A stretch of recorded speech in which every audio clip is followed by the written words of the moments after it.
乖徒弟，收拾收拾，师傅今天送你下山呢。我可以下山了吗？这小徒弟怕是要白养啊。乖徒弟，把师傅以前跟你说的话都记住了，以后咱们云台观可就指望你发扬光大了。你那几个师兄啊，指望不上啊。师傅，你都不让师兄说他们是云台观的人，他们怎么发扬光大？哎呀，还不够他们丢人的。师傅，我是小优，不是傻，不让师兄们说你是他们的师傅，还不是怕师娘们顺藤摸瓜找到你。我不说是因为我还是个小奶娃，什么都不知道。不对哦，那师傅怎么就让我去给云台观发扬光大？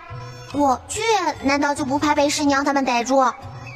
咦，师傅，你这个糟老头子坏得很。放心吧，师傅，我保证被那些个师娘抓到以后，不说出你的藏身地。走啦！什么？师娘？这小没良心的，师傅白疼你了。走的也太快了，也不和师傅道别，也不给师傅留几张传送符。哎，不对呀，小徒弟啥时候会画的传送符？他居然常住啊！哎呦，下次见到他一定撒泼打滚，多薅几张符箓来。哎呀，怎么办呢？小徒弟刚走，我就开始想他了，可我又不能不让小徒弟走。哎呀，好伤心呐！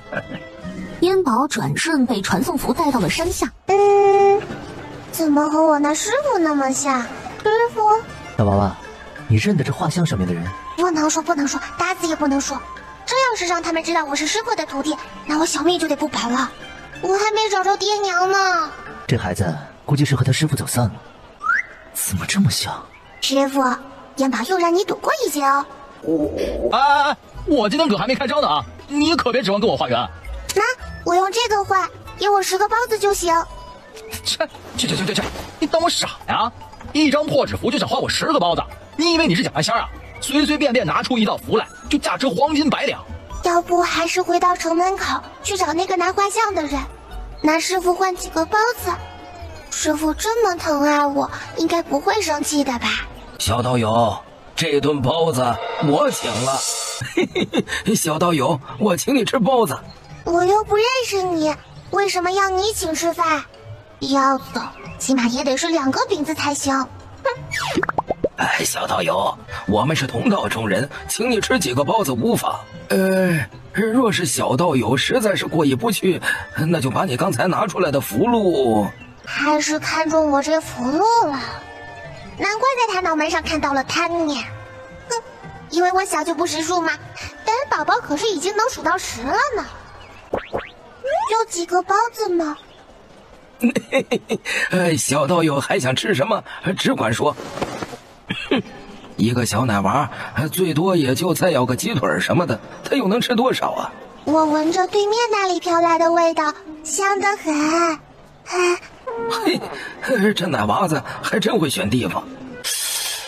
这么一个穿着破旧的小奶娃，连个3文钱的包子都买不起，会来过这么好的酒楼？那我就请小道友到醉仙居吃上一顿。这瘦老道是不是被施了什么魔咒啊？居然请一个不知道哪个破道观出来化缘的小道童去云台县最好的酒楼吃饭，他疯了吧他？哎，道长，这包子不要了。这可是大名鼎鼎的子虚道长，看他对那小道童这么客气，想必这小道童也来头不小。你说的有道理。是啊，2位里面请。道长，您和爱徒想吃点什么？这不是我徒弟。是我眼拙了，看着年纪也不应该是徒弟，应该是徒孙吧。您这小徒孙长得真可爱。小燕宝抓起桌子上的筷子，随手一扔，就插在了这伙计的帽子上。我还是你祖奶奶呢。这小祖奶奶咋还急眼了呢？哎呀，没眼色的东西，在子虚道长面前也敢造次，这是子虚道长手下留情了，不然呐，你脑袋上就得剁个窟窿。上一桌最好的酒菜来。子虚道长，我是这酒楼的掌柜的，鄙人姓陈。刚才伙计不懂事，你莫跟他一般见识。这话你应该对我这位小道友说，伙计冒犯的是我这位小道友。莫非就是那卖包子伙计说的那个一张符箓能卖100两黄金的道长？那100两黄金是多少啊？这么大的一个小奶娃，筷子都不会使的吧？能把筷子插到伙计帽子上？不过既然是跟着子虚道长来的，还口口声声称这小奶娃是道友，定也有些本事的。小道长，我店里的伙计无意冒犯，还请小道长大人有大量。今天的酒菜是我孝敬2位道长的。哇，好重的黑气，难怪对子虚道长这么殷勤，他是有事相求。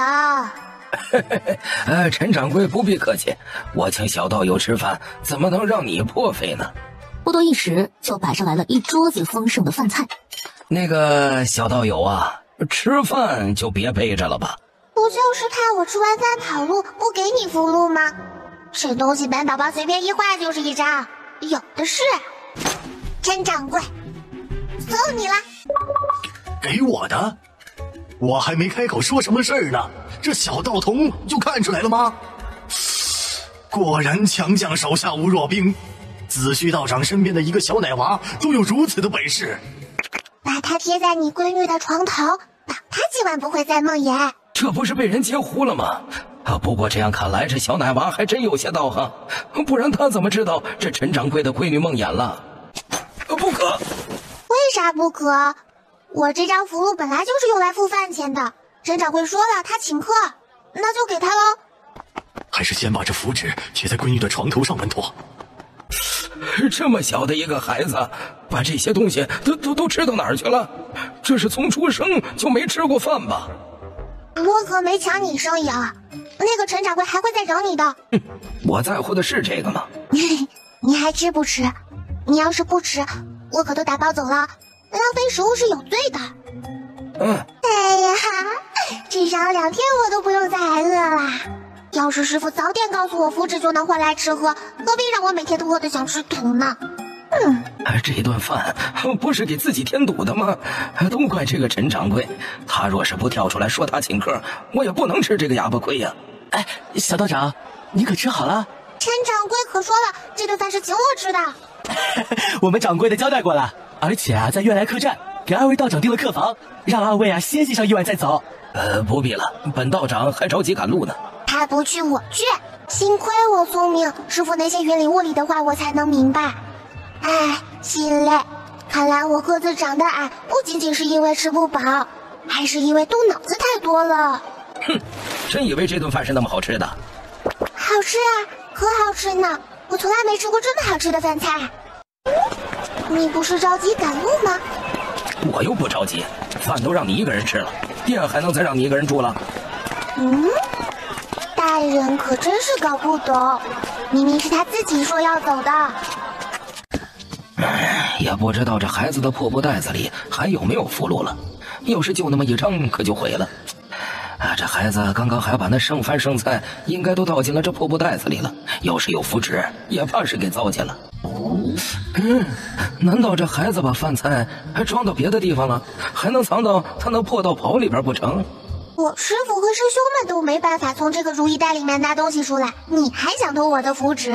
做梦去吧！子虚道长，快救命啊！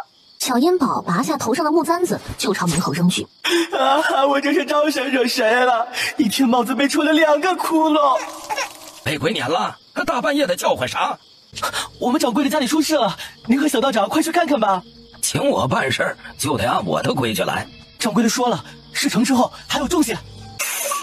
500两，看来这陈掌柜家的事儿不小啊！我就跟你说了，那饭可不是那么好吃的。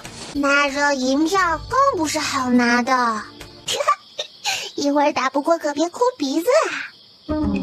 你当我是你呢？我可从来不哭鼻子，倒是你们这些老头子才动不动就撒泼打滚哭鼻子呢。2位道长快些吧，再晚掌柜的命都不保了。不会是都死了吧？好几排人齐刷刷的跪着，眼睛发直，姿势诡异。小烟宝安抚地摸了摸伙计的头，顺便把伙计帽子上的木簪子拔了下来，就朝院子里的角落就扔了过去。啊，真难听！啊，这不是什么都没有吗？那声音是从哪发出来的？子虚道长二话不说，卷起包袱转身就跑。拿人钱财，替人消灾。你能你去？不好了！就见跪在院子当中的人，个个都双手掐着脖子。这位道长，快救人啊！他们会把自己掐死的。就这么一个小娃娃，那女鬼一个手指头就能给他按死。要是那张符纸不浪费，估计能有个逃命的机会。哎呦，画个圈圈诅咒你！一股淡蓝色的火光就包围了圈圈里的人，紧接着圈子里的人就一个接着一个松开了掐在自己脖子上的手，昏倒在了地上。红衣女鬼一看自己的控制被破了，张牙舞爪地冲着小烟宝冲过来。可是她感觉到烟宝身上强大的道气，迟疑了一下，就奔着子虚道长扑了过去。啊！我就说了，打不过别哭鼻子。啊！这家伙比我师傅还能哭。你们两个都到那圈圈里面去，不然这女鬼再拿你们撒气，我可不管了。既然你来都来了，那帮我试试我新研究的这张符的威力吧。何人如此放肆？招呼都不打一声，就直接把本王拘到这里来了。阎王，救命啊！我也是被逼的，我愿意跟你回地府。这小女娃到底什么来头？咋还把阎王爷给拘来了呢？阎王？这老头是阎王？玉鬼符不是把鬼困起来吗？怎么还把阎王给拘来了？你是阎王？啊，怎么是这位？莫不是地府这些事儿传到上面去了？这是到人间微服私访来了？可不至于扮作小孩子吧？看他的样子，好像并不认识我。莫非……正是本王。小娃娃，可是你把本王拘来的？既然你是阎王，那鬼都是归你管吧？阎王点了点头。那你管的鬼在人间害人，是不是就是你的错？是本王监管不力，我一会儿回去就给手下们开会，让他们整顿。我师傅说过，犯错误了就得受罚。你说怎么罚你吧？娘的！小道长，你说怎么罚就怎么罚，我认罚。他这么怕我吗？不应该呀。我这么可爱，再可怕应该也没有阎王可怕吧？不都说阎王叫你三更死，没人敢留你到五更吗？那他这样是为啥呀？难道是我那张符箓把阎王给唬住了？哦，那以后我可得多写几张这拘鬼符，没事就把阎王拘来给我撑撑场子。那真是太有面了。怎么罚你我还没想好，等我想好了以后再说吧。不过你可不许赖账。不赖，这个小道长拿着，以后可以随时来地府找我，没人不是没鬼敢拦着你。谁没事去你那鬼地方溜达？不过为了防止你耍赖，我还是勉强收下吧。哎呦，你最好别去，你去了我就没好果子吃了。小道长，要是没什么事儿，我就带着这女鬼回去了。不行，还有事儿？我还有事儿问他。阎王爷，你还是带我回地府审吧，判我什么罪都行。小道长，你有什么话尽管问，他若敢不说实话，我就……这个鬼，你说为什么要缠着陈掌柜的闺女？害他不成就要害他们一家？说。我冤枉啊！你还有脸喊冤？好吧，你倒是说说，你到底怎么冤了？女鬼开始讲述她悲惨的一生。这么说，你是这陈掌柜的太奶奶，你不保护还杀他们？我保护他们？他们可曾给我烧过一炷香，祭拜过一次？他们是陈太清的后人，他就不应该有后，我要绝了他们！这地府的规矩有点不合理呀，把这么多不能轮回投胎的鬼留在人间，人间能消停才怪。这规矩是谁定的？你心里没数吗？看我做什么？这阎王看我的眼神好像在责怪我，而且我为什么有点心虚？不对劲。阎王，这女鬼你带回去让她投胎吧。她怨气不消是无法投胎的，而能消除她怨气的人都已经轮回转世了。你是阎王，难道就没有别的办法？办法是有，就是不知道陈家的人愿不愿意。子虚道长，这小道长是不是被鬼迷了？他在跟你太奶奶说话。你是说，害我们的鬼是我太奶奶？可不是，这不应该呀！逢年过节我都有去祭拜过祖宗，从没有过怠慢。祭拜错了人有个屁用！啊！陈掌柜，你想不想知道你家家宅不宁的原因？我太想知道了。那我给你开阴阳眼，让你看看。但是你不要害怕啊，有我在呢。有子虚道长在，我不害怕。就是他们害我陈家。休得胡说，害你的是你太奶奶，阎王爷可没害你。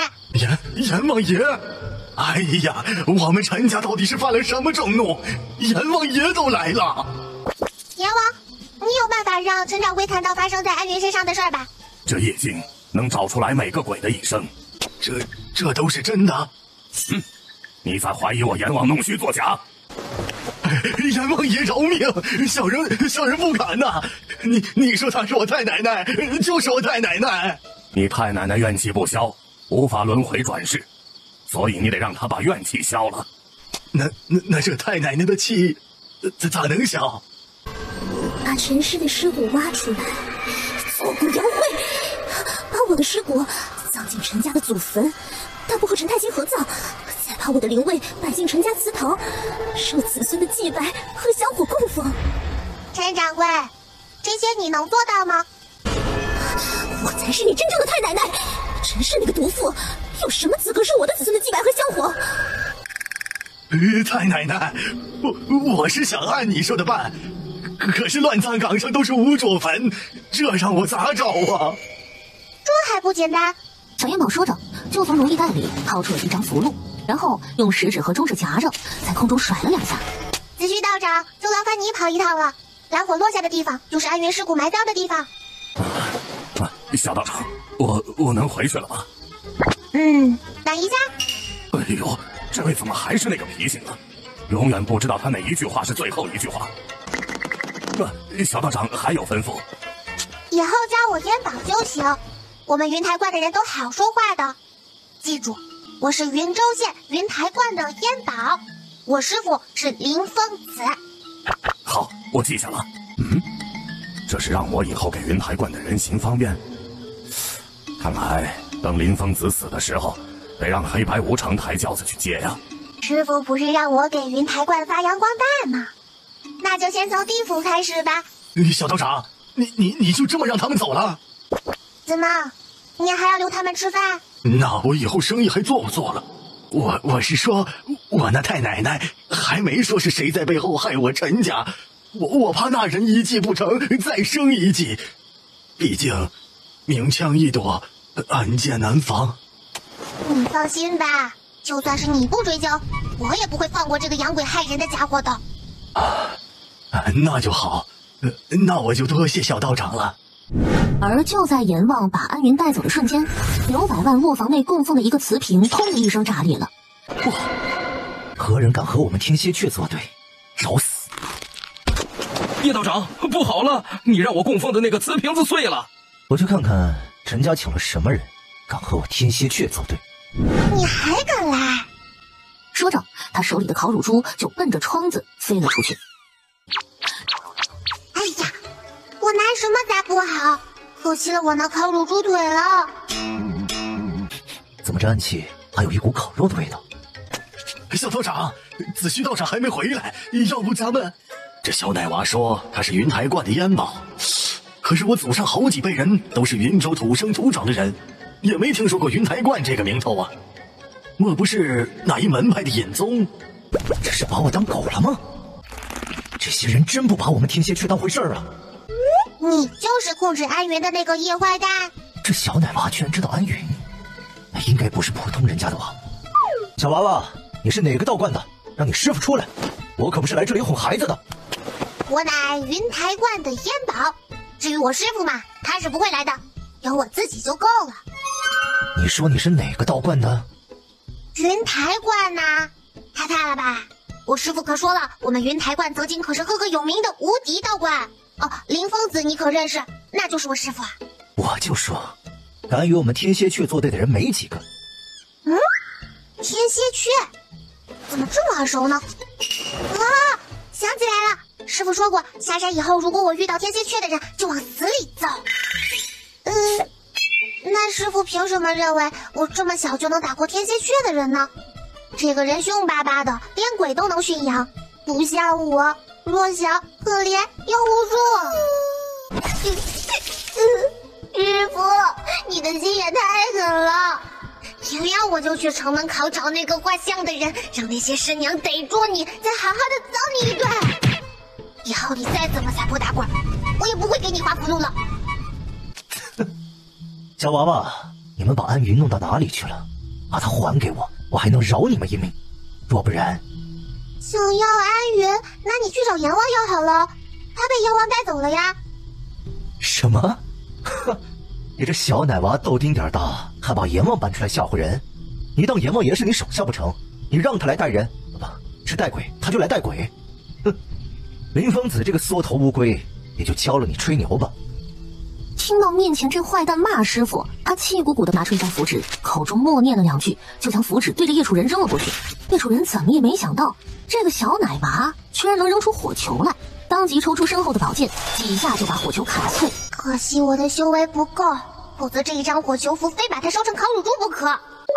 这小奶娃的破布袋子里到底有多少张符箓啊？为啥我一张都没翻出来啊？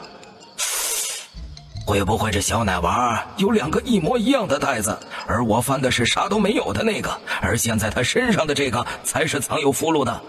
我竟然被一个小奶娃耍了！小道友，我回来了，这人是谁呀？来要安云的。你们云台观这些年躲躲藏藏，我还以为这回敢下山了，是得到了什么大机缘。哼，就这点小把戏还想跟我们天蝎雀斗，找死！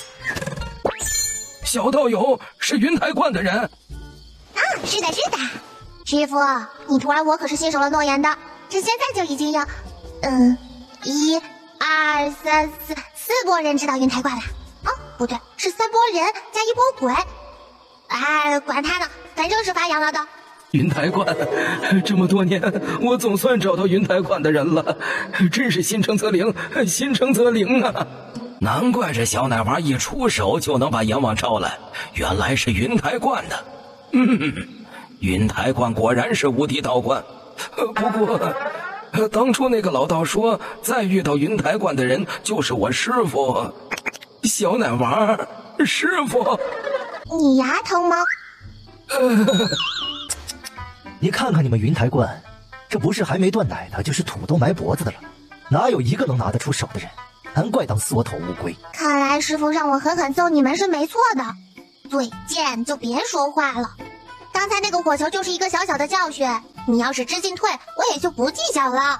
可是现在嘛，不过揍人这个活还是挺累人的，还是让你自己打自己更省力。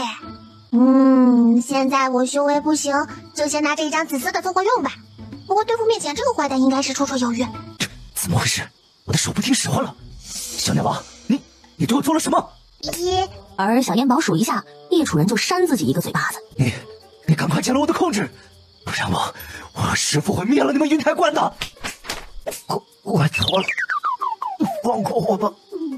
哎呀，小道长，你还是先问问是谁请的他来害我们陈家的吧，别一会儿他把自己打死了。我把这事儿给忘了。行吧，你说是谁请你来害陈家的？他刚一晃头，小烟宝就控制他捡起了地上的宝剑，照着自己的前胸就是一剑。说是不说？叶楚人又晃了晃头，手里的剑就照着自己的胳膊又砍了一剑。好吧，既然你不想说，那你就自己给自己放血吧。最后，叶楚人一连在自己的身上、胳膊上、腿上砍了10几剑。是刘百万？你是说，是刘百万请你来害我们陈家的？好你个刘百万，生意上你争不过我，就暗地里使坏，这个仇我记下了。不过这个嘴贱的人，还得再给他来点别的惩罚。陈掌柜，你家里有针线吗？有。小道长的衣服破了吗？哎呀，我出银子给小道长买几套新的，不必缝了。我不缝衣服，但是你先给我拿根针线过来。缝完了我就放你回去。叶楚人的头摇得跟拨浪鼓似的，一只手拿着针线，就将自己的嘴巴给缝了起来。多疼啊！这小师傅真狠呐！这手艺还行吧？谁让你嘴贱？谁让你养鬼害人的？你记住了，以后见到我们云台观的人都绕着走，不然我见你一次打你一次。就这么放他走了，他再来报复怎么办呢？他不敢的，就算他敢，我见他一次揍他一次就好了。你是不怕，可是我怕呀！他已经把我当成云台观的人了，你得保护我。哎，你不是鼎鼎大名，一张符箓能卖100斤的蒋半仙吗？要一个小奶娃保护，我没听错吧？怎么，你还要赖上我不成？紫虚道长就扑通一声跪在了他的面前。不是，怎么还和尚了？你看着比我师傅年纪都大，你可别折我的手，我这才刚下山，好吃的都还没吃上2顿呢，你太过分了。小师傅，你就收下我吧。几十年前就有人告诉我，再遇到云台观的人就是我的师傅。我这些年遇到的人，只有你是云台观的。谁他妈几十年前就惦记害我？几十年前我都还不知道我在哪儿呢，就帮我把徒弟收好了，还是个哭唧唧的老头。一个哭唧唧的师傅就够让我头疼的了，再收这么个徒弟，要我命得了，要瘦了。小师傅，以后你的饭钱我包了。好吧，看在这金子的份上，就让你先跟着我吧。还是金子管用。不然还是下山好，不但有好吃的，有软床睡，更有金子睡。就是这徒弟，哎，看在他一把年纪的份上，就先哄着玩吧。徒弟孝敬师傅，这是应该的。而且我学会画符箓，还愁没有金子赚吗？何况我的名头闯出去之后，别说100斤，以后1000斤万斤也不是什么难事啊。拿去吃吧。够坏够野坏的，糟践了刚刚那个猪腿。小师傅真好，还给我猪腿吃呢。我可不要做师傅那样的抠门师傅。好像这紫虚道长不是老糊涂了？咋还拜一个小奶娃为师傅？再说了，那1锭金子能买多少猪腿？至于那表情，哎呀，你还在这傻愣着干嘛呀？这2位道长是饿了，还不让人去准备饭菜？哎呀，2位道长忙活了半宿，饿了吧？先到屋里歇一歇，我马上吩咐人去做。拿来，留着没人请吃饭的时候再吃。有那1锭金子，还怕没饭吃？这小奶娃还挺会过日子。哎呀，这小奶娃有这么大本事，咋看着像经常来饿似的？应该是在道观里受虐待，不给吃饱饭。肯定是这么回事儿。哎，这要是我们家的宝贝闺女啊，别说挨饿，就是少吃一口，我都觉得亏待了闺女。哎，我闺女。小师傅，要不咱们也去看看？去，必须去。不过他舍不得这桌子上的点心，眼睛一直都挪不开。紫虚道长瞬间就懂了，这个徒弟囊处，甚得我心。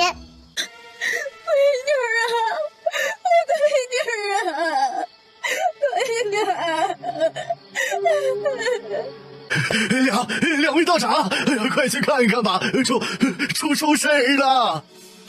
出什么事儿了？我啥时候能长高呀？这动不动就被别人抱的感觉，着实不怎么样。为什么我身上有油烟味？还有陈掌柜身上的汗臭味？妈呀，鼻子这么灵干什么？2位道长，你们快给看看，我闺女她好像不行了。你先放我下来，我看看再说。陈掌柜的，先把你夫人拉到一边去，让我小师傅瞧瞧，一会儿再哭也不迟。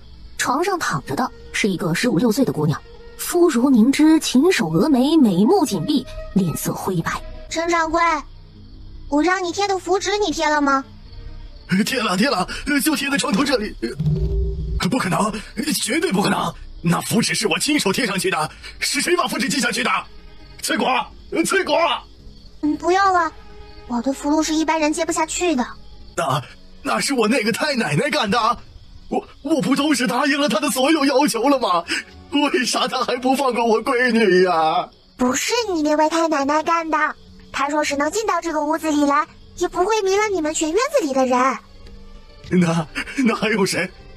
莫非这个小姐姐的魂魄是被人给锁住了？要是在天亮之前找不回来，都是你们陈家祖上无德呀！还我闺女儿，还我闺女儿！那个，其实我一张符纸就找回来了哈，不难。哎呀，小道长说话怎么还大喘气呢？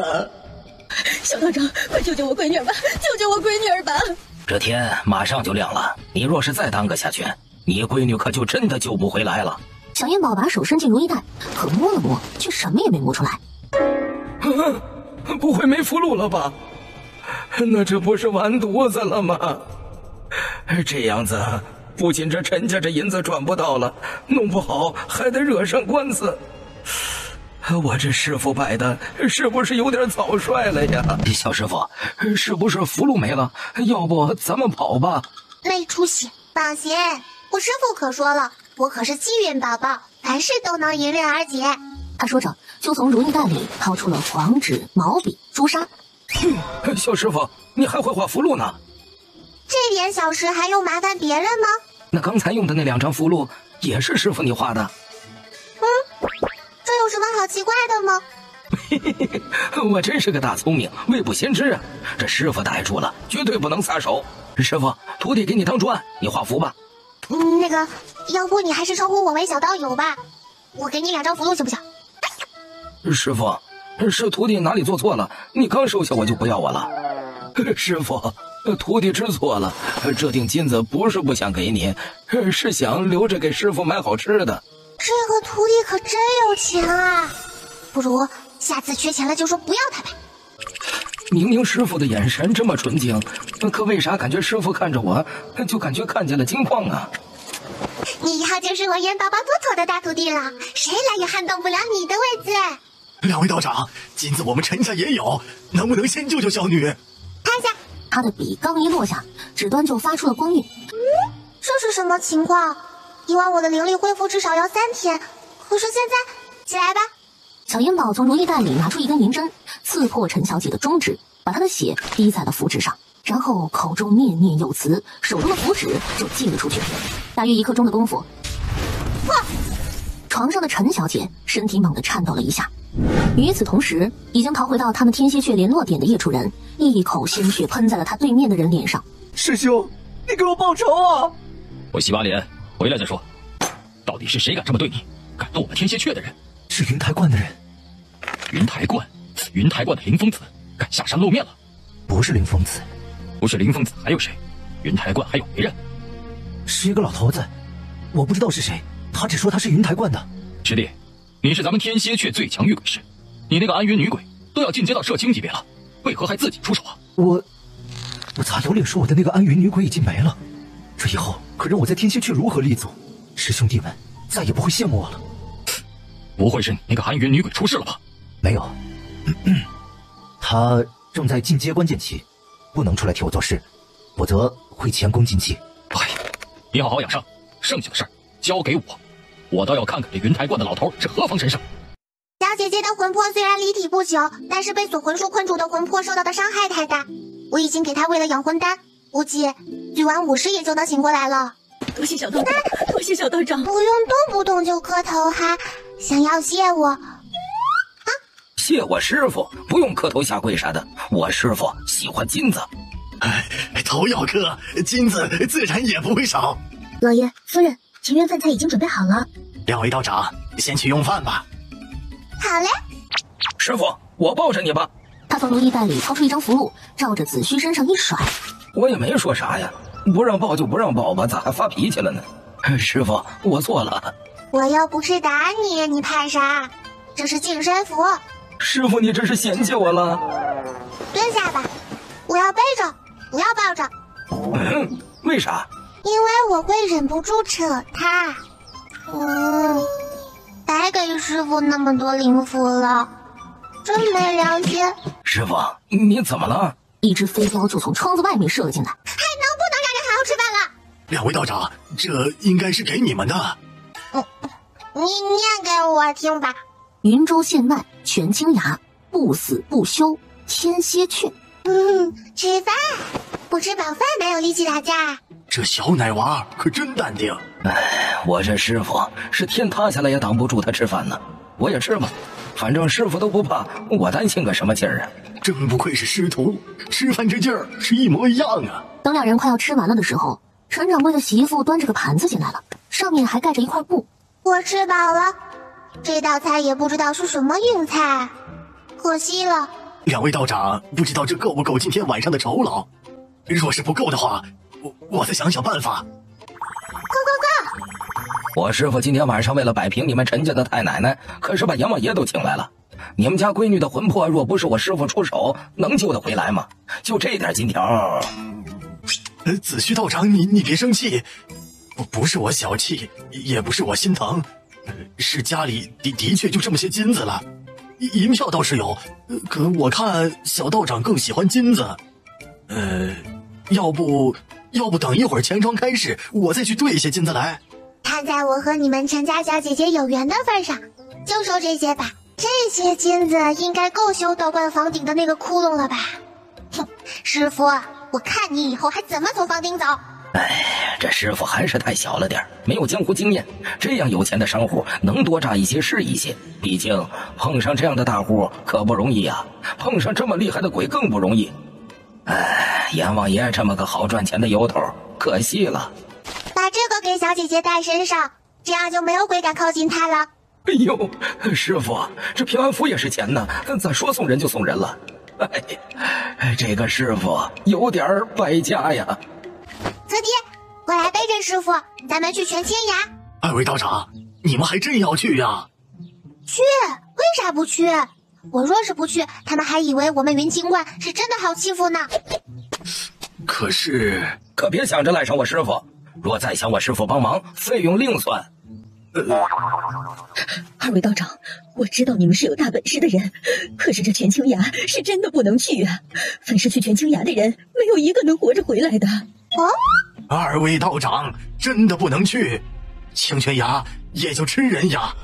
据说那个悬崖能吃人，转瞬间就能把人吞进石壁里，骨头渣都不剩。约你们去的人一定是没安好心。师傅，咱们要不还是别去了，天蝎雀的人是想借崖杀人呢。咋了？你怕了？我当然不怕。那就过来背我。二位道长千万小心呐！呀，怎么了，师傅？不去了？那我这就背你去客栈。以你这速度，走到全清崖都天黑了。把眼睛闭上，不让你睁开眼睛就不许睁开。小烟宝拿出一张传送符寄出，不到1刻钟，传送符就把他们送到了一个光秃秃的山崖上。这是全清崖？我是不是来错地方了？这哪有泉的影子？光秃秃的，连根草都不带长的。来得够快的嘛！之前自己的肉太老，还背来一个小娃娃。这是冲我来的，我也没和天蝎缺结过什么梁子呀，更别说不死不休的死仇了。切，长得还挺像个人。你是云台观的人？是啊，是你把我师弟伤成那个样子的？我们伤的阿猫阿狗多了，你师弟是哪条狗啊？找死！那你得报出你的名字，不然一会儿我们家阎王爷不好收你。你们家阎王爷咋不说地府也是你家开的？这云台观当缩头乌龟这么多年，开始养牛了是吧？我荣九司今天倒要看看阎王是收谁。说完，他就将手中的玉箫放到了嘴边，然后他就看到悬崖上长出了一张脸。师傅，你快看，这白毛老道是在叫谁师傅？还不把我背起来，快跑！是，这是何苦呢？既然打不过来，逞什么能啊？现在能不能跑得掉都不知道了。你倒是让我闭眼呢，咋不让我闭眼了？子虚道长跑着跑着，就感觉后面的那张脸一直在变大。小烟宝趴在徒弟的后背上，掏出纸笔开始画符。冥符画完，小烟宝对着荣九司扔了出去。快跑，快跑，再跑快点！师傅，你当我是马呀？我这老胳膊老腿已经跑到极限了。本来万里晴空的天气，却突然劈下一道雷来。你若是再跑慢点，就劈到你脚后跟了。吓死老鸨子了！这是天雷，可我画的不就是一张普通的五雷符吗？怎么还把天雷给招来了？师傅居然能引动天雷，我的乖乖！突然，又一道天雷劈下，全金牙一分为二，被劈成了2半。这也忒吓人了。这白胡子徒弟的胆量见练呐！把我放下来，然后你去看看那什么厮是被劈死了，还是掉下去摔死了。师傅，那天雷把山都劈开了，啥人还能活着呀？不用去看了。也是哦，那我听劝，不去看了。这吃人牙原来是天蝎缺的人搞出来的，他们是为了吓唬人，还是这全金牙有什么秘密？想太多会不长个的，不讲了。不过不会藏着金子吧？师傅，我咋感觉好像这天蝎雀与咱们云台观结怨已久，有什么深仇大恨呢？自信点，把好像去掉，就是有深仇大恨。啊！好不容易拜个师傅，还仇家缠身，以后不会每天都被人追杀吧？我这命咋就这么苦呢？后悔了？咋会呢？绝不后悔。我生是云台观的人，死是云台观的鬼。不过，师傅，要不把你的符箓给我2张？我怕我一个人落单的时候碰到天蝎雀的人。果然，姜还是老的啦，照着吧。师傅，咱们接下来去哪儿？回云台观吗？还回云州县里，我还要在这里待2天。真是个不省心的师傅。好在他收了我这么个靠谱的徒弟。好，那我就陪师傅在县城里玩2天。紫虚道长万分小心，还是一脚踩空。小银宝不得已，只能祭出一道传送符了。我这师傅莫不是神仙吧？居然会御符而行，那我以后跟着师傅，不就想去哪儿就去哪儿，连盘缠都省了。拜个师傅真是赚大发了，我可真是又聪明又勇敢的老头。师傅，咱们为什么不直接飞到城里啊？我想看看风景。哎呀，小孩子就是小孩子，对啥都好奇。前边官道上的行人炸开了，开始四处逃窜。别跑，把我放下来，以后都不用你背我了。师傅，我错了，以后你不发话，我绝对不跑。师傅，别生气了，这个给你。收这个徒弟真是赚到了，这样呀！金子的味道。我不让你背，是因为以后有他替你背我了。这可是我最后一锭金子呀，师傅，你这是不是有点鸡贼了？斑斓猛虎跑到小烟宝的跟前，亲昵的用头蹭着小烟宝，还嗷呜嗷呜的吼了3声。大黄猫，你怎么找到这儿来了？是想我了吗？师傅，这是虎，斑斓猛虎，你居然叫它大黄猫？不对，天大地大，师傅最大。师傅说是猫就是猫吧？师傅就是师傅，老虎都能当猫养。大黄，你都知道想我了来找我，可我那哭唧唧的师傅都不知道想我的，他可真狠心，以后再也别想从我这里夯符箓了。大黄又嗷呜了一声，骨头也点了一下。大黄，好名字，就是听起来像狗。大黄扭头就冲着紫虚道长嗷呜了一声。不会这虎能听到我的心里话吧？大黄不许乱吼，他是我的大徒弟子虚，以后我们是一家人。我们大黄明明是猫，他老了眼神不好使，他会说你像狗，咱们不跟他一般见识啊。还是骑在大黄你的背上舒服。我是被师傅嫌弃了吗？这么好的表现机会被一只虎给抢了，不服气。他在得意吗？哎，你得意个什么劲儿啊？我师傅最喜欢金子，我有，你有吗？大黄一尾巴向紫虚道长抽去。大黄，他老胳膊老腿的，你把他抽坏了，你还得拖着他。又被师傅嫌弃了。就这样，这一小一老一虎来到了城门口，恰好与迎面而来的一支队伍碰上了。怎么回事啊？本某某，马被老虎惊到了。老虎？这城门口怎么会有老虎呢？让他们把路让开，我们先出城。好好说，不要节外生枝。诶，你不是昨天城门口的那个小道童吗？也找到你师傅了？是你啊？那你你找到画像上的人了吗？找到了。师傅被师娘逮住了。师傅，你可别怨我呀，我没说，真没说。要找的人找到了，画像上的人都不用找了。这么年纪轻轻的说话就气不够用吗？要不要我给你一颗补气丹补补？哎，不对，我跟他又不熟，下次哪还遇得上？这位道长，能不能带着你的老虎和小徒弟到城门外等一等，让我们的队伍先出城，我们有急事。能不能看清楚再说话？他是我师傅，我是他徒弟，这么明显都看不出来吗？眼睛吃屎的！咱们先到城门外等等，让他们先出城。他们手里有小孩子，我们得尊老爱幼。到底谁老谁幼？是我眼睛有问题了？某某，你看什么呢？啊，没什么。师傅，这大黄猫还是别让他进城了吧？城里人多，马也多，我怕他给师傅惹麻烦。师傅，你若是把这大黄猫领进城，哪家客栈敢让咱们住啊？哪家酒楼敢让咱们进去吃饭呢？大黄，你不能跟我进城了。你说你这么大，我也没地方能把你藏起来呀。大黄用嘴巴扯了一下如意袋。你不是嫌里面闷得慌，不愿意进去吗？小烟宝举出一张灵符贴在大黄的脑门上，大黄一下子就缩成了手掌般大小的模样。掐我，掐我！快来人掐我一下！我是不是在做梦啊？那么大一只斑斓猛虎就变成了巴掌大。师傅，我怀疑你给你自己也贴了一张符啊！徒弟，你傻站着干嘛？过来背我！师傅的符箓还有办不到的事儿吗？那师傅给我的那些符箓是不是也能把老虎变小啊？那下次大黄再跟我耍横，我就给他贴一张符箓，把他攥在手里当泥炮摔。好你个白胡子老头，居然这么坏！看我出去的时候不先摔你一顿！哎，老虎呢？哎，是啊，那老虎咋一眨眼的功夫就不见了呀？害怕我的是你们，找我的也是你们，人类怎么这么拧巴呀？子虚道长那可是半仙，说不定那老虎被他收进了道袍的袖子里了。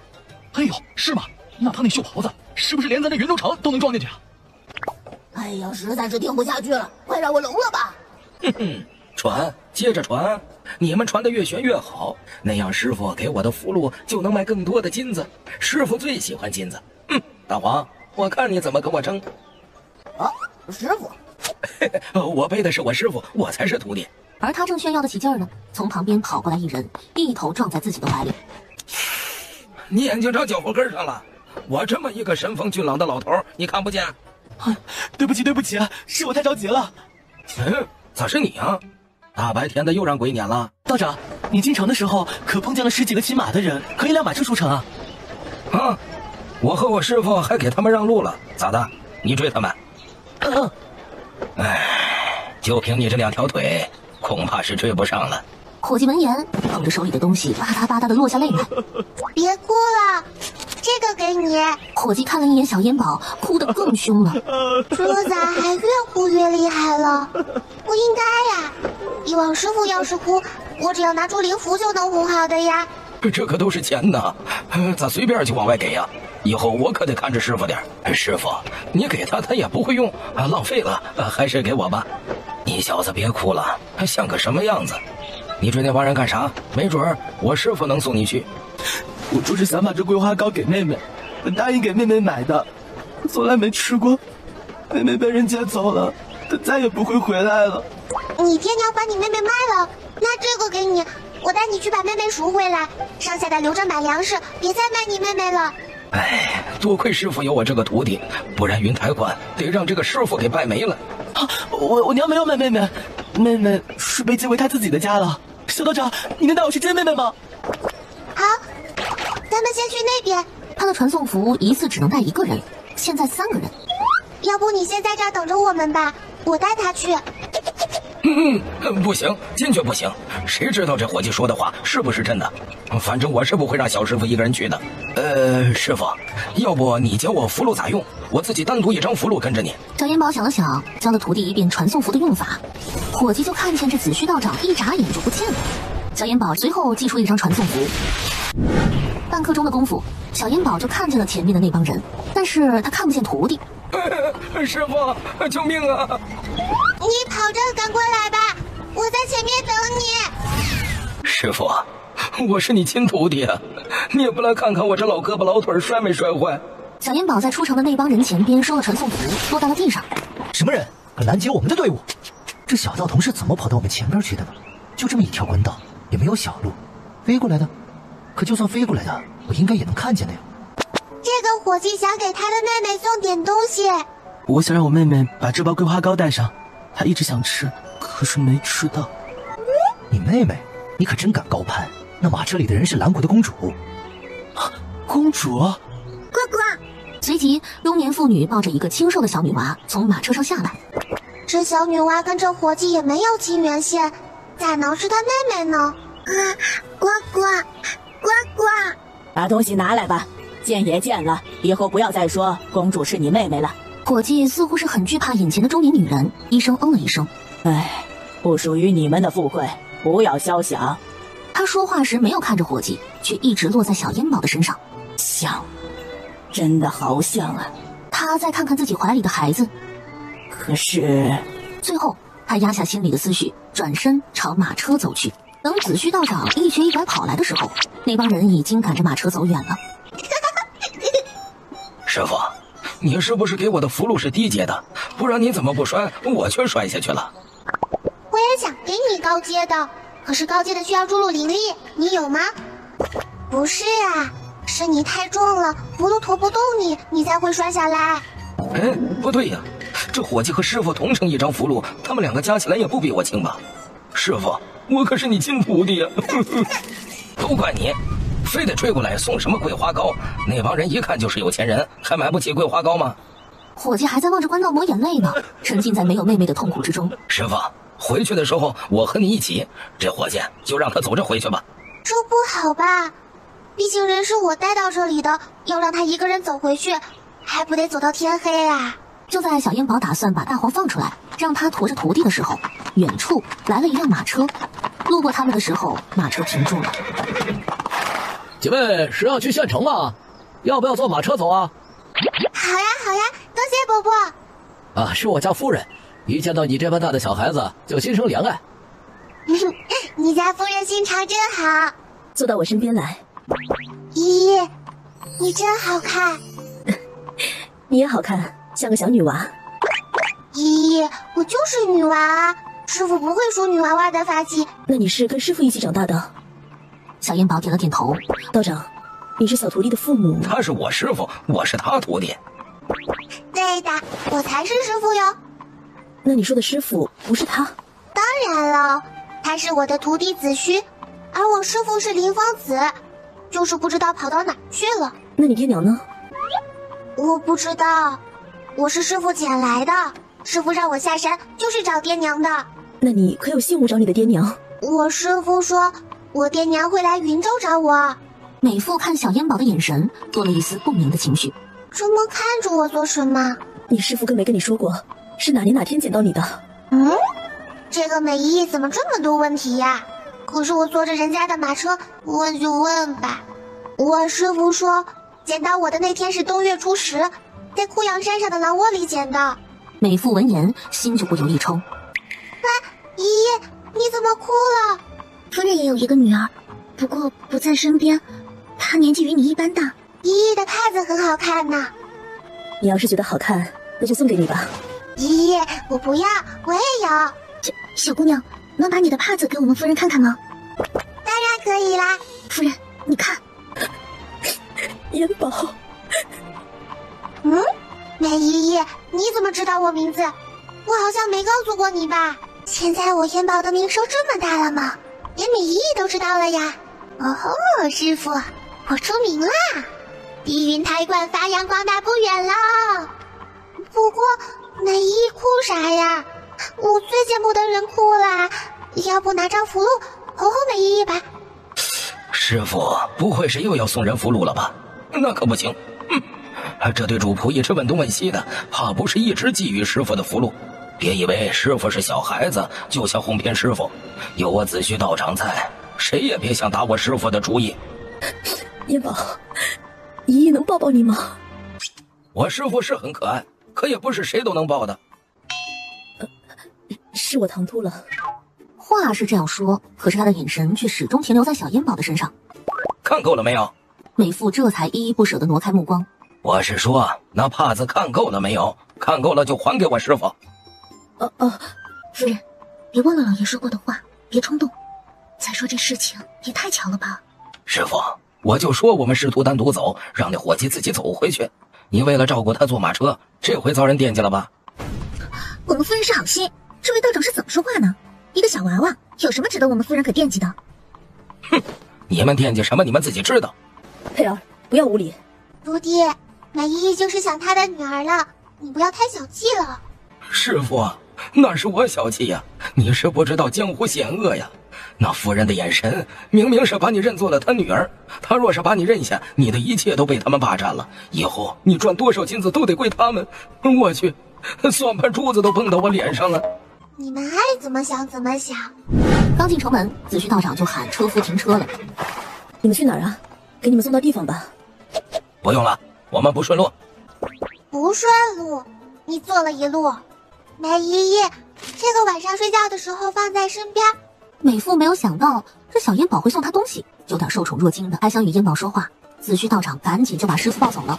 徒弟，你腿不疼了？疼也不能说疼啊，再不从马车上下来，师傅就要被人哄着认娘了。路过醉仙居时，这咋不愿意看见谁，偏遇见谁呢？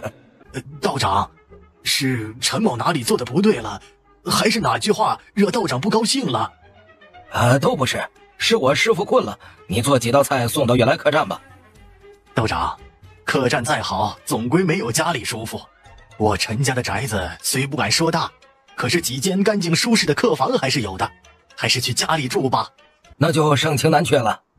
昨天半宿，今天大半天，小烟宝真是累了，倒头就睡。可是小烟宝这一觉就睡到了半夜，准确的说，他是感觉到了这房顶上有动静才醒过来的。有人从房顶上跑了过去，不会是天蝎雀的人又来找事情了吧？来人呐，有刺客！小烟宝迈开小短腿就往外跑。小烟宝看到有2个黑衣人跃上房顶，正要逃走，他当即扔出一张蚕丝符，眨眼之间，2个黑衣人就被金丝捆了个结结实实。说，你们是不是天蝎雀派来的？表妹。这时，院子里跑出来2个慌慌张张的女人，一人身上还插着一把飞镖。美依依又看了一眼地上的2个黑衣人，他们不是天蝎雀的人。啊！就在子虚道长一愣神的功夫，地上的2个人扭头咬住了衣领，然后就七窍流血，一命呜呼了。真是阴魂不散。美依依，你们怎么也在这里？美妇看到小烟宝和子虚道长，也很是震惊，刚要开口，突然她感觉眼前一黑，便倒了下去。快去请郎中来！唉，这夫人的伤不重，可是这镖上有毒，这毒我解不了。你可是咱们云州县最好的郎中了，你解不了，还能有人解得了吗？有倒是有，就是也来不及了，半个时辰内不解毒，人必死无疑。我家里有匹宝马良驹，争取在半个时辰内回来，你说在哪儿吧？灵蛇谷。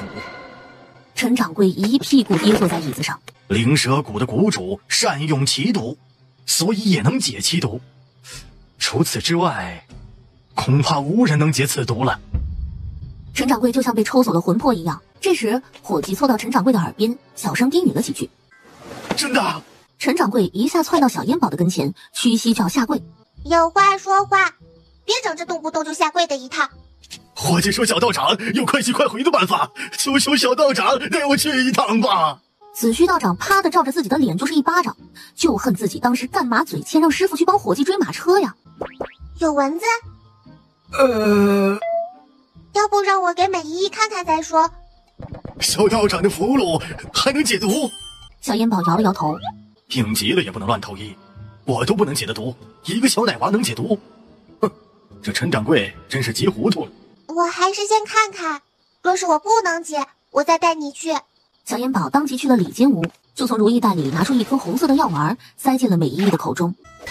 不可！可是小烟宝却充耳不闻。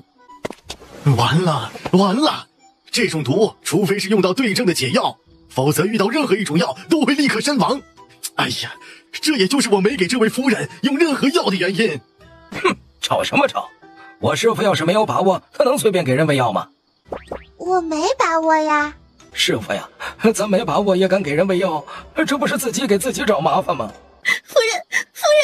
这时，小银宝看着美依依的脸色逐渐的恢复过来，抬手就把插在美依依肩头的飞镖拔了出来。完了！哎呀，没救了！小银宝又从无衣袋里拿出一包药粉，倒在了美依依的伤口上。夫人，你醒了！我刚刚晕倒了。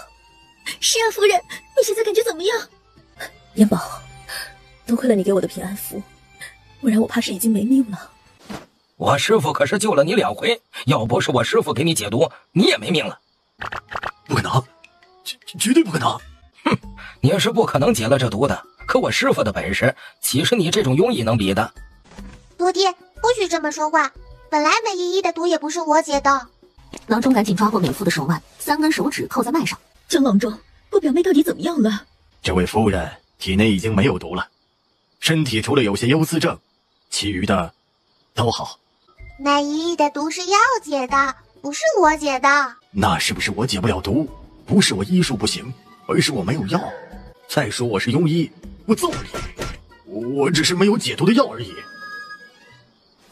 男的都出去吧，我要给美依依换药包扎伤口了。你咋不出去？你不是男的？我是给师傅打下手的，我出去谁给师傅打下手？徒弟，你也出去吧，让这位姐姐给我打下手就行。小仙姑，你叫我佩儿就行，叫姐姐我可真不敢当。那好吧，佩儿姐姐，你帮我把美依依左边的衣袖脱下来。美妇看着这么小的孩子，又会解毒又会治伤，稀罕的眼睛一刻都不想挪开。她好想告诉他，她就是他的娘亲。美依依，你哪里不舒服吗？能让依依抱抱烟宝吗？美依依是又想你的女儿了吗？可是美依依身上有伤，不能抱抱。依依不动，你抱一下依依就好。小烟宝伸出胳膊，轻轻地抱住了美依依的脖子，美妇一下就泣不成声了。我哄人的本事这么差了吗？为啥哄谁谁哭得更厉害呢？表妹别太伤心了，小心伤口，也让烟宝回去歇息吧。那美依依好好休息，明天烟宝再来看美依依。小神医，请留步。你怎么还没走？是陈掌柜没给你诊金吗？我是那种人吗？不是，我是在等小神医。我最近遇到了一个病人，脉象上看不出任何毛病，可是人时而高热，时而发冷，时而疯癫，时而嗜睡。我想请小神医去帮忙看看，当然诊金是不会少的。不去，我们明天就走了。小烟宝看了一眼徒弟，心道自己啥时候说走了？不知道爹娘会是什么样的人，要是娘亲跟美依依一样美就好了。可惜她和我没有亲缘线。江郎中，可是我不会医病啊。小神医既然不愿意去，那就当我冒昧了。我没有不愿意去的，我说的都是真的。那是不是我去了，不论医不医得好，都有诊金？有，只要小神医去了，就有诊金。师傅不会认为诊金就是金子吧？看来我得想办法赚金子了。那明天我跟你去，只要有金子赚，去一趟又何妨？反正又不用我自己走路。那病人不在云州，在四康县。我明天早上来接小神医。四康县？那要出云州城吗？当然，离云州城有200多里地呢，差不多，得走1天呢。要是得离开云州城的话，我就不能去了。我明天不能离开云州城。刚才这老道不是还说明天走吗？这咋又不能离开云州城了？这是在变着法儿的拒绝吗？晚1天也行的。如此，看你还怎么说。好，后天我再跟你去。小烟宝一大早上就被吵醒了。我怎么就不能找小仙姑了？我不找小仙姑，还找你不成？你会医病吗？你们主仆安的什么心思？已经昭然若揭了。别以为我师傅小好骗，有我在，别想骗我师傅。你让不让开？你不让开，我咬你了！丫鬟在前边跑，子虚道长在后边追。小仙姑，你快去看看吧，我家夫人不好了！怎么不好了？我家夫人一直很心疼，你快去给看看吧，是不是我家夫人体内的毒没有解干净呢？再胡说八道，我抽你！好吧。真是避之不及呀。夫人，小仙姑来了。烟宝，快坐到姨姨身边来。嗷呜嗷呜！主人，美妇说她是你的娘亲，她太想见你了，才不得已撒谎说心疼。你能跟我在意识里沟通了？是的，主人，我是你的灵兽，你的灵力满10格，进阶了，我也跟着进阶了，能够通过意识跟你沟通了。哦，刚才大黄说什么？美依依是我娘？美依依不是说她女儿不在身边吗？应该不是卖了。美依依看着不是穷人家的夫人，那难道是丢了？可是我要怎么告诉美依依我不是她的女儿呢？因为我和她之间没有亲缘线的。烟宝，姨姨现在心又不疼了，既然你来了，就陪姨姨一起用早饭吧。饭桌上，美妇还想用没受伤的右手给小烟宝喂饭。美依依，不用的，我早就会自己吃饭了。一顿饭，美妇不停地给小烟宝夹菜。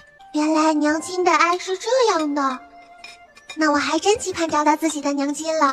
虽然师父跟师兄们也都很爱我，可是多一个人爱我，那爱不就是更多了？女儿这几年一定是吃了很多苦，经常吃不饱饭，不然一个3岁半的孩子怎么会吃这么多？主人，美妇把你当做了女儿，可是她却不能认你哟，说认了你就会害死你，还会害死好多人呢。美依依的女儿是担心吗？为啥相认就会死很多人？要不我帮帮美依依吧，我可是幸运宝宝，能给人带来好运气的。师傅，你不是说今天有事吗？还不走？知道了，美依依，我今天还有很重要的事情要去做，就不能陪着美依依了。你可要好好养伤啊。说完，小烟宝就爬下凳子，哒哒哒地跑了出去。美妇还想拉住小烟宝。夫人，你再这样，怕是要害了很多人。夫人，你不觉得昨夜的刺客就是针对我们来的吗？你说是皇后还是老爷？小心隔墙有耳。你是说我表姐一家？不会吧，没有我，老爷也不会照拂他们一家的。夫人，陈家是商户人家，他们最会权衡利弊，说是有人给他们施压或者利诱呢。我不能再待下去了，我死不要紧，可是不能害了烟宝。佩儿，去让车夫备车，我们这就回去。可是夫人，你的伤……无碍，我今天已经感觉好多了。若是烟宝一会儿回来，我又该舍不得走了，到时我怕会被人看出破绽。现在或许他们还没发现我认出了烟宝。小烟宝和徒弟在云州城里转悠了一天，不会根本就没有什么爹娘来找我吧？而他把我轰下山，就是为了让我收这个白胡子徒弟？不会是几10年前徒弟遇到的那个人就是师傅吧？这个鸡贼师傅，我们还是找个地方吃饭吧。子虚道长背着师傅走进了一家饭馆。道长，几位？就我和我师傅2个。道长，您师傅呢？我这不是背着呢吗？这小娃娃是你师傅？当然，如假包换的师傅。那您2位里面请。子虚道长问师傅点什么菜？你随便点，我不挑食的。子虚道长看得出来师傅喜欢吃肉，所以他点了一桌子的肉菜，另外点2个素菜。道长，就你们师徒2个人点这么多能吃得完吗？何况还有一个小孩子。哼，怕我们付不起钱呢。很快，伙计就把一桌子菜上齐了。小烟宝看到徒弟只夹那2道素菜，插了一个狮子头放进徒弟的碗里，又掰了半只鸡。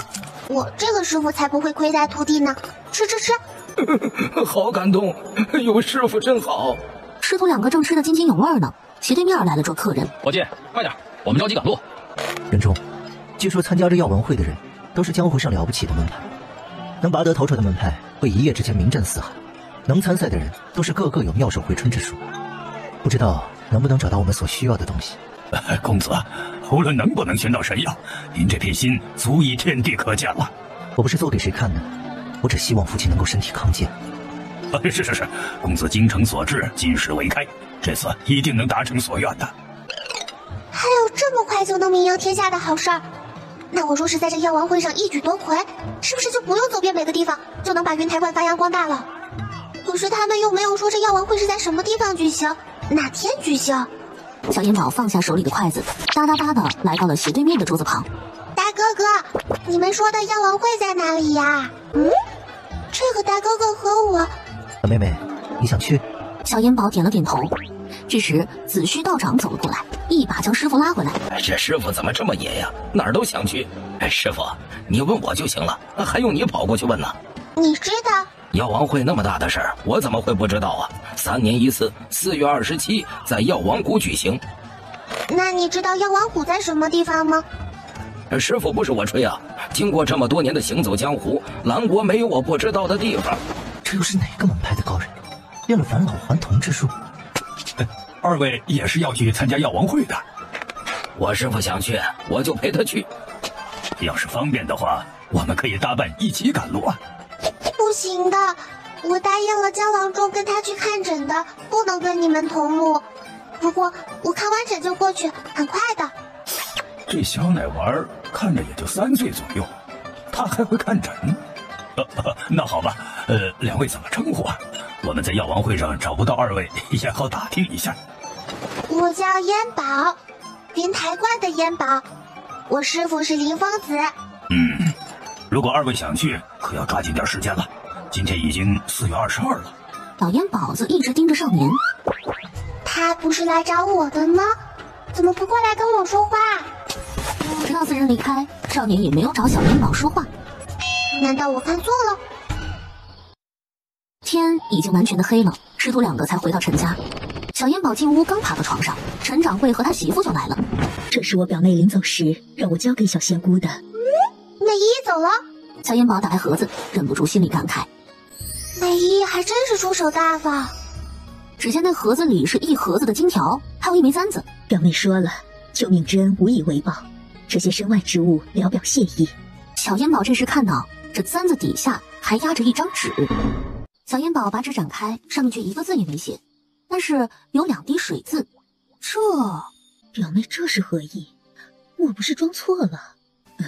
我把东西送到了，就不打扰2位道长了，早些歇息吧，明早还要去和江郎中去看诊呢。好在我给美姨用的药都是注入灵力的，她肩头上的伤应该无碍了吧？一夜好眠，江郎中早早的就来陈家接小烟宝师徒了。小烟宝还没有睡醒，就被徒弟抱着上了马车。小烟宝在马车上又足足睡了1个时辰才睡醒，这时他的肚子又开始咕噜咕噜的叫了。都怪我贪睡，早饭都没吃。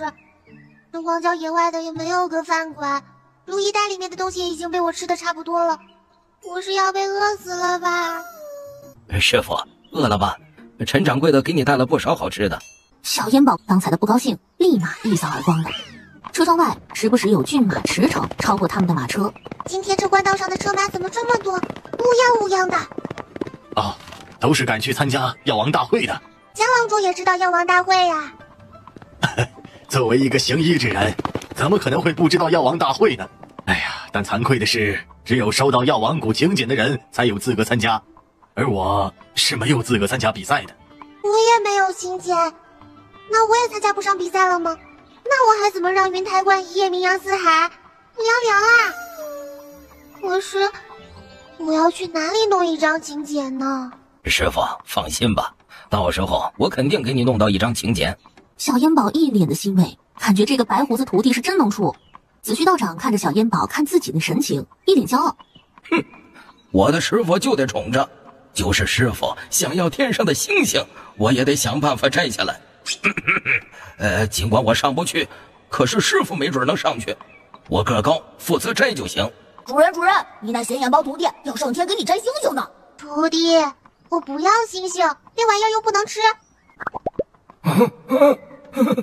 我师傅会堵我的心。妈呀，幸亏我没有对师傅不敬啊！以后还是别吐槽师傅败家了。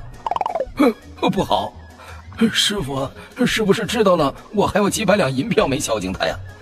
可是那是留着给师傅买好吃的用的，不然我这一把年纪怎么好意思跟师傅伸手要银子呢？那个显眼包居然还藏着几百两银票没给主人。直到申时，他们总算是进了思康县城。江兄，你还真没食言呐。苏兄，今日令郎的身体如何？这发病可还频繁？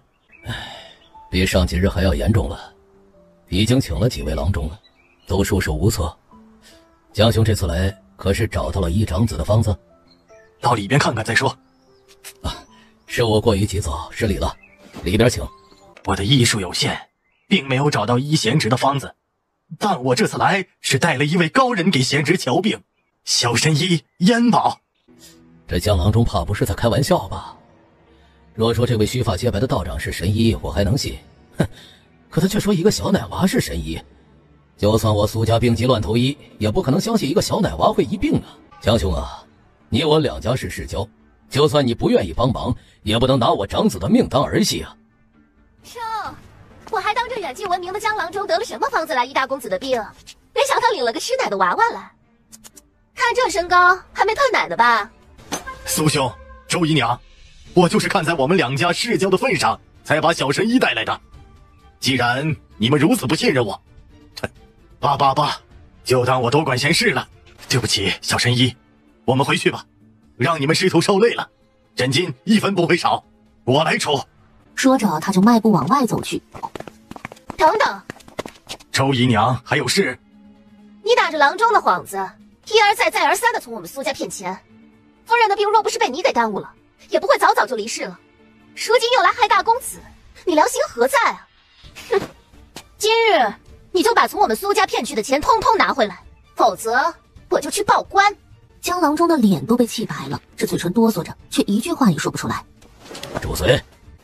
老爷，你就是太心善了。我倒是觉得这家夫人不是病死的，而是被人害死的，而且凶手很有可能就是你哦。你个奶都没断的小崽子，居然敢在这儿胡说八道！看我今天不打死你！那周姨娘说着，就疯了一般的扑向子旭道长怀里的小烟宝。子旭道长抬起脚就踹向周姨娘，一下就给踹飞了出去，摔了个四仰八叉。娘，爹，你快看看娘！这苏成业可真大度，居然允许小谢带着别人的孩子嫁给他，这可真是真爱了。老爷，我就算是苏家的小妾，好歹也给你生了儿子，而且夫人不在了，家里的一切我都是尽心尽力的在操持，他们打狗一样看主人的，你就这么眼睁睁看着吗？今天若是不报官，我也没脸活了。哇，苏成业头顶可以放羊了，真是好大一个官！报吧，现在就报，也好让官府的人来查一查苏家夫人到底是病死的，还是被人害死的。老爷，我知道你心善，可是我这么被人欺负，还不是因为你不帮我扶正？我这个做娘的被人这么欺负，我们的恒儿以后可怎么抬头做人啊？你不为我想，也得为恒儿想。何况大公子那身体。把夫人扶起来。夫人，老爷，你同意帮我扶正了？这一窝心脚挨他直认。不行。小烟宝就看到门口处一个眼圈发黑、身体羸弱的少年，有小厮扶着站在门口。季云呐，你怎么出来了？你们怎么把大公子给扶出来了？公子听说江郎中带来了一位神医，非要过来看看，我们拦不住。苏成业想上前去扶儿子一把，却被少年甩开了。除非我死，谁也别想动我母亲的位子。说完，那少年就歪倒在小厮的怀里，昏过去了。周姨娘的目光阴毒地看着倒下去的少年，牙齿暗暗咬得直响。江兄，劳烦你再给长子瞧瞧吧。江郎中站在那里没动。江兄，我刚才确实说话有点过头了，请江兄大人有大量，别跟我计较。看在长子和亡妻的份上，江郎中最终还是没有狠下心来。小神医，我没事的，我跟你去瞧瞧。唉，真可怜。他可怜什么呀？我刚才就应该多踹他2脚才对。我是说苏家的夫人真可怜，儿子被害却只能眼睁睁看着，无能为力。他的儿子要是没了，他的魂魄也就跟着散了。小娃，神医，你看到我夫人了？哎，这个一会儿再说，咱们还是先去看病人吧。好。此时，少年紧闭双目，脸色乌青，气若游丝。小烟宝自然而然的就用3根指头扣住了少年的脉搏，脑海里闪现出少年的种种症状，好像他对这些症状早就烂熟于心了。怎么回事？我从来没有学过诊脉医病，可是为什么一见到病人，脑瓜子里就冒出了这么多东西？主人，你解了美妇的毒，就医好了他的伤，开启了你的医学属性。你已经在梦里习完了整本如意一点，你是名副其实的神医了。啊呜啊呜！到底咱俩谁是主人？为啥你比我知道的多？主人，你的关注点歪了。而这边，江郎中看小烟宝的手法，不由得摇头感慨：小仙姑还说不会医病，看她诊脉的手法就是个高手啊。小燕宝把完脉，收回了手，随即看向苏成义。七绝脉象，他是活不过3天了。而且小哥哥也并不是生病了，是被吸走了阳气，阳气断，人便亡。苏成义的脚下一软，身体就歪向了子虚道长。哼，不是信不过我师傅吗？干嘛怕成这个样子？刚才小神医说堂屋里，那是他。陆夫人是小哥哥的娘亲，怎么会害他？即使成了鬼，那也是想护着自己的儿子的。只是他魂力不够，没办法和害大哥哥的鬼抗衡。小神医是说这家里还有另一只鬼。小神医，刚才都是我有眼无珠，你救救我儿子吧！啊，小仙姑，这还有的救吗？有的呀，但是只要能救我儿，就算是拿我的命去换，我也愿意。我又不是神仙，我可不会以命换命。但是这只害你儿子的鬼必须得抓到，不然病根不除，救了也是白救。抓鬼？那我去请个道士来。哎呀，这里就有道士，还去哪里请？道长莫怪，我是急糊涂了。你不用跟我假惺惺的，我可抓不了你们家的鬼。那只鬼不在这里，等我去问问那只鬼什么时候来。然后他就从如意袋里掏出一碗9转赤阳还丹，还没能给少年喂下呢。师傅且慢，他们这一家人净干那拉屎往回做的事儿。先说好了价，付了银子，再救人也不迟啊。只要能救我儿，道长随便开价。只要我苏某人能拿得出来，就算是变卖家产，我也救我儿的命。你把家产变卖了，那我所做的一切不都白费了吗？不行，绝对不行！老爷，大公子是你的儿子，恒儿也是你的儿子，你怎么一点都不为他考虑啊？到底是谁的儿子，你心里有数。我和我表哥的事，府里没人知道，这个小崽子又是怎么知道的？啊呜！主人，那个叫恒儿的孩子是周姨娘和他表哥生的。好大方，警保局局长非你莫属。小神医，我知道贱妾刚才对你多有不敬，可是这种话不能乱讲的，这让孩子以后怎么做人？陆老爷，你的这位小妾的表哥现在可在府内？啊，他不在府内，在我的一个庄子里看庄子呢。不过很快就回来了，府里的管家病了，他回来帮我打理一下府里的事情。你个小崽子休得胡说！你治病就治病，关我表哥什么事？小神医也没说什么，你这么紧张干什么呀？没有啊，我就是觉得他就是对我不满，也不应该殃及无辜的人。小燕宝一顺不顺地看着周姨娘，把周姨娘看得更加心虚了。这到底是哪里来的这么个小崽子，一眼就能看透人心一般。反正我说什么话老爷也不信，你自己就等着被他们骗吧。大不了我和恒儿去沿街乞讨。而他说完就一扭身离开了这个房间。我还以为这周姨娘的战斗力多强呢，一个回合没下来就跑了。小神医，你若是信不过我苏某人的话，我可以现在就立4句画押。这倒不用，你若是不付真金，我就不把你小妾的秘密告诉你，让你给别人养一辈子的儿子。而小燕宝此时已经把9转赤阳还丹放进苏纪云的嘴里。师傅要是知道我把他那一炉又一炉的废丹药又给炼成了，还不告诉他，一定又得撒泼打滚薅头发了。哎，师傅那没几根的头发恐怕又得遭殃了。到时候师傅就会成为云台观自建观以来第一位秃头道士了。哎，那这样师傅算是道士还是和尚吧？小燕宝想着师傅那光秃秃的脑袋的样子，不由笑出了声。师傅，你笑什么呢？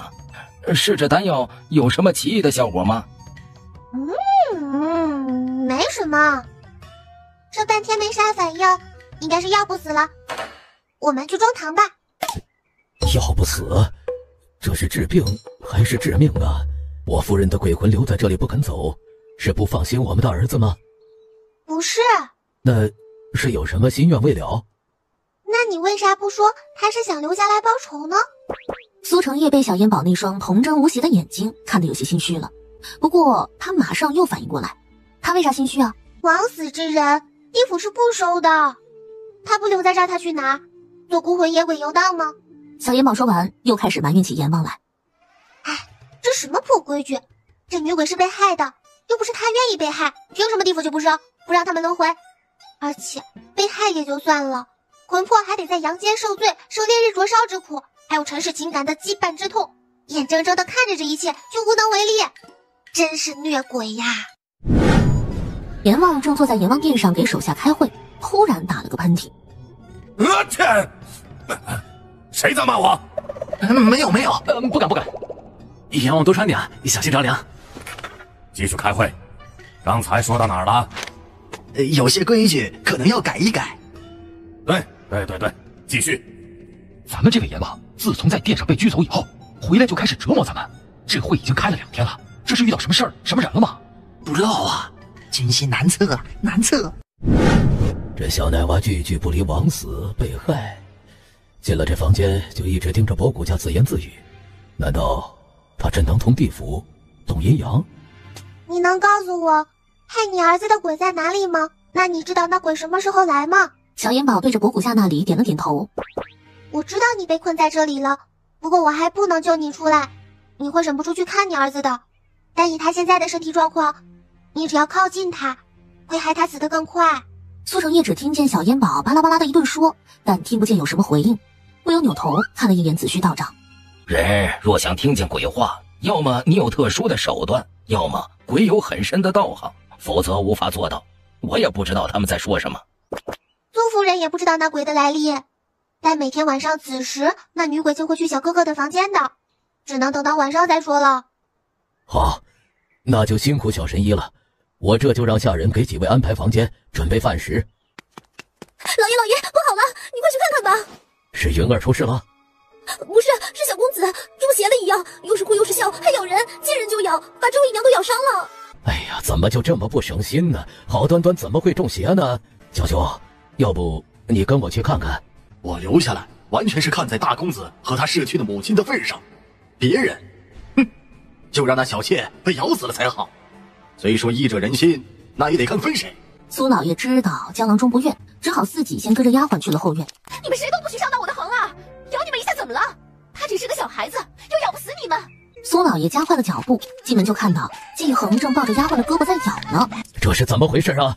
周姨娘一见老爷来了，立马就开始哭哭啼啼起来，丝毫没有去拉开儿子的想法。哭什么哭啊？还不快点把恒儿拉开！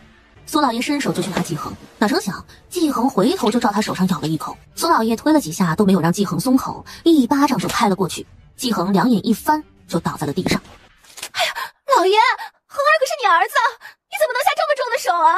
这我也没用多大力气啊，说说到底是怎么回事？还不都是前院那几个人捣的鬼？不然恒儿怎么会突然发疯咬人？他又没出门，就是刚刚我领他去了一趟中堂。休得胡说！老爷，我没有胡说，那个老道一看就不是个好人，肯定是偷偷在恒儿身上用了什么邪术。还有那个小崽子，说不定是什么妖精，不然哪有头发和胡子都白了的人去认一个小孩子当师傅的？行了，还是先找个郎中来给恒儿瞧瞧。恒儿啊，师娘对不起你，明知道你不受待见，还把你生下来，跟着娘受人家的白眼欺负，人家从来没把咱们娘俩的命当一回事。你若是有个3长2短，娘也不活了。人家大公子的命是命，你的命如草芥，我这当娘的连自己的儿子都保护不了，活着何用？说着他就拔下头上的簪子戳向自己的喉咙。苏老爷一把抓住了小妾的手腕，可是动作还是慢了半拍。姨娘，你流血了！周姨娘的手哆嗦了一下，簪子掉落在地上，又呜呜咽咽地哭起来。小梅啊，去前院让人请个郎中来看看再说。苏老爷思忖了一下，便转身出去往前院走去。恒儿，不是娘心狠，娘也不忍心，为了以后咱们娘俩的好日子，只能让你受点苦了。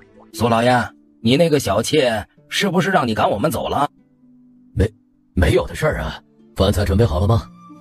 回老爷，已经备好了，是3位贵客说要等老爷回来。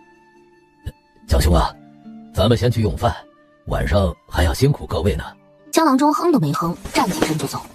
苏老爷和下人低声交代了2句，就陪着几人去用饭。可是刚一坐下，下人就来通知他，郎中来了。这么快？是在半路上碰到的。江兄、小神医、道长，我先失陪一下，后院还有点事儿。哎呀，周姨娘啊，小公子的病我看不了，你还是另请高明吧。董郎中，你不能走啊！你要救救我的恒儿。董郎中，我小儿到底是什么病啊？小公子是被人用了邪术控制了心智，不过这种邪术离远了就没法控制了。这人一定是在你们苏府内，你们府上今日可有来过陌生人？我就说那几个人不是好人，你偏不信。他们被我看破，他骗不到钱了，就对我恒儿下手了。老爷，董郎中可说的是真的？嘿，信不过我就去另请高明，我还有病人等着我看诊呢。说完，董郎中顿时一甩袖子，背起药箱就往外走。这时，床上一直紧闭双眼的季恒突然睁开眼睛，眼仁通红，直愣愣地坐起来，然后照着自己的胳膊就咬了下去。董郎中留步，这回你看到了吧？哎，信不信？一会儿那人要是控制他咬舌自尽，我看你们哭都来不及了。董郎中，你先让他把口松开。董郎中对着季恒的后脖梗击了一下。我还以为用什么法子，要是拍晕，那我自己也会啊。哎呦，胳膊上的肉差点就咬掉下来了，这是用了多大的劲儿啊！哎，为了防止一会儿小公子醒了再伤害自己，还是绑起来吧。好，那就先绑起来吧。老爷，你就可怜可怜恒儿吧。大公子的病还不知道能不能治好，现在恒儿要是再出事，咱们苏家可就断后了。你先看好恒儿。说完，他转身就出了房门。香梅，拿100两银子给董郎中。这董郎中一个方子没开，一针没扎，只是打了一巴掌就给100两，这一巴掌可真值钱。要早知道这样，我去把小公子打晕，把这100两给我多好啊！香梅肉疼的把100两银子递到董郎中的手中。姨娘，下回再小晕小公子，你让我来，你给我10两就行。滚出去！香梅灰溜溜的被吼出了房门。周姨娘和董郎中交换了一个眼神，董郎中就背上药箱走了。香梅，你给我滚进来！出去也是你，进来也是你，滚来滚去，你当我是蹴鞠啊？你去前院看看，老爷把那几个人撵走没有？机灵点。哦。香梅答应一声，撅着嘴就去前院了。而他刚走到垂花门，哎，你说咱们府里这是咋了？2位公子接二连三出事儿，还得的都是怪病。哎，是啊，咱们府上已经够倒霉的了，骗子还来浑水摸鱼。你们在说谁是骗子啊？当然是说江郎中和他带来的一老一小。那他们人呢？被老爷轰走了，不然还留着让他们骗钱不成？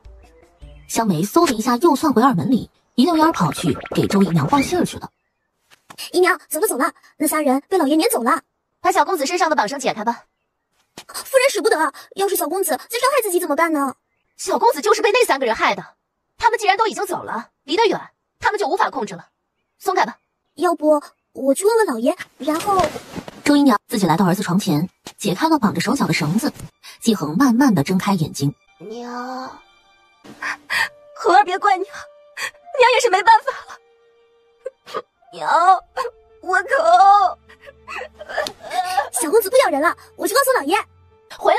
香梅一时没收住脚，绊在了门槛上，直接就趴在了地上。你怎么就这么笨？老爷的心从来不在恒儿身上，你不必去告诉他了。想必老爷是去看大公子了，你去把孔明灯放了吧。恒儿今天没法去给他哥哥祈福了。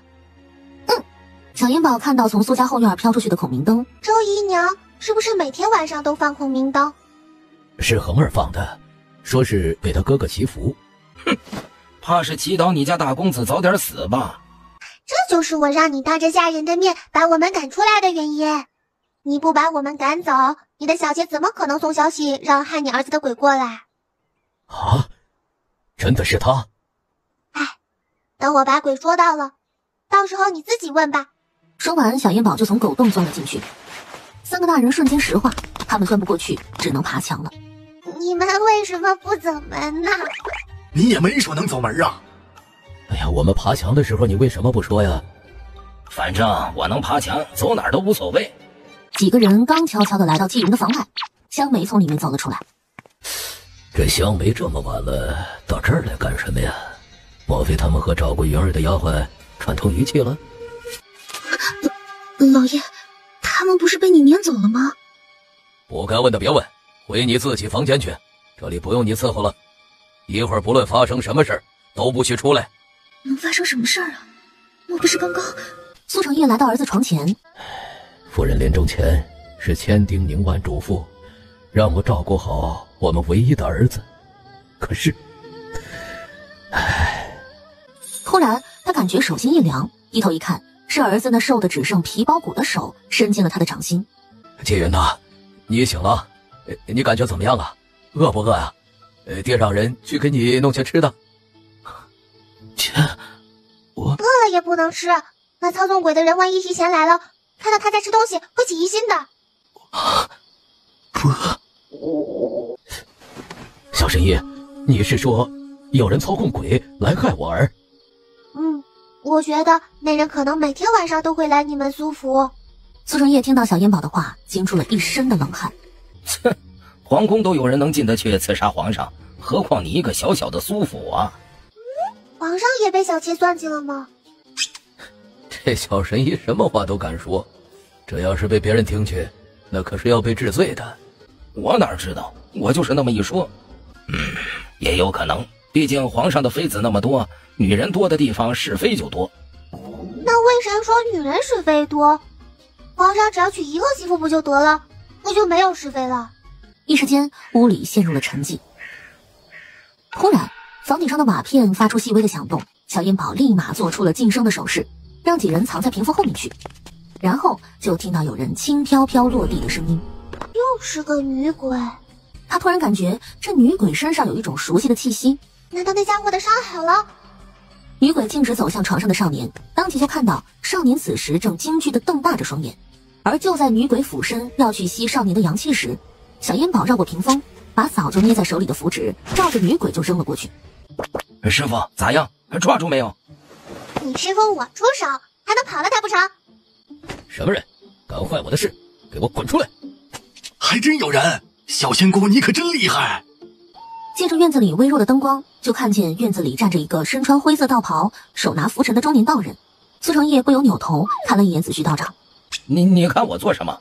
我跟他可不是一路人，穿道袍的也不一定就是真道士。哼，还真有点本事，居然把我的倩娘抓住了。你把她放了，我便不与你计较，否则打听打听，我们天蝎雀可不是好惹的。果然是熟悉的味道。哎呀，我的感觉还真准，我可太厉害了。那你也认识叶主人了？你们认识我师弟？那可是我们天蝎雀未来的雀主。师傅，要知道他是天蝎雀未来的雀主，你就应该把他的双腿打折，让他躺上半年。什么？也不知道荣九思从吃人牙里面爬出来没有？你们说什么？你们到底是什么人？我是云台观的烟宝。你们天蝎雀的那2个被我揍了的人没跟你们说吗？哦，他们也有可能是不好意思说哈。云台观的人，哼，找你们还找不到，那我就替我师父教训教训你们。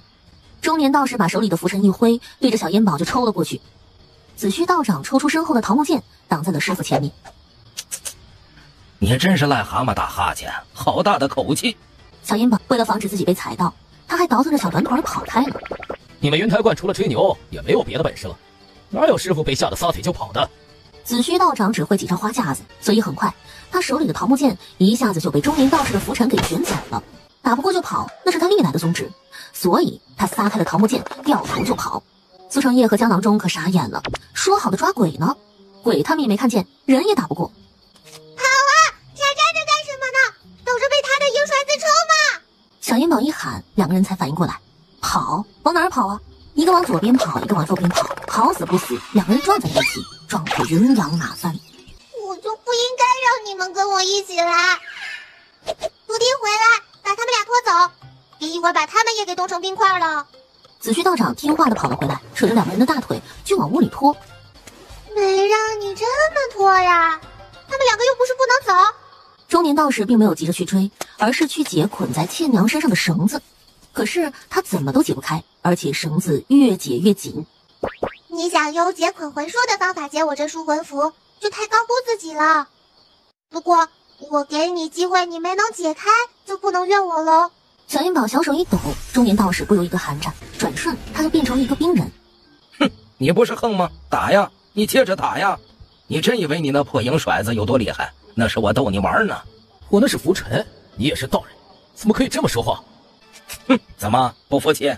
我师傅说那是影甩子，那就是影甩子。你再瞪眼，让我师傅把你眼珠子冻上。一把年纪的人了，怎么这么幼稚？啊，咱又用错符了，我就是想让他冷而已，没想冻成冰人的。徒弟，你快把他脑袋上的冰敲开，别让他憋死了。哦，小点劲儿，别给他脑袋敲漏了。对，别让他憋死了。还没问他是谁指使的呢。哎呦，小仙姑这本事可真是了不得，呼风唤雨，岂不信手拈来？紫虚道长得了师傅的命令，他捡起他的桃木剑，卯足了劲儿拍了一下。师傅，你看，难道是我的灵符不生，这冰就敲不碎？要不你再换个东西试试？紫虚道长寻了一圈，也没有找到合适的东西。最后，他用那半把桃木剑挖了一块青砖，然后拿着青砖就照着冰人的脑袋拍了下去。别！可惜他喊晚了，那青砖已经拍到冰人的脑袋上了。紫虚道长被弹飞了出去，还摔了个屁股墩儿。师傅，我不拍了，让这王八蛋冻死得了。别呀，小仙姑，别让他冻死，还没问话呢。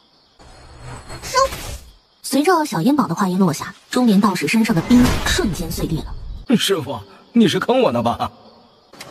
你说是谁让你害我儿子的？他都冻成这样了，还能说话吗？是不是傻？让他缓缓吧，他跑不了的。可苏成业等不及呀，他转身就跑了出去。这苏老爷干嘛去了？不多一时，苏成业就抱着一大捆木柴回来了。给他烤火，能化得更快些。你确定要给他烤火？冰火两重天。苏老爷，你可真善良。由于木柴里倒了松油，所以火折子一点就着了。哎呀，真狠呐！哎呀，真狠呐！半刻钟的功夫，中年道士就惨叫起来。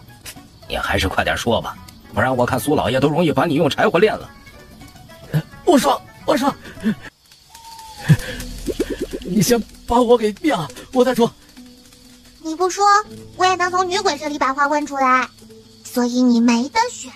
是福成庄的赖管事请我来的。什么？赖 Sir 现在的一切可以说都是我给的，他怎么可以这么忘恩负义，竟然这般来害我儿？不是，我只管拿钱做事儿，至于你们之间有什么仇怨，那你去问他了。我现在已经都说了，快把火都给熄了吧。还是把火灭了吧，不然他死了，那个管事怕是不肯认账吧。大人呢？去提2桶水来，把火灭了。随虎，出来吧。来了，老爷。你带几个人去福成庄一趟，把赖 Sir 给我绑回来。下人提来水，把4堆火都浇灭了。苏成业怕中年道士跑了，又让下人把道士绑了起来，暂时关在了柴房里。小仙姑，那鬼在哪儿呢？能不能也让我看看？人见鬼，重则影响运势，轻则会生一场病。你确定你要看？这病会病多久啊？会不会死人呢？有我在，肯定不会让影响你运势和生病的事发生的。那我要看看。你以为这些事儿说说就行啊？是需要耗费我师傅灵力的，加钱。好，也让我开开眼，钱算在他头上。让我花钱，就这个态度吗？小烟宝从如意袋里拿出2张符纸，贴在苏老爷和江郎中的印堂上。看完了以后，你们做噩梦可别怨我。苏老爷和江郎中相视一眼，心道：现在后悔还来得及吗？来不及啦！师傅，你也给我贴1张符纸呗。你不是有牛眼泪吗？我这牛眼泪在陈家石就用的差不多了，再说也没有师傅的符纸好用啊。牛眼泪还得是将死之牛的眼泪才最好用，所以收集起来十分费劲儿。他瓷瓶里的牛眼泪还是他蹲了好几天的牛圈才积攒来的。小烟宝又从如意袋里掏出1张符纸，贴在了紫虚道长的印堂上，然后才走进女鬼，把他身上的摄魂符收了。你叫倩娘？是。那你又是为何成为那道士的驯养女鬼的呢？我是为了救我的儿子，他将不久于人世。什么？你救你的儿子，你为啥来害我的儿子？那你的儿子得救了？还没有，我主人说要我吸完20个少年郎的阳气，才能渡给我儿子，他才能活命。这是第20个。也就是说，你们已经害死了19条少年的命了。只要能救我儿子，我愿意下18层地狱。恐怕你是受了那道士的骗了，根本就没有鬼能给人渡阳气的。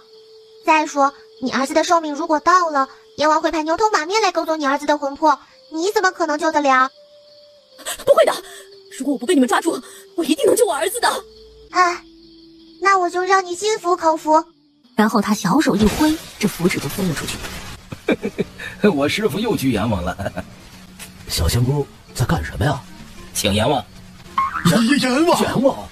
他们的惊呼声还没落下，就见面前闪出一个红面长髯、头戴引流、双手捧护、身穿黑袍的老头。阎王爷，你又来了。是我想来的吗？是我抗拒不了那符纸的力量，被硬生生给薅来的。阎宝，又把我招来，有何事啊？我这几天可在加班加点的搞整顿呢。我就想问问你，你们阴间是怎么管这些鬼的？让他们在阳间随便害人，把人害死了，你们地府又不收，那阳间的鬼不就越来越多，还怎么太平？这规矩又不是我定的，跟我发什么火？那这个规矩可以改？可你们这规矩是错的，对阳间危害很大，为什么不改？好，我回去就改。我今天找你来，是有一件事要问你。阎宝，什么事儿？你说。他说他儿子寿命将近，有个老道告诉他，只要他吸收够了20个少年的阳气，再渡给他儿子，就能给他儿子续命。可真有这样的法子？哎呀，鬼属阴，吸了阳气之后，阴阳中和，是不可能把阳气积攒在体内再渡给人的。20个少年的阳气可以让一个白鬼快速成长为厉鬼。不可能！不可能！既然我来了，我就帮着查一查他儿子的阳寿。阎王从怀里掏出一个卷轴来。千娘，报上你儿子的姓名、家乡住址、出生年月日。于泾县于上镇周岗村周福生，戊寅年庚申月甲寅日乙亥时生人。阎王当即在卷轴上一点，立马就显示出一行金字。阎王，你这上面为啥被涂了？这周福生原本有36年的寿命，被突然损去了20年的阳寿，如今只有5日的寿命了。我儿为什么会损去了20年的寿命？他才16岁，那么懂事、听话、孝顺的一个孩子，怎么会损寿呢？你还有脸问？就是因为你害死了20个少年，所以你儿子才因你损寿20年。原本他是有20年大好的光景可过的，现在都被你害没了。不，这第20个的阳气我还没有吸干，他还没有死，所以我儿应该还有1年的寿命的。苏公子没死，那是因为遇到了我师傅，他的阳气还剩多少，你心里没数吗？我师傅今晚要是不来，他就死了，还说你没害吗？为什么会这样？为什么会这样？千娘嘴里不停地念叨着，突然她身上的戾气暴增，嚎叫了一声，奔着柴房而去。死老道，你敢骗我！哎呀，不好，他要杀了老道！小仙姑，不能让他老道死啊，到时候死无对证了。现在追过去也晚了。苏老爷犹豫了一下，还是奔着柴房跑去。师傅，要不我们也去看看吧？好吧，你也去吧，回头你好把千娘带走。回去非得扣黑白无常的工资不可，都是他们2个小子偷懒，这人间才有厉鬼不断出现。我回去就整顿改规矩，反正这位可是发话了。小阎宝师徒和阎王还没等走到柴房，先一步去柴房的人就都一窝蜂地往回跑。苏老爷一边跑还一边吐，千娘身上的戾气全无，从柴房里飘出来，跪在了阎王的面前。虽然你作恶多端，不值得可怜，可是你的儿子是无辜的，我就替你向阎王求求情吧。到时候我会给他儿子安排个好人家去投胎。这阎王多通情达理呀！以后谁再敢拿阎王说事，我跟他急。千娘听到阎王答应下来，执念一消，魂魄也跟着散去了。这就没了。阎宝，若是没事我就先回去了。等等。果然呢，我闪鬼的速度永远赶不上这位变卦的速度。这里还有一位需要你带下去。牛头马面的活也归我干了啊！回头扣他们工资。小阎宝哒哒哒地向中堂走去，而一推开中堂的门，夫人，真的是你啊！程爷，你能看得见我？小仙姑给我开了阴阳眼，你怎么站在这儿一动不动啊？苏夫人被人施法术困在那里了。小烟宝说完就走向博古架，想把花瓶底下的东西拿出来，可是他跳着脚够了2次都没有够到。师傅，你要拿啥？我帮你拿。你拿不下来的，你帮我一下。紫虚道长还不信呢，伸手去抓花瓶。他一连用了3次力都没有能挪动花瓶半分。小烟宝照着指端吹了一下，符纸在小烟宝拿起来时瞬间就点燃了。博古架后面的苏夫人的魂体也随之飘到了苏老爷的面前。程爷，我死得好冤呐！夫人，江郎中也在这儿，你的病不是我不给你治，是真的治不好啊。若是你能活到现在，或许小仙姑能治好你的病。可是，我不是病死的，我是被周姨娘害死的。她在我的饭菜里下了毒啊！中毒？那怎么可能啊？如果是中毒，为什么没有一位郎中诊出你中毒啊？她每次下毒的剂量都很小，刚开始只是让我有些疲乏嗜睡，后来毒量在体内积累的多了，我就醒不过来了。可是我是能听到你们说话的，是周姨娘在确定我醒不过来以后，亲口在我床前说的，她给我下毒了。这个毒妇，你们2个去到后院，把那个贱人给我拖来。2个下人互相看了一眼，却没动。怎么，我指使不动你们了？这老爷，我们是不能进内宅的，要不我去叫2婆子去。去，让张麻带2个人把那个贱人拖来。是。夫人呐，那你又是怎么被困在这里的呀？程爷，我是被周姨娘请来的道士困在这里的，她就是要让我眼睁睁地看着她害死我们的云儿，看着你被她糊得团团转，看着她当上苏家的女主人啊！谁给你们的胆子？放开我！他们将人拖进中堂，狠狠地摔在地上。老爷，这个家还有没有规矩了？张妈和王婆子，住口！老爷，你吼我做什么？恒儿都那样了，你也不关心，是不是这几个骗子又给你灌什么迷魂汤了？老爷，你疯了！贱人，屠妇，你不光害了夫人，还要害死云儿，你怎么那么狠心呢？啊，你也是当娘的人了！老爷，你不能平白无故听几个骗子胡说八道，你就来冤枉我。夫人是生病死的，与我何干？大公子自从有病，我就帮着四处请郎中，不捞好也就算了，咋还闹了我要害他？是时候表演真正的技术了。于是他拿出一张符纸，贴在了周姨娘的脑门上。小崽子，你！周姨娘还没有骂完呢，就突然看见了苏夫人。鬼啊！哪儿来的鬼啊？我们怎么没看到？老爷，有鬼，有鬼啊！哼，我看你是心里有鬼，为什么我们都看不见，偏偏就你能看见呢？说，你为什么要害我？姐姐，我错了，姐姐，我错了，姐姐饶命啊！那你说，你错在哪儿了？苏夫人伸出手就冲着他的脖子掐过来，周姨娘吓得爬起来就要往外跑，不要杀我！但被张妈和王婆子又将她给薅了回来。姐姐饶命！姐姐饶命啊！这一切都不是我的主意，是我表哥让我给你下的毒，主意都是他出的，你去抓他吧，放过我吧！哼，这回你知道我师父为什么提到你这个小妾的表哥了吧？这小仙姑早就知道了。我知道了，你不是也不相信吗？那纪云的病又是怎么一回事啊？老爷，我可没给大公子下毒，大公子可能是撞鬼了，就是因为姐姐的鬼魂留在府中不肯走，所以才害得大公子变成如今这个样子。拖他去柴房看看，回来重说。柴房有什么？总不能有比鬼更让人害怕的东西吧？到了柴房门口，随后就听周姨娘发出灵魂出窍的惨叫。怎么办？怎么办？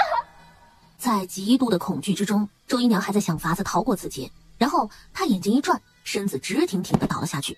2个下人听声音，忍着恐惧把周姨娘拖了出来，像拖死狗一样把她又拖回了中堂。老爷，姨娘吓死了。就这么死了？那太便宜他了吧？紫虚道长走过去探了探周姨娘的鼻息，没死，还有气儿呢。去拎桶水来，把他泼醒。下人直接去井里现打了一桶拔凉拔凉的井水，然后直接把它泼到了周姨娘的身上。周姨娘被一个机灵从地上弹了起来，然后就掐着兰花指开始唱起戏来。唱着唱着，她来到了子虚道长面前。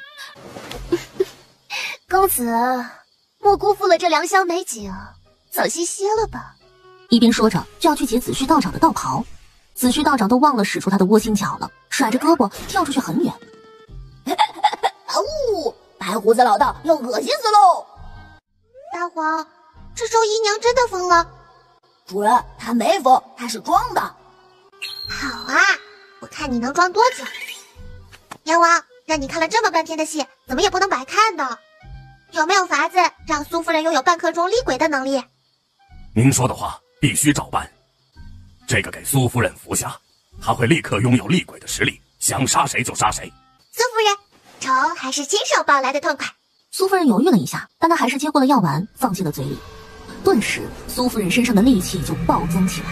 不过，她没有立即去杀周姨娘，而是走向了苏成业。苏成业明显是有点害怕现在的苏夫人。成业，你怕我？苏老爷摇了摇头。我就是想抱你一下，过了今晚，你我就再无相见之日了。苏老爷的身体僵了一下，伸出双臂抱住了苏夫人。苏成业，你宁可抱鬼都不肯抱一下我这个活生生的人。你若是待我有苏氏一半的好，我也不会和表哥。该死，你们统统都该死！周姨娘正恨着呢，苏夫人猛地推开苏老爷，朝她扑过来。姐姐，我错了，我真的知道错了。看在恒儿还那么小的份上，你饶了我吧。恒儿还那么小，她不能没有娘啊。现在求饶也晚了，我要先挖你的心，看看你的心是不是黑的，再掏你的肝，看看你的肝是不是坏的，再拽出你的肠子，最后抽出你的眼珠子。苏夫人一把抓在周姨娘的胸前，这一下苏夫人只是抓到了周姨娘的衣服和皮肤。对，挖她的心，挖她的心，她的心一定是黑的，给狗，狗都不吃。那个燕宝，我还有个事儿没和你说。娘，季恒啊，你怎么跑这儿来了？老爷，是小公子非要哭着找姨娘，我怎么都拦不住。赶紧把小公子拖到后院去。母亲，你是想大哥哥了，回来看大哥哥了吗？恒儿也想母亲了。谁都别过来，再过来我就捅死他！贱人，那可是你生的儿子，你也下得去手？你可真是个毒妇啊你呀！是我生的儿子，可也是你苏成业的儿子。就算是你的大儿子现在不死，他的阳气已经被吸得差不多了，也活不了几天了。你逼我，我就让你们苏家绝后！都说虎毒不食子，这周姨娘比虎还狠毒。啊呜！主人，我哪里毒了？天下都找不到比我更善良的虎了。啊，大黄不毒，是周姨娘毒，她五毒俱全，最毒不过妇人心，这回行了吧？主人，为啥骂周姨娘，非得带上别人呢？我和你一个大黄包说不清楚。好啊，苏夫人，你就把他们娘俩一起杀了吧。苏夫人不可置信地看向小燕宝。阎王，你嗓子不舒服吗？刚才你好像有话没说完吧？就在阎王犹豫的时候，苏夫人往前一扑，抓住周姨娘握簪子的手，就听咔嚓一声，周姨娘的手就断了。周姨娘惨叫一声，抱着手满地打滚。苏夫人抬脚就踹向周姨娘的肋骨，周姨娘又是一声惨叫。母亲，饶了娘吧，你把恒儿杀了吧，恒儿替母亲赎罪。毒妇，我今天非要挖出你的心，看看你的心到底有多黑。苏夫人说完，就照着周姨娘的心口抓去。且慢！哎，你这老头没听说过有仇不报非君子吗？虽然苏夫人是女子，现在是女鬼哈，但有仇不报就不是好女鬼。我不是不让他报仇，是他如果在阳间杀人了，就不能轮回转世了。我想没读过书，可不许骗我。我何其无辜啊！这个规矩明明是你……哎呀，说不清啊！我就算不能轮回转世，我今天也要杀了这个毒妇。夫人，不要！做人是他害死了你，做鬼了，不能因为他再不能转世投胎，不值当啊！苏我让你做人做鬼都不能好过，你杀呀杀呀！苏夫人只见她将手指探进周姨娘的肉里，多大的代价，我也要让她死！娘，不要啊！云儿，娘的云儿，你还活着？娘，儿子好想你啊！云儿，是娘无能，眼睁睁地看着你被害，却保护不了你，让今天就杀了周姨娘给你报仇。娘，求儿子来报，你不要搭上自己，不知道来生我还要做您的儿子，让您儿孙满堂，承欢膝下，所以您一定要轮回转世。好，娘答应你，来生我们母子再续这份母子情。师傅，想哭是怎么个事儿啊？阎王，你还记不记得你在陈家时答应我的话？罚我的事儿你还没说怎么罚呢？那我今天就罚你，让苏夫人他们母子来生还做母子，了了今生的遗憾。你能做到不？能。苏夫人听到阎王的话，身上的戾气一下子就散了下去，而戾气一散，她的身体就再次变成了虚幻的鬼魂。娘，记住我们的约定，我们来生还做母子。小燕宝看了一眼阎王，这个药只能吃一次，再吃他的魂魄会承受不住，有魂飞魄散的危险。不会是小气舍不得吧？哎呦，我跟谁小气也不敢跟你小气啊！我这里还有9颗呢，不信你就给他吃，可不是我心疼。小燕宝冲阎王一伸手，燕宝，我说的可都是实话，你真要给他吃？小燕宝拿过瓶子放进了自己的如意袋。姑且相信你说的话，不过你既然不是小气，那就把这些药丸送给我吧，没准以后用得上，省得再跟你要会麻烦的。啊，这是明目张胆的打劫呀！我可就只剩下这9颗涅槃鬼丹了。下次我再来的时候，一定身上什么宝贝都不带。以后时时刻刻身上都不带什么宝贝。主人，你薅羊毛也不能把羊薅秃了呀，下次他哪还敢让你看见羊毛了？何况那是1000年才能炼一次的涅槃鬼丹呢！啊呜！大黄，你是一只虎，怎么叫成了鸭子？自由发挥了，反正你从来都没有把我这只虎当成虎，你不是一直都叫我大黄猫吗？不是，大黄，猫和老虎还是一科的，可是老虎和鸭子快火种了都。主人，你的关注点是不是歪了呀？好吧，那这个黑不溜秋的药丸子很珍贵吗？主人，炼涅槃鬼丹需要血灵草，血灵草长在幽冥岭里，1000年才能长出来1颗，你说珍不珍贵？1000年啊，是挺长的。小燕宝抬头看了一眼阎王，燕宝，真没有了，就那9颗都给你了，你若是还想要，那得1000年以后了。改日我看看能不能帮你找些血灵草来。找些？把血灵草当蘑菇吗？那就多谢燕宝了。那个燕宝，他们见也见了，约定也约定了，人间的事儿就交给人间处理吧，我就带着苏夫人走了。多谢小仙姑成全，纵是遗憾，却未来可期。然后笑着和阎王走了。云儿，这仇爹给你报。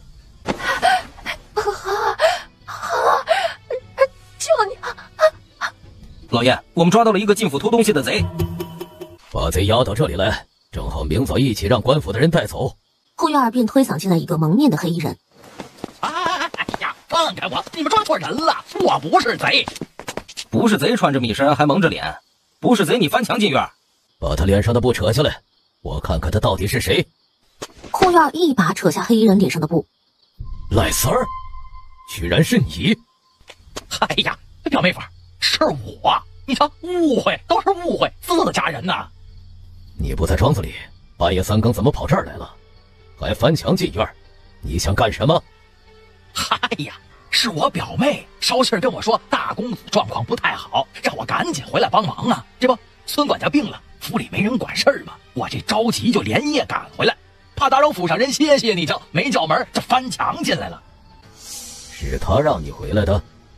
这表妹，这是出什么事了？表妹为什么伤成这个样子啊？就这么多人看着，咱不去请个郎中啊？大黄果然说的没错，这赖三儿才是季恒的亲爹。啊呜！主人，我说的话什么时候做过呀？哼，早知道你会自己跳墙来，就不让崔虎去庄子上跑一趟了。表妹说，既然我已经来了，有什么事儿你就吩咐。这要不我先去给表妹请个郎中。大难临头各自飞呀，表妹，你别怪我不管你，我是真管不了你了。赖三儿，你少在这儿跟我装傻充愣。你跟周氏这个贱人所做的事他都招了，你呢？表妹居然把她自己也供出去了，而且季恒也在这里，难道……老爷，我知道错了，不该听信表哥的怂恿，看在我们恒儿的面上，你就饶了我吧。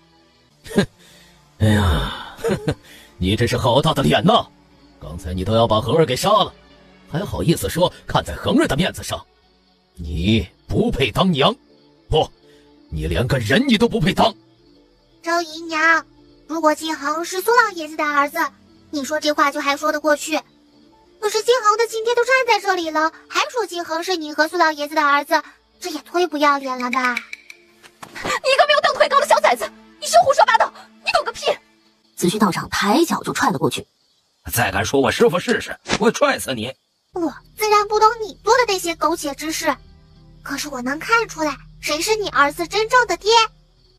小仙姑，你说他们两个，赖三儿是？你和季恒没有亲缘线的哦，而周姨娘的表哥才和季恒有亲缘线，他们才是真正的父子。你胡说！我胡不胡说？这中堂里的人看看就知道了。说着，小阴宝就掏出了一张符纸，注了灵力。大家看好了，随后大家眼前就出现了很多条线，每个人身上都有亲缘线，只要他不是从石头缝里蹦出来的，都有的哈。哎，你们快看，老爷头顶上的金线和大公子身上的金线连在一起了。小公子头顶上的金线与赖三和周姨娘头顶上的金线连在一起了。快看，周姨娘头上的线好奇怪啊！妖术，妖术！这小崽子一定是个妖怪，他在祸乱人心。小仙姑，这线的颜色都是什么意思呢？金色的是父母子女线，红色的是姻缘线，这橙色的是表兄妹线。至于别的，就是我师父说了，你们没有我师父让你们看，你们也看不到，所以问多了也没用。把这一对狗男女给我绑了！爹，求求你放过我娘吧！我不是你爹，赖三儿才是你爹。爹，你怎么罚恒儿都行，不能不要恒儿啊！我不给我娘求情了，爹，你不能不要我！老爷，那小崽子就是个小妖女，你怎么能听她胡说八道呢？恒儿是你的儿子啊！季恒的左肩处是不是有一块青色的蝴蝶形胎记？不知道。有胎记怎么了？这10个人里8个人身上有胎记、痦子、痣之类的，这又能说明什么？有胎记是不算什么，可是季恒肩膀上的胎记和你肩膀上的胎记一模一样，可就很能说明什么啦。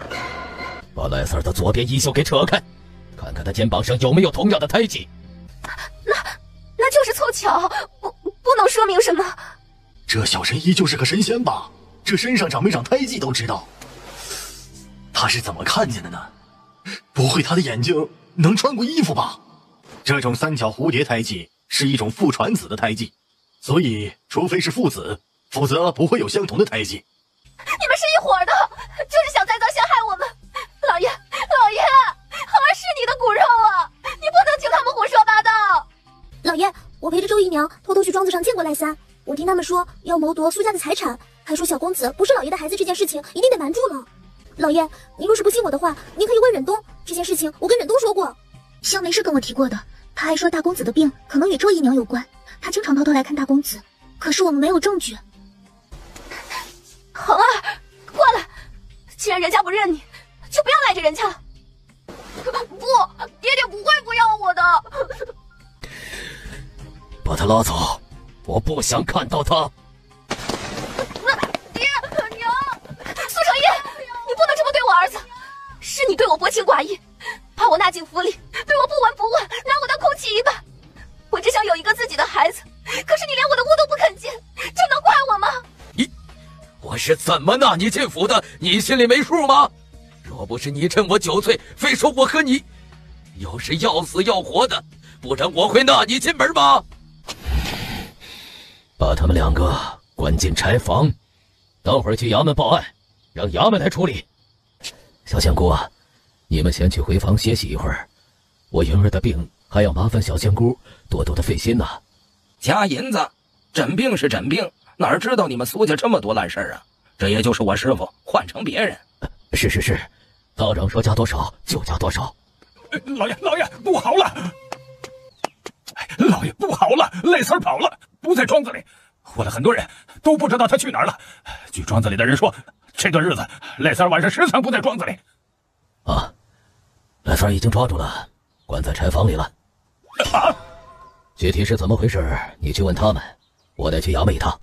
一个护院把崔虎拉过去，眉飞色舞的把昨天晚上发生的事儿给讲了一遍。哎呦，你没亲眼看到当时的场面，哎呀，可惜了。你当我是你呢？一听到这些八卦，眼珠都冒绿光。不过，你说那小神医真能看出来什么亲缘线啊？是啊，哎呦，可神了！那我是不是能请小神医帮忙找一下我妹妹啊？那几个神医被安排住在哪儿了？哦，被安排在西跨院了，离大公子的房间近，方便给大公子治病。崔虎直接奔着西跨院而去，而崔虎刚走到西跨院门口，就和一个从里面跑出来的丫鬟撞了个满怀。你走路不看路的吗？对不起啊。你说你把我撞了，怎么办吧？你说怎么办吧？那就跟我去找人，我就原谅你。找人？找谁呀？你得跟我说找谁呀，不然我怎么跟你找？是小公子，不是，是周姨娘的儿子跑了，不知道跑哪儿去了。我怕一会儿老爷要我找人，你帮我找找看，是不是藏到府里的什么地方了？跑就跑了呗，找他做什么？跑了还省得老爷把他撵出府了。老爷撵是老爷的事情，我不能把人看丢了。你帮不帮我找？不帮我找，我就告诉老爷你欺负我。我还是尽早把小哥哥的病医好，我好去参加药王会。师傅，咱们不等苏老爷回来吗？等他做什么？他又不会看病。我师父说了，做事不可以半途而废，所以这事我既然管了，就要管到底。苏老爷在不在，我该医病都得医病。那个小仙姑，我就是跟着你去看看，长长见识。我不偷学的。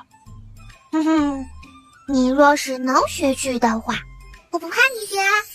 不论是画符、炼丹还是医病，能有奇效都是因为我的灵力，别人能学去才怪了。小仙姑，你们是过来给公子医病的吗？今天公子的胃口可好了，喝了一碗粥还想再喝，我没敢给呢。啊，你做的很好。听到说话声，纪云睁开眼睛，看到小烟宝，他想起身。哎，小哥哥，你别动。你现在虽然外表看着是精神了点，但都是靠着我那颗九转赤阳黄魂丹在吊着呢。还想要真的恢复，且得等一阵子呢。小仙姑，我现在倒是不害怕死了的，我很期盼来世和母亲的缘分。小哥哥，你娘亲可不是这么想的呢。她希望你平平安安、健健康康的过完这一世，不然她会好难过的。我也不会让你死的，你今生还有好多的事需要去做呢。你可不单单是你自己哦。好，我一定做个有用的人。小烟宝从如意袋里拿出针包，难道这就是传说中的巨阳13针？小仙姑，请问这是巨阳13针？是的呢。瞧你这没见过世面的样子，就几根针把你激动成这个样子。见到阎王的时候，我也没见你掐人中啊。你个棒槌，你懂个啥？不怕，我是气运宝宝，稳住稳住。再说了，就算是这一针真的让他丧命了，我也能去地府找阎王，把小哥哥的魂魄要回来。可是这一针下去，纪云当时就两眼一翻，没了气息。公子，公子，师傅，下一步怎么弄啊？小烟宝把手伸进如意袋，拿出阎王给他的那个黑牌子。徒弟，你看好了，我去趟地府两个字还没有说出口呢。啊呜！主人莫慌，苏公子没有死。巨阳针巨阳的时候就会是一个假死状态，1刻钟以后你拔了针，苏公子的阳气就完全恢复了。真的？主人，当然是真的。你是只记针法，不记后面的标注。你再去翻一翻一典里巨阳13针的最后一页。我又不识字，你让我翻也是白翻。啊！你让我死了得了，不认字这一点是怎么学的呀？是梦里硬塞给我学的，又不是我愿意学的。合着是梦的错呗。枕东见这屋里的几个人都这么干看着，他转身就往外跑。他得去找老爷，把公子被针扎死这事儿告诉老爷去。我师父没发话，谁也不能出去。你要是敢嚷，我就掐死你！你们究竟是来救人的，还是来杀人的？不会你们和周姨娘他们都是一伙的吧？黑吃黑！啊呜！主人，你快点说句话吧！这个小丫鬟把你当成是周姨娘一伙的了。这丫鬟的想象力可真丰富，咋不说我和阎王是一伙的呢？徒弟，按住他，1刻钟后再把他松开。主人，我要你解释，你说的什么呀？我解释了，他就会信吗？一会儿他看到人活了，会比解释来的管用。你是主人，你说了算。窦师傅在等什么呢？莫不是又要拘阎王爷来？可是师傅没有拿出符箓，就翻来覆去的看着阎王送给他的那个黑牌子。哎呀，这师傅究竟在等什么呢呀？其实小燕宝只是突然想起来，他没有问过拿这个黑牌子怎么去地府找阎王。不过由于昨夜一夜没睡，一下子没撑住，上下眼皮就合在了一起。然后这小燕宝就感觉自己的身体嗖了一下就飞了出去，然后他就站在了一座大殿上。你是从哪儿冒出来的？你身上怎的有活人气息？废话，我是人，没有人的气息还有鬼的气息不成？哎呦，不会是那位来了吧？哎呦，燕宝，你怎么来我地府溜达了？地府？哎呦，你给了我这么一个黑牌子也不告诉我怎么用，要不然我怎么来地府找你呢？你这不是都来了吗？还问我怎么用？那个是我忘了，只要你手里拿着这个牌子，闭上眼睛睡觉，你就可以来地府了。啊，这么简单的呀？那好吧，那你给我查查这苏纪云是不是阳寿尽了？怎么就死了呢？师傅，师傅，都有1刻钟了。先不查了，我怎么才能回去？那边还在等着我拔针呢。只要你心里念着回去，就能回去了。下次我没事的时候再来逛你们的地府，我先回去了。小燕宝说完，心里默念着回去，他就感觉到嗖的一下，一睁眼，针就又回到了纪云的房子里。师傅，你刚刚是不是睡着了？是1刻钟到了吧？是啊，师傅，已经1刻钟了。小燕宝过去，把纪云身上的针都拔了下来。喊呐，这回你喊吧。公子，你醒了，你没死，你吓死我了。哭什么？我就是睡了一觉，死什么死？这一觉醒来，感觉浑身充满了力量。你那是睡觉吗？分明连气都没有了。对不起啊，小仙姑，我……哎，你不知道被施了巨阳13针的人都会有一个假死状态，所以不怪你的。大黄，到底你是主人还是我是主人？为什么你知道的比我还多？而且你都能认字，为什么我不认字？不认字真是坑人。哎，我要怎么才能一下子把所有的字认全呢？装死，绝对装死，不能承认我比主人知道的多。装听不见是吧？那我就给你贴张封嘴符，你以后都别说话了。主人不要啊！我刚才是打了个盹儿，没听见主人说的话。装，继续装。主人，你以后想认字，我教你，要不我读你听也行啊。我让你一个大黄猫教我认字，丢人不？坚决不用你教。哎呀，那就只能我读给你听了。哎呀，我这该死的学识啊！哎呦，委屈你了。主人，那是我的荣幸。现在你给小哥哥把脉，看一下他的身体是否有所恢复。江郎中，江郎中。这真是神了呀！昨天还是阳气耗尽、将死之人的脉象，今天就是一息四至，不浮不沉，不大不小，从容和缓，柔和有力，节律一致。健康的不能再健康了，苏公子的阳气都补回来了。小仙姑，这巨阳13针真是太神奇了！把这宅子都给我围起来，就是一只鸟都不能放出去。一个头戴乌纱、身穿青色官服、白面短髯的男子走了进来。大人，他们都在这儿，就是他们用妖法害了魏道人。既然都在这里，就把这屋子里的人统统抓起来。胡大人，明明是这个赖三伙同周姨娘来害我苏家，你怎么把他放出来，抓我们了？哼，你们苏家伙同妖人利用妖术谋财害命，不抓你们抓谁？胡大人，纪云反驳的话还没有说出口，两个衙役上来就把纪云按在了地上，给捆了起来。什么狗屁县令，怎么上来就颠倒黑白啊？不会那养鬼的老道和你是一伙儿的吧？是你们害死了魏道人，还敢说他养鬼？我看养鬼的是你们。你们几个最好是乖乖的束手就擒。束手就擒？他们又没做什么，凭什么束手就擒呢？子虚道长拉开架势就要开打，习惯性的伸手去拽桃木剑，可是一摸才想起来，那桃木剑已经断了。师傅，还有没有传送符了？咱俩先跑了再说，再想办法救其他的人。咱们跟他们走，我倒要看看他们是怎么颠倒黑白的。去，先把那小娃娃身上的布袋子摘下来，再把他们都绑了。小燕宝连反抗都没反抗，直接自己把如意带摘下来，递给了衙役。宝吧。师傅明明能跑，为什么遭这个罪呢？哟，这苏家是犯了什么事儿了？怎么全家都被抓了？门上都贴上封条了。还用说，指定是又去告状了。哎，明知是胡不倒，还告什么告？哎，怎么那么小的一个小娃娃还给绑上了？他又能犯什么错？还能跑了不成？是啊是啊，元宝，你不是说去给人看诊吗？怎么被抓起来了？大哥哥，你们不是去参加阳王会的吗？怎么会在这里？快走，当这是你家吗？落上家常了。我们又没犯错，还不让说话了？闭嘴！你们犯不犯错，由我们大人说了算。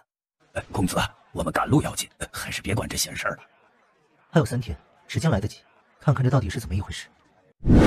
小燕宝他们没有被押到大堂上去提审，而是直接被押去了一处房子。爹，到底是怎么回事？赖三被放出来，而我们却都被抓来了。冰儿啊，你感觉怎么样啊？被他们抓到这里来，你的身体怎么能承受得住啊？爹，我已经没事了，小仙姑已经把我的病都医好了，你不用担心我。你快说说，这到底是怎么一回事？唉，我也不知道是怎么回事。今天早上我来衙门报案，原本把事情说了一遍，没想到胡县令当时就把我抓起来了，然后就带着一帮衙役走了。爹，胡县令把赖三放出来了，说我们苏家使用妖术谋财害命，这胡县令和赖三不会是有什么关系吧？他走到小燕宝面前，屈膝就要跪下。大哥不必。苏老爷，你这又是整哪出？小仙姑，你救了我儿的命，找出了害我夫人和儿子的凶手，我还没报答小仙姑的大恩大德，却连累你们锒铛入狱。你们是有本事的人，想办法出去吧，我们苏家的人怕是出不去了。本来就是颠倒黑白莫须有的事儿，怎么就出不去了？难道这县令还能一手遮天了不成？还麻烦小仙姑尽快把江兄一起带出去，我怕晚了就谁也走不了了。你是说那个县令会把这屋里的人都弄死？他就是个县令，又不是皇上，还能让人满门抄斩？他没有权利能让人满门抄斩，可是却能制造一场意外。苏成业，出来！县令大人问话。爹，你不能去，姓胡的肯定没安好心。儿啊，如果你能有机会出去，把爹未完成的事给做完。到大堂上就被几个衙役按着在口供上画了押，然后又被推回去了。爹，他们把你叫去问什么了？苏老爷摇了摇头。什么都没问，把你叫去做什么呀？把我按着在口供上画了押，我们这些人可能都出不去了。苏老爷这句话刚说完，门外和窗外就响起了叮叮当当钉木板的声音。坏了，他们把门窗都钉死了，是想把我们困死在这里。大家不要慌，现在外面的衙役比较多，等天黑了，衙役们换班的时候，我把窗子弄开，到时候大家逃出去。你们逃出去，可就成了逃犯了，以后就要过着躲躲藏藏的日子。不会说话就当哑巴。此时，县衙的后堂里，胡县令正拿着小烟宝的如意袋翻来覆去的看。嘿，赖三，你不是说这布袋子里有宝贝吗？怎么里面什么都没有？大人，是我表妹说的，说这破布袋子里装了很多符纸，那符纸老厉害了，还有阎王爷给的丹药。胡县令把破布袋子一把扔给赖三儿，你自己看呢，毛都没有一根。大人，要不把那小娃娃押到这儿来，看他能不能从这里边拿出东西来。这是个好主意。不行，这小娃娃估计是真有点本事，我们2个手无缚鸡之力的人怕是对付不了他。我已经派人去请天蝎雀的人了，等天蝎雀的人来了再说。好，还是大人想的周到。周氏这个提线木偶倒是好摆弄，就是这赖三。大人，苏家的事儿办完以后，您能不能把那个庄子送给我呀？还真是野心不小，你也配找阎王爷去赢吧。行，等苏家的事都解决完，我就把庄子的地契给你。赖三跪下就咚咚咚的给胡县令磕头啊！就在胡县令假惺惺伸手去扶赖三的时候，他手里的破布袋子嗖的一下没了。嘿，赖三，你快起来，那个布袋子跑了！跑了！大人，您看到布袋子往哪儿跑了没有？我去追。他妈的，我若是看见他往哪里跑了，我自己不会去追吗？怕不是你从里边翻出什么宝贝来，想独吞了，还说布袋子跑了。袋子他又没长腿，他能跑，准是偷藏了。嘿，你说这个布袋子能跑哪里去？会土遁不成？哼，装！我看你能装到什么时候？一个布袋子能跑，他鬼才信！老爷，外面有一个自称黄公子的人求见。黄公子？哪个黄公子？他说是从京城来的，是来四康县来做生意的，特意来拜访大人的。不见，除了天蝎雀的人，今日我谁都不见。不管有什么事情，都明日再来。衙役答应一声，转身刚要出去，被进来的人给拦住了。哎，你们怎么进来了？这二堂没有大人的允许，是谁都能进来的吗？出去，今日大人没空。怎么，胡大人这么日理万机，就是满地找牙吗？哎，你是谁啊？扒了狗崽子呢？太嚣张了吧！这位公子，不论你今日有何事，本官今日都无暇处理，明日再来吧。哦，胡县令，你这忙的可是挺特别啊，都忙得满地爬了。我不管你是做生意的，还是哪个府上的，到了我四康县，是龙你得给我盘着，是虎你得给我卧着。本官我说没工夫搭理你，就没工夫搭理你，把他们轰出去。没听到县令大人让你们出去吗？啊，耳朵塞鸡毛了！哎呀！赖三都没看见壮年是怎么出手的，他的膀子就被卸下来了，疼得嗷嗷直叫。哟呵，在四康县这么多年了，还没有谁敢来县衙撒野，真是吃了雄心豹子胆了，也不打听打听我胡才良是谁。那我倒是想听听你是谁。哎呦，我们大人叫胡不倒，谁都搞不倒。哎呦！胡县令抬腿照着赖三的屁股就是一脚。嘿，兔崽子，你们在背后就是这么编排我的！哎呀，滚出去！好一个杀鸡儆猴，胡县令还真是够狠，自己人也照打不误。我看你们是故意来找事的吧？真不知道我是谁？刚才跑出去那个不是已经说了你是胡不倒？胡不倒，怎么个不倒？那是很抗揍。公子，那我估计啊，是绑树上揍的。我不管你们是哪儿来的，干什么的，打听打听。当今皇后是我胡才良三舅老爷家的大表姐，所以本官可是皇亲国戚。少年的表情明显有了变化。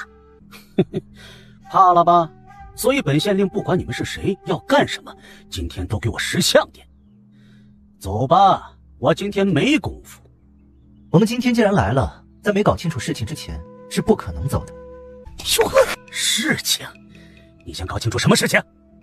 我们公子呢，与苏家有些交情，这次路过，顺便探望一下，却不料苏家悉数被抓。这苏家到底犯了什么重罪？苏家，我奉劝这位黄公子别多管闲事，离苏家远点，否则被连累了，犯不上。怎么，苏家犯了株连九族的大罪？当今皇上自从登基以来，可还没治过谁这么大的罪。你比皇上的权力还大？我自然是不敢跟皇上比，但是天高皇帝远，皇上来了四康县，未必有人认得他。可四康县的百姓没有人不认得我胡才良，而且当今皇上还得仰仗皇后的父兄镇国公一家东征西讨，我有多大的权力？门外跑进来一个衙役，在胡县令的耳边耳语了几句。把人带到我书房去，我随后就来。既然你们这么不识好歹，让你们走你们不走，那就别走了。说完他就转身离开了。很快一帮衙役手拿家伙事儿，把二堂的前后门都堵上了。公子，要不我……归去还没有回来，等等再说。公子，要不我们先离开这里，我怕这个胡县令做出对你不利的事啊。严仲，你这是不相信李潜的本事啊。哎，公子，你这是在挑拨离间呢。李侍卫，我可真没这个意思。公子啊，这天都黑了，咱们还得等到什么时候啊？我都饿了，上午就没吃饭，这一会儿要是打起来，没力气可别怨我。哎，你也怨不着公子，谁让龟雀到现在还不找来？猛然，房顶上传来细微的瓦片被掀动的声音，那个人的脚刚轻飘飘地落在地上。你怎么才来啊？该吃的没有？吃，就知道吃。公子，我都打探明白了。卖什么关子？赶紧说呀！这个胡县里，四康县的百姓背地里都叫他胡不倒，就是任谁也告不倒他。他在四康县这么多年，是横征暴敛，鱼肉百姓。苏成业是唯一一个敢和他对着干的人，写完明书告了他好几次状，可惜状子都没递上去。这次说是苏成业勾结人使用妖术谋财害命，使得四康县一连几个月都不曾下雨，所以才把苏家的人都抓起来了。那为何把燕宝和他的徒弟也给抓起来了？公子，你是不知啊，那个使用妖术的人就是燕宝师徒。燕宝使用妖术？公子，这事儿你怎么看？我站着看，坐着看，躺着看，我还怎么看？那么可爱的小奶娃说他使用妖术，多丧良心！公子，那你说那一个须发洁白的道长，为啥会认一个小奶娃娃当师傅？对了，公子，我来的时候已经偷偷踩过点了，不过有点奇怪。怎么奇怪了？那房子外面摆了些奇奇怪怪的东西，像是阵法，不过我不懂。阵法？难道小燕宝真会些什么手段？不然胡县令怎么会用什么阵法？让衙役看着就行了。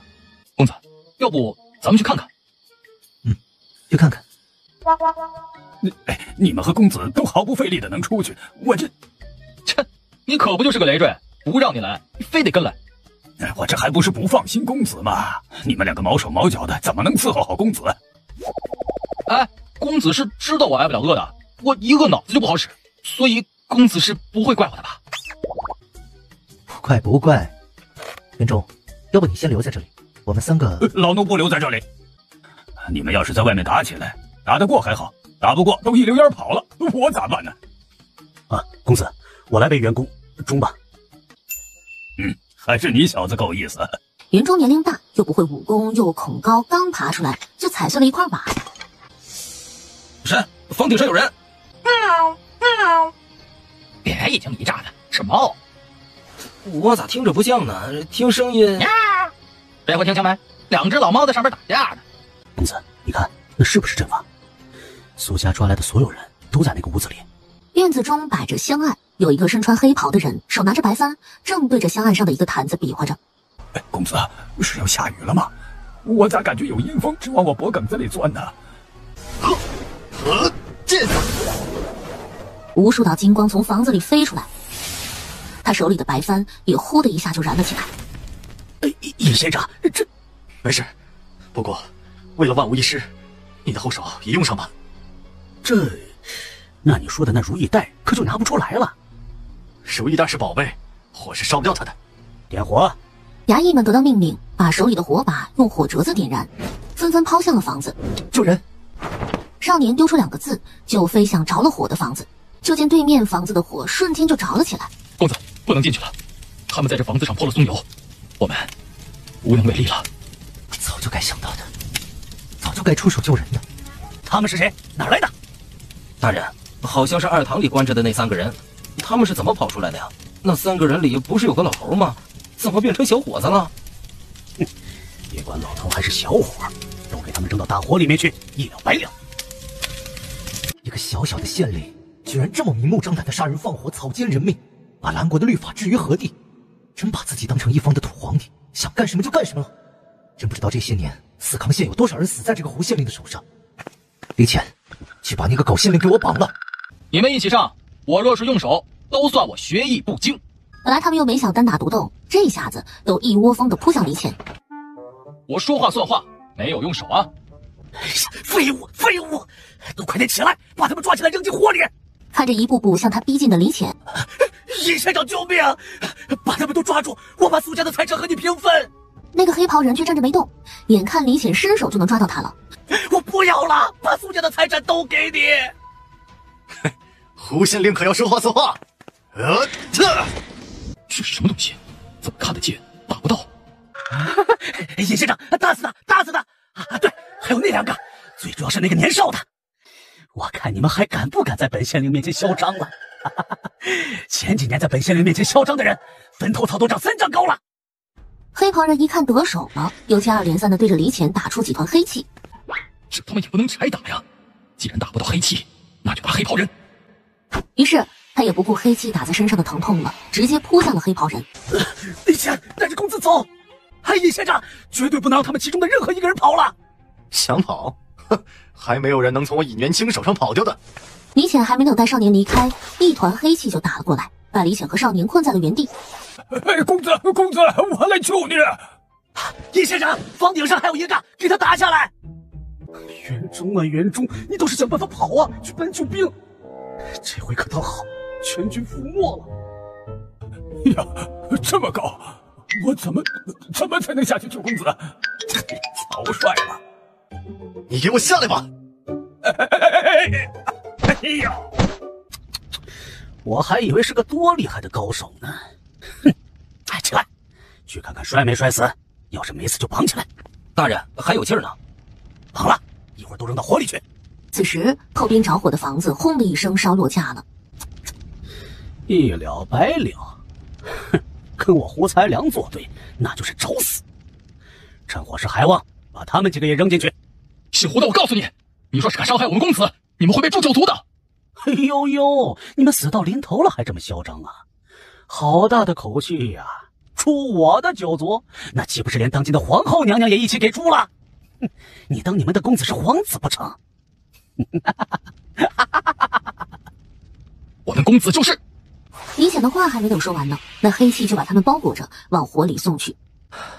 出师未捷身先死，父亲，儿子不孝，没能为你找到医治你病的灵药。就在四人眼看着被丢进火里的时候，从熊熊燃烧的烈火里突然飞出来一道金光，金光直接把黑气包裹着的四个人从火里面推了出来。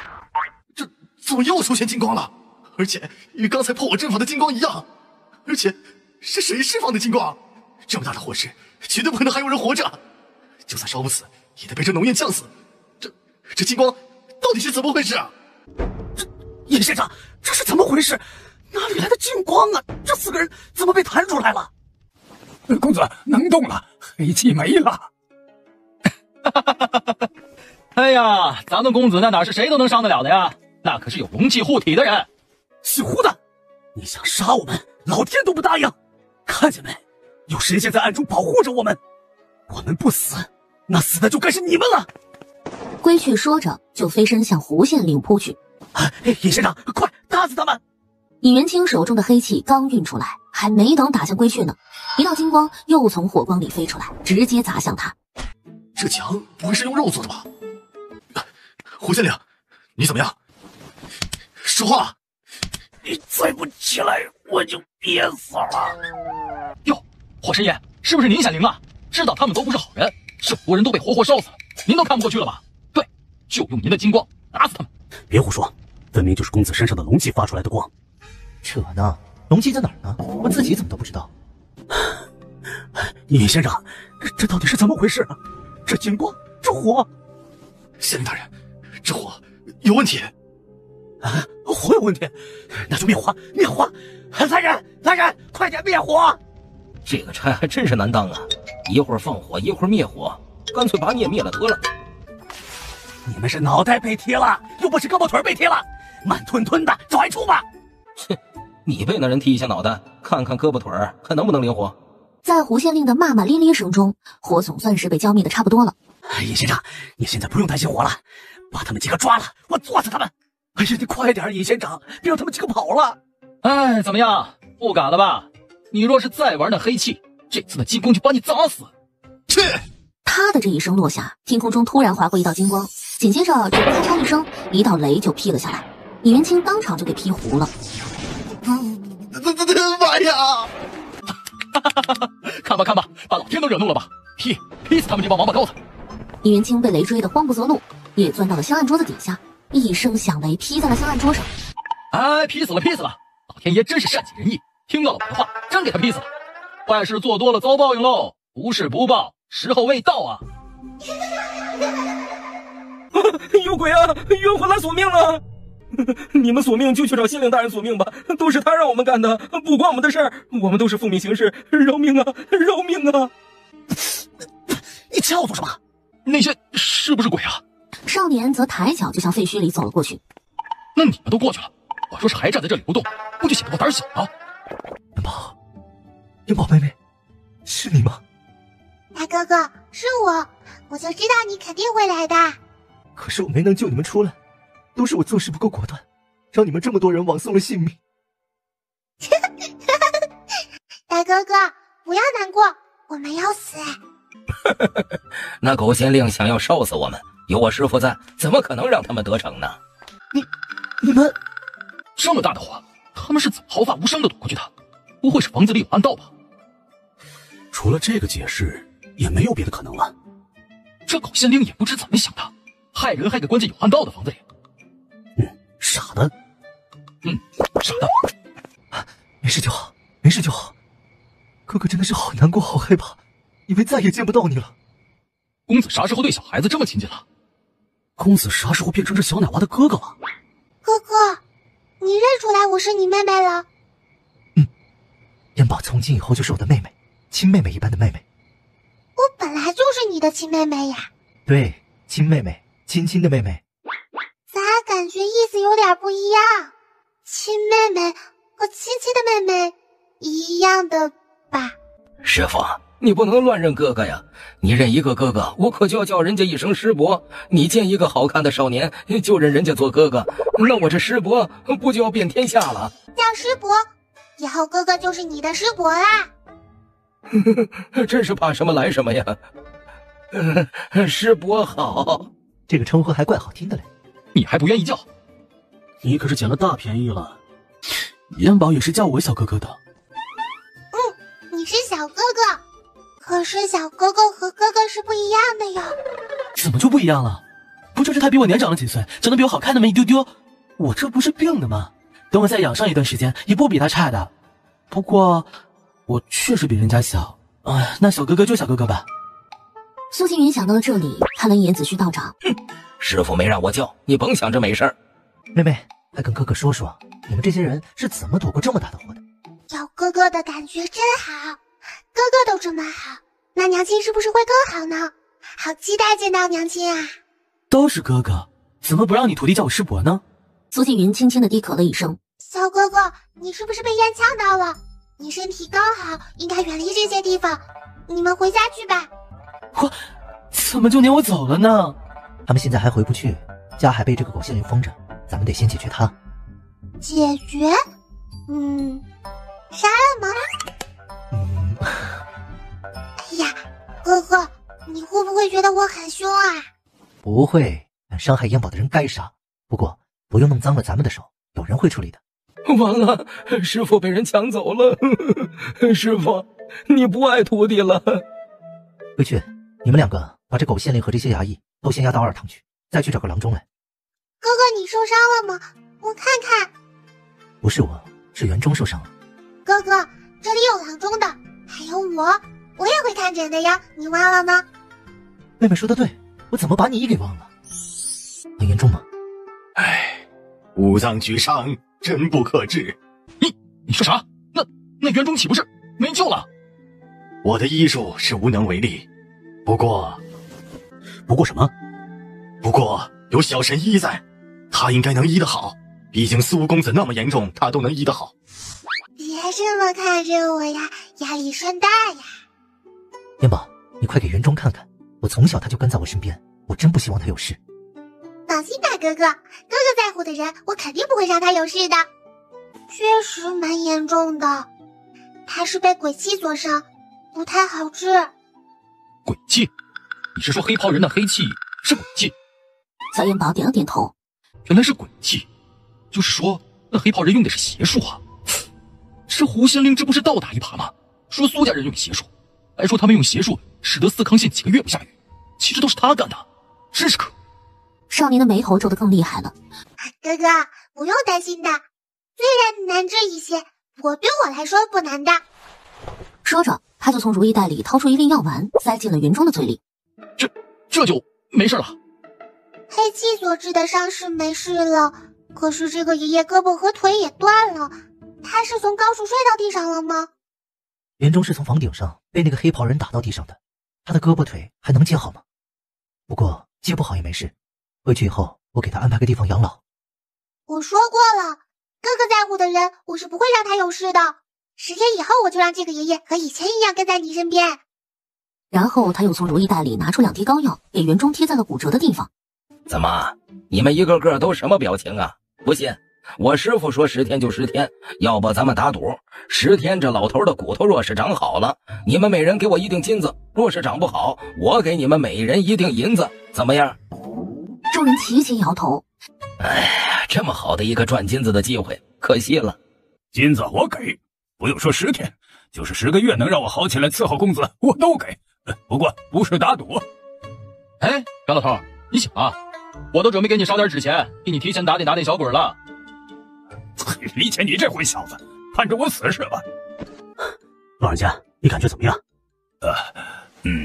除了左胳膊和右腿骨折的地方有些疼，别的没什么不舒服的地方。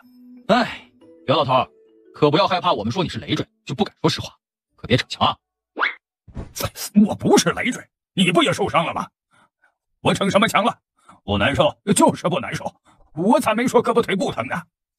你们2个也受伤了，咋不早说？然后他从如意袋里拿出2粒药丸，不过还没等递出去呢。师傅，你这药可都是千金难买的，就这么随便往出给？他们2个是你师伯的人，自家人，当然不用给金子的了。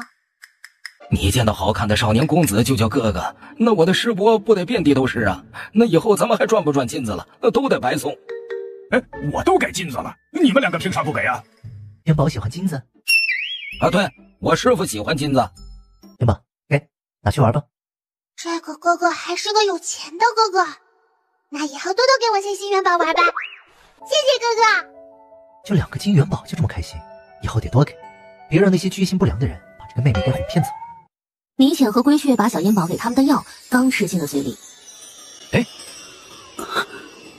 不一般，绝对不一般。公子，你这可真是捡到宝了！生了这样一个神医当妹妹，还去寻什么神医灵药啊？这神医灵药不就在眼前吗？不用这么看着我，这药钱从你们的俸银里扣。公子，你这么小气，我还要不要把你捡到的这个妹妹是神医的事告诉你啊？公子，我看我们不用去参加药王会了。没事，你们2个陪着袁忠在这里养伤，不用你们和我一起去，我一个人去就行。归雀赶忙摇头，哎呦，这公子是误会他的意思了。他走到少年身边，在他耳边耳语了几句。真的，妹妹，妹妹。哥哥，你怎么突然这么高兴？因为哥哥有了亲亲妹妹你啊。我师傅胆子小，经不得你这么转。哎，我几时胆子小了？阎王我都不怕。大黄，你发什么疯？主人，白胡子老道吃醋了，先前怕我跟他抢你，这回又来了一个少年。啊呜！徒弟，你吃醋了？没有的事儿，就凭他长得这么好看，我就争不过他。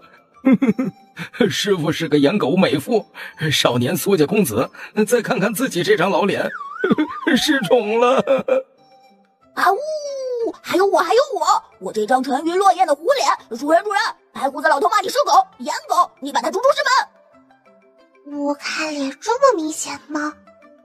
但关键是，喜欢看美人有错吗？哎，徒弟，你虽然老了点，可是你也是很英俊的哟。放心吧，他是哥哥，你是徒弟，我都爱。师傅没有抛弃我，好感动啊！不好，师傅是不是知道我说他是颜狗了？不会把我逐出师门吧？师傅，我这真不是。好啦，你永远都是我眼榜的大徒弟。黄公子，院里那个黑袍人的尸体不见了。不会是那黑袍人没死吧？自己跑了？绝对不会的，神仙都躲不过这天雷，何况他就是一个能遇鬼的人。啥？天雷？妹妹，你咋知道？那天雷就是我师傅引来的，我师傅怎么会不知道？这是个神仙妹妹啊！对了，苏家这些人是怎么在大火里毫发无伤的？还没有人说过。难道也是这个妹妹？我和李显去看看。难道暗地里还有人？等了好久，李显和归雀回来了。公子，那黑袍人的尸体确实是不见了，我们把能找的地方全部都找过了，没有。你去一趟府衙，让他们来接管这里的事。他让李显给他找来笔墨纸砚，伏在桌案上刷刷点点的写了一封信，让人800里加急送回去。这个哥哥看起来很厉害的样子。啊，这黄公子的那个黄，莫非是那个代王的黄？那我岂不是遇到能伸冤的人了？黄公子，恕草民眼拙，失礼了。邹老爷不必客气，我只是路过此地，管不了什么事。但是用不了多久，上面就会派人来彻查胡仙林的案子，到时候你有什么冤情，只管去告。苏老爷原本还挺激动的心情，一下子就落寞了。怎么，上面来人查过？苏老爷摇了摇头。你的担心我也考虑过，不过你放心，这次一定不会让胡仙林逃脱。我回去以后跟父亲说明此地的情况，让大理寺督办此事。除非黄公子能亲自督办，否则我怕是谁都动不了这块铁板的。好，司康县的事情不办好，我绝不回去。哥哥，你当官了吗？比这个胡仙林的官还大吗？哥哥可是一官半职都没有哟。哎，你们爱说啥就说啥吧，明天我就去药王谷参加药王会去。反正我来司康县是医病的，现在病已经医好了。至于诊金，苏家拿不出来，那就去找江郎中要。反正来时他说的，他付诊金的。哥哥，那你不去药王谷了吗？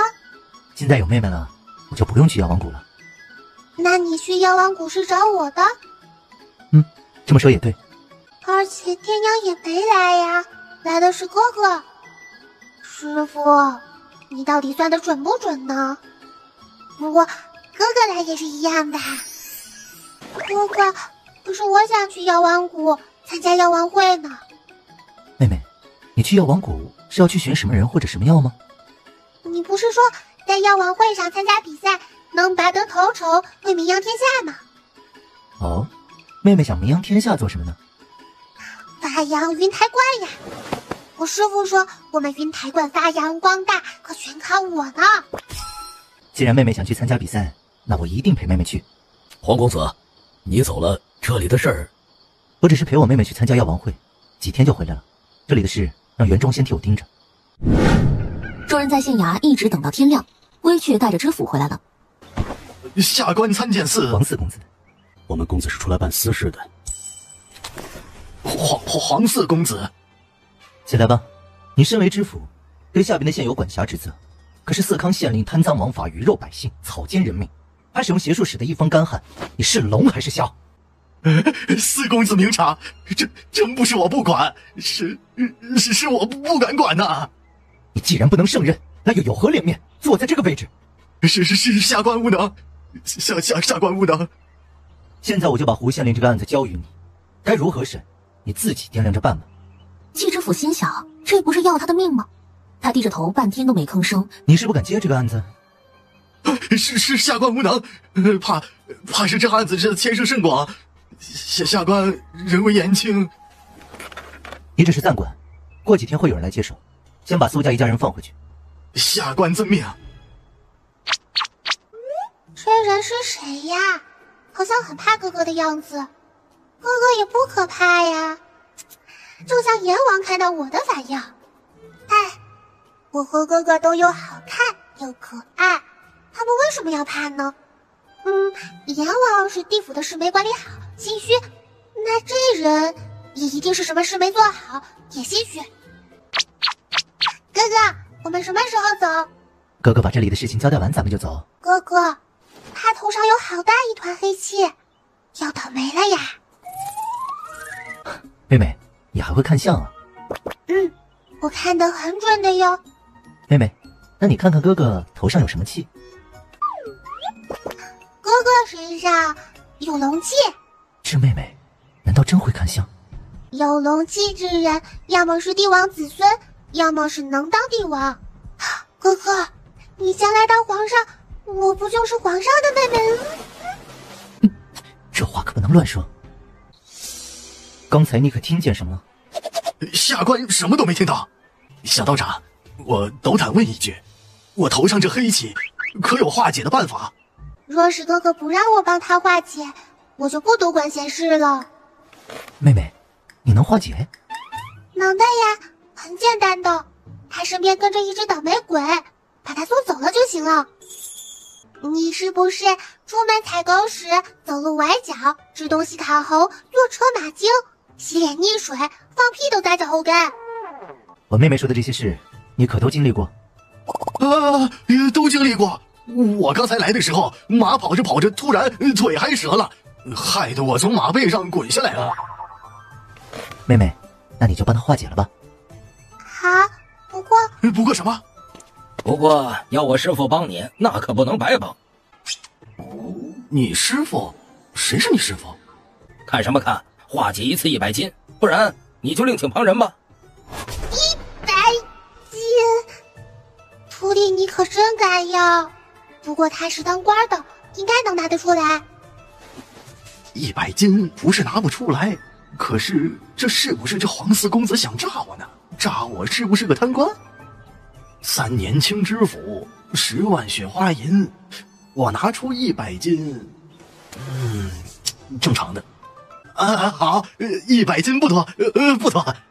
小烟宝从如意袋里掏出一张符纸，照着季知府的身后就扔了过去。季知府身后的倒霉鬼惨叫一声，看着小烟宝瑟瑟发抖，说：“你为什么跟着他？他跟你有仇？”我不认识他，也和他没仇，是有人让我跟着他的。又是被人控制的鬼。那是谁让你跟着他的？是天蝎穴的尹元清，他控制了好多像我这样的鬼，为他做事。尹元清，我好像听过这个名字。师傅，尹元清就是那个被雷劈死的黑袍人，尸体不翼而飞的那个。是他？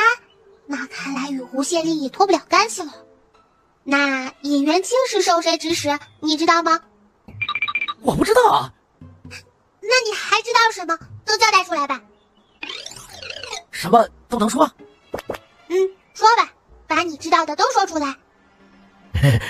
那个季知府他小气，哎呀，是真勾人。那身段，那胸，那脚，住口！可是你说什么都能说的。我还是个小奶娃，这样少儿不宜的话，你也好意思对我说？你是小奶娃？谁家的小奶娃会像你这么凶啊？你是千年老妖还差不多。我错了，我不该误了小祖宗的耳朵。这倒霉鬼说什么了？惹师傅发这么大的火，我还从未见过师傅发过火呢。妹妹这咋还跟空气打起来了？这小奶娃是不是脑子有病？哎呀，我就不该信他的话。恰巧小烟宝向季知府看过来，那眼神里满是同情。是你有病，你同情我干什么？哎呦，小祖宗，你别打了！我告诉你一件事，这件事我连尹元清都没有告诉。说，不过你要是再说那种混话，我直接让你魂飞魄散。不敢。季知府他其实收集了很多胡县令的罪证，藏在他小妾房间里的暗室。这个老小子看着唯唯诺诺，其实有心机的很。小烟宝又瞥了一眼季知府，啥心机能逃过他如意袋里的大黄呢？啊呜！主人，难得你主动想起我。还有没有了？倒霉鬼摇了摇头，他知道的都说了，没说完的这小祖宗也不让说。那我就送你去地府吧，也能早点去轮回转世。那我真的能去地府吗？我去了好多次，地府都不收我的，所以才被尹元清给抓了。放心吧，我送过去的鬼，阎王不敢不收的。到那你就替我验宝，云台观的验宝，阎王绝对不敢把你撵出来。多谢小祖宗。小烟宝又从如意袋里拿出一张符纸，送倒霉鬼去地府了。崔护院，你有什么话就直说吧。等我攒够了金子再说吧。什么时候跟我说话需要金子了？不是，我就是说了，我也拿不出金子来求小道长帮忙啊。你看我是那种钻到钱眼里面的人吗？说吧。我们家公子让我们送来的，让小神医在路上吃。多谢小哥哥了，告诉小哥哥要好好养身体，我还会来看他的。崔护院，你要跟着小神医他们一起去吗？不是，我是听说小神医能看见人头顶上的亲缘线，就想让他帮我看看我妹妹在哪里。妹妹？你不就一个妹妹吗？是啊，我就一个妹妹，在他5岁的时候被人偷了。这些年我大江南北的给人做护院，就是为了寻我妹妹。我娘临终的遗言让我一定要找到我的妹妹。你不知道你妹妹在哪儿？我知道。你妹妹就在你眼前，香美就是你妹妹，你们俩天天在一个院子里，不知道自己是亲兄妹。怎么可能？他有娘的。你们2个的兄妹线是能够连接在一起的，绝对做不了。在县衙被关着时我就看到了。可是我是有娘的呀，夫人活着的时候还给过我10两银子给我娘治病，这事忍冬也是知道的。要是不信，你自己回家问你娘去，真娘假娘一问便知。反正我师傅都告诉你们了，剩下的就是你们的事儿了，我们还着急赶路呢。哎，我徒弟说的没错，香梅，你回去问问你娘就知道了。好，谢谢小道长。就是回去也得老爷同意啊。我准许你们2个回去，不过早去早回。不知道这丫鬟的娘会怎么说。哥哥，你是担心我说错了，还是担心香梅的娘不肯说实话？当然是怕那个丫鬟的娘不肯说出实情。说着说着，小烟宝就开始打哈欠了。睡吧，哥哥抱着你。有哥哥真好。师傅真是见色起意呀！不对，是忘恩负义。也不对，是喜新厌旧。对，就是喜新厌旧。有了俊哥哥就不要徒弟了。这一路上一句话都没跟我说，也没拿正眼瞧过我，伤心。我也好想抱抱小师傅呀。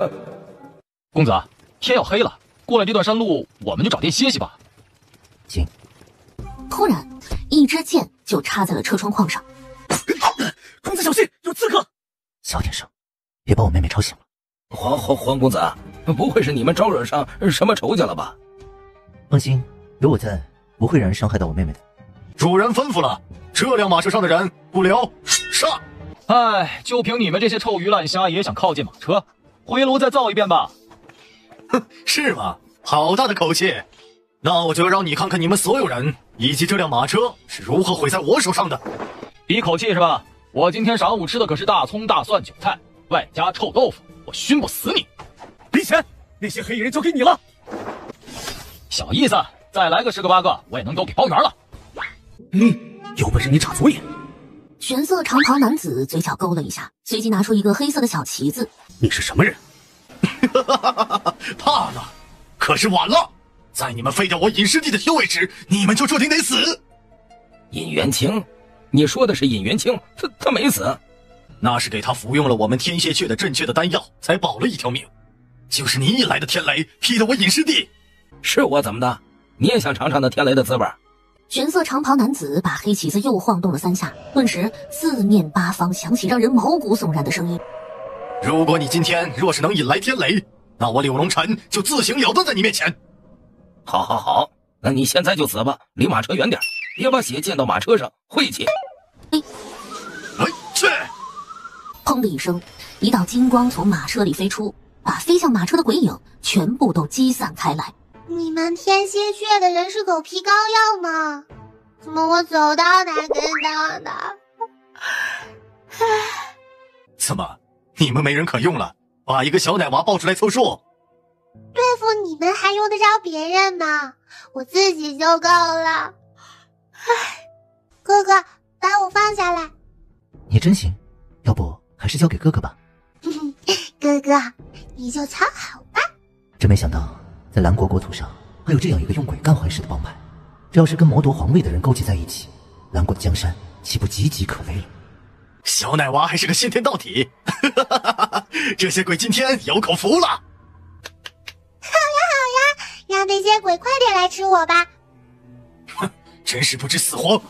因为这个好处，这些鬼居然起了内讧。师傅，你可真是厉害，一招没出，众鬼们自己打起来了。这个宝贝妹妹使了什么法术吗？柳龙尘不得已又拿出一面白色的旗子，一黑一白2面旗子同时摇晃，才把那些自相残杀的鬼控制住了。小银宝扔出一张又一张的符纸，可是他打散一波就又扑上了一波。师傅，这怕不是把地府的鬼门打开了吧？怎么会有这么多的鬼啊？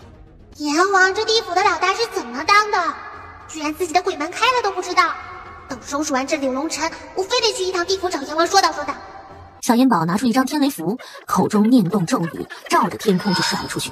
师傅，怎么回事？是不是拿错符纸了？怎么没有雷呢？我说过了，今天你若是能引来天雷，我自行了断在你们面前。师傅，怎么办呢？要不再让一张试试？你们受死吧！任凭大罗神仙也拿我这万鬼遮天阵没有办法。要死也是你死，我还没找到我爹娘呢，云台观我还没发扬光大呢，怎么可能死？小烟宝随手就从如意袋里抓出一把符纸，也不管什么符了，一股脑的扔了出去。扔吧，我看你有多少张符纸，总有扔完的时候吧。妹妹，你先走，我和李浅归去，给你断后。哥哥还有一事相求，你脱离危险以后去找袁忠，让他带你回去给我父亲治病。哥哥是在交代一言吗？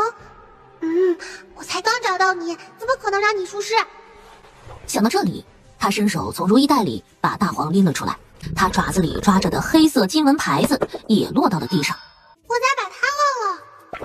帮我等一会儿，务必保护好我哥哥他们，我去就回。师傅，你果然喜新厌旧，提都没提我可是你亲徒弟呀！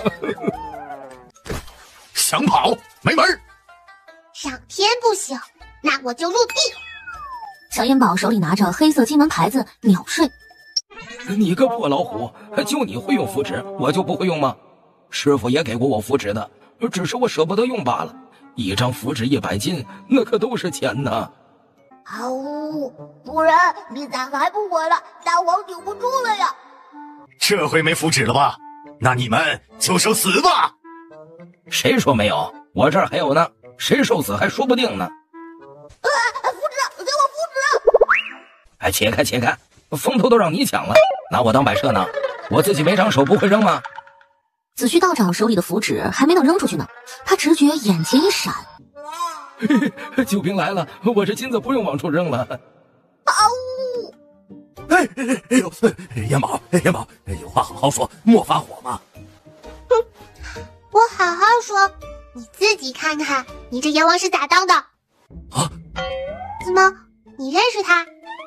不，我不认识他，可是我认得他手中的旗子，五色令旗，难怪鬼门会打开，跑出来这么多的鬼。哎，你是什么人？怎么有我们西方和北方鬼王的令旗？这小奶娃到底什么来路？怎么阎王很是怕他的样子？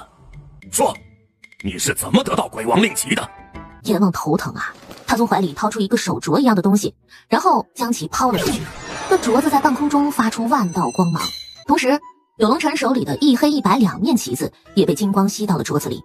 阎王举起护，刚想结果柳龙尘的性命。阎王，你别想杀人灭口！这分明是你们地府和阳间的人勾结打开的鬼门。哎呦，阎宝啊，你可冤枉死我了！我就是想给你出出气，怎么能说我杀人灭口呢？好死不如赖活着，死道友不死贫道，所以西北鬼王，你们也怪不得我了。我说，可是你不能杀我！你虽然是阎王，可是你没权利杀我！你杀我那是越界，杀人灭口，包庇你的手下。哼，你这是在给我上眼药！我现在不弄死你，回到地府，我把你生死簿上的阳寿都划掉，我看你死不死！哼，竟敢威胁我阎王，真是不知死活！好吧，你说吧，为什么你能有鬼王的令旗？你若是敢胡说八道，越界我也拍死你！我把我所知道的事情都告诉你，但是你得保证阎王不报复我。你没资格跟我讲条件，你爱说不说，你不说，所有的罪就都归到你身上。可别忘了，阎王可掌管着生死簿。你咋不按套路出牌？那这说还是不说？这位跟以前有点不一样了呢。就在柳龙尘犹豫说还是不说的时候，远处刮来2股阴风。姓刘的，你嘴上跟我们称兄道弟，却把我们灌醉，偷走我们的令旗，你是想害死我们呢？我可没偷你们的令旗，那分明是你们自愿给我用的。怎么样，我就说是你们地府的鬼和人勾结吧。你们2个身为鬼王，和人勾结，祸乱人间，该领什么罪？清楚吧？阎王，我们真没与这姓柳的勾结，真是他偷了我们的令旗。阎王明鉴呐，真的是这姓柳的偷了我们的令旗。他们去地府偷来的？不是。你们地府的事儿，回你们地府解决去吧，我可不感兴趣。你怎么能不管？你不管，我还咋脱身？啊，是，燕宝这么忙，哪有功夫管这闲事啊？我处理好了再跟燕宝告禀。阎王当下反应过来，当即就打算收起镯子闪鬼。等等，燕宝还有何吩咐？把你那镯子给我看看。师傅，我看这镯子大小你戴着正合适，阎王的胳膊黑粗的戴不上，浪费了。哼，不说话，没人把你当哑巴。你这个嘴替徒弟真是了解师傅的心思。呀，师傅，你戴着刚刚好啊，不会是阎王特地给你准备的礼物吧？令徒说的没错，这玄银镯就是想送给燕宝的，燕宝喜欢就好，喜欢就好。咋了？心疼？摊上2个这样的手下，心不被气疼才怪。回去喝点养心茶养养。哎呦，只要你不动不动就把我薅起来，我也用不着喝什么养心茶呀。你这心意我收下了，不过你们地府得好好管管了。这人间可经不起你们这帮鬼来闹腾，多亏遇到的是我，如果是别人，骨头渣子都被吃没了。阎王则连连点头称是，然后就带着西北2个鬼王急匆匆的闪了。把我给忘了，真好，逃过一劫。可是他也就高兴了一眨眼的功夫，就听咔嚓一声，一道雷劈了下来，这不偏不倚劈在了他脑袋上。这小奶娃也没福祉啊，这雷是怎么来的？你不是说引来天雷你就自尽吗？这回不用你自尽了，雷替你出手了。这天雷反射弧也太长了吧，这么长时间才劈下来，是周游完列国才来的吗？那些黑衣蒙面人死的死，逃的逃，居然没有一个可以问话的人。少年眉头紧锁。哥哥，你怎么了？为啥皱着眉头？啊，没事，我们赶路吧。嗷呜嗷呜！小道长，训老虎怎么办啊？就让大黄跟在后边吧。嗷呜！终于能出来放松了。啊，在如意带里太闷得慌了。哼，有本事你也来坐马车呀！师傅还是对我好吧？嘿嘿嘿。幼稚的白胡子老头，你知不知道什么是自由？本大黄若是叫一声，那马都得吓趴下。我稀罕坐马车吗？由于路上还被耽搁了，所以他们赶到客栈的时候已经都上灯了。店伙计刚开始还笑脸相迎的，可是一看到马车后面的斑斓猛虎，就说什么也不肯让他们住店了。都怨你，还威不威风了？人类，你们这是赤裸裸的歧视啊！带我去见你们掌柜的。哎，你找谁也没有用，这么一只大老虎在客栈里，住店的人还不都得吓跑了？灰雀往伙计的手里塞了一块碎银子。我们公子让你带着去，你就带着去，不然别说我放老虎咬你了。哎，这黄公子，这老虎确定不咬人？放心吧，它比你们家的猫都听话。主人，我在你那里不一直都是猫吗？现在你们说了算，你们说不咬人，那就不咬人。后院的几间上房，公子你们随便住。哎，公子是怎么说服那掌柜的？不会是……我们又不是土匪。那是怎么说服的？笨呢，当然是用银子砸了，把客栈买下来呗。啊！哥哥也太大手笔了吧！为了住个店，居然把整个客栈买下来了！啊，哥哥好有钱啊！这个亲哥哥的大腿可得抱住了。哎呀，若是我早点下山，早点找到哥哥，是不是云台观早就修缮好了？也不至于夏天漏雨，冬天漏风。走，咱们到后院挑房间去，你喜欢哪一间就住哪一间。这个客栈已经是你的了，你是这里真正的掌柜了。哥哥，好爱你哦！妹妹说爱我，我要幸福的起飞了。妹妹太容易满足了，一个小小的客栈就能让她这么开心。以后要多多赚银子，送妹妹酒楼、店铺、庄子，甚至城池。妹妹以前受了那么多的苦，以后绝不再让她受一点苦。本来他想让大黄单独睡一间的，可是大黄嗷呜嗷呜的不同意。不许叫了，你再叫，把这店里的客人都吓跑了，那我岂不是就亏本了？这店现在可是我的。伙计，你去给我买一些黄纸来。伙计痛痛快快、乐乐呵呵的答应一声就去了。嘿嘿，小东家，我姓郑，叫郑好，黄公子说以后你就是这家正天客栈的新东家，你有什么吩咐尽管说。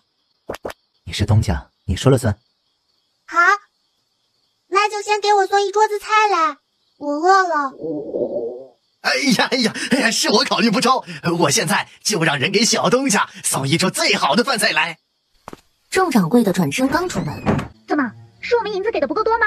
凭什么刚才那伙人能住上房，我们就只能住普通的房间？师妹，算了，这镇子里就这么一家客栈，我们就将就一晚吧。不行，本姑娘就从来没有将就过，我非要住上房，把刚才那伙人赶出来，把房间让给我们。吵什么吵？这后院的上房是我们东家自己留着住的，前院就那么2间房了，你们爱住不住，不住就走。哎呀，你怎么打人呢？师妹，别冲动。哎呀，小东家，黄公子，有人闹事。李浅一个箭步冲了出去，女子的鞭子就照着李浅抽了过来。你给我撒手吧！二师兄，他们欺负我！哎，就你们也配？师妹，算了，我们去别处找找，有没有可住的地方。打了人抬腿就走，当我们正天客栈是软柿子吗？我师妹一个小姑娘家，能有多大力气？我们赔准金就是。哼！谁也没注意，小烟宝已经捡起了地上的鞭子，当即朝着那女子抽了过去。我一个小孩子能有多大力气？赔你准金就是。师傅说了，要么不动手，要么就把对方打疼打怕。这是谁家的孩子？这么没教养！大人呢？赶紧出来！你说谁没教养呢？是谁先闹事谁先打人的？住店也要有个先来后到，我们又不是你爹，凭什么把房间让给你们？师兄，今天你们要是不把这孩子的皮扒了，我就不管了。本来就是你们先动手打的人，怎么还怪别人动手？就是，人家一个小孩子能多大劲儿，能打多疼，还扒人家皮。哎呦，你太猖狂了！真是个蛇蝎心肠的女人呐！那小奶娃多可爱啊，怎么能忍心说出这样的话来呀？本来这事我们都不计较了，结果你们冒出来个孩子打了我师妹。你们知道我师父是谁吗？敢伤我师妹，你们这伙人真是吃了雄心豹子胆，让这孩子以死谢罪吧。这几人什么来头？打一鞭子就让人以死谢罪？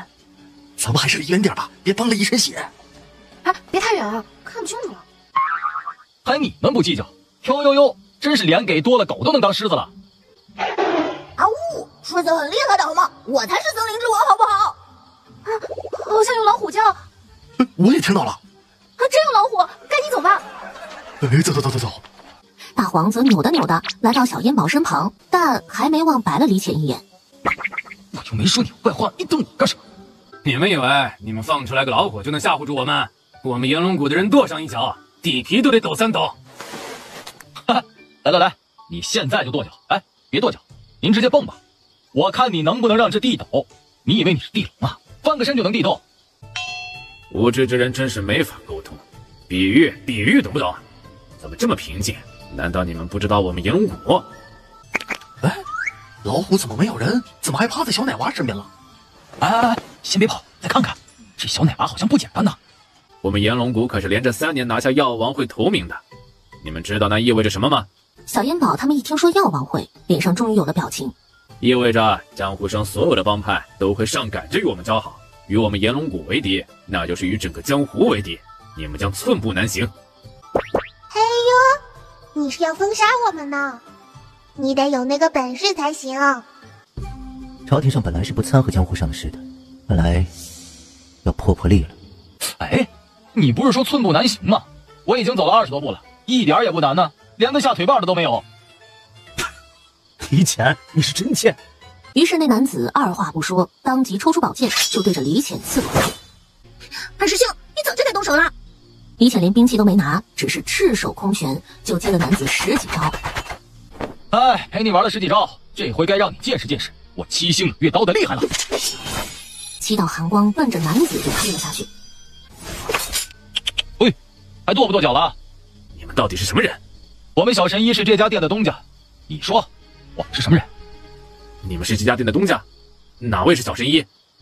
啊，刚刚抽你们鞭子的就是小神医。那你们东家又是谁？我是烟宝，云台观的烟宝。不是要扒我的皮吗？来吧，我站在这里不动，你随便扒。开玩笑的，这位大哥有话好好说，先把刀挪开，动刀动枪的多不文雅。我呸！现在你会说了，刚刚是谁先动手的？本来我们是不想与你们计较的，可是现在既然已经计较了，那就好好计较计较吧。你说没惹什么事，你以为谁都能像炎龙谷人那么惯着你？人家根本就不买炎龙谷的账。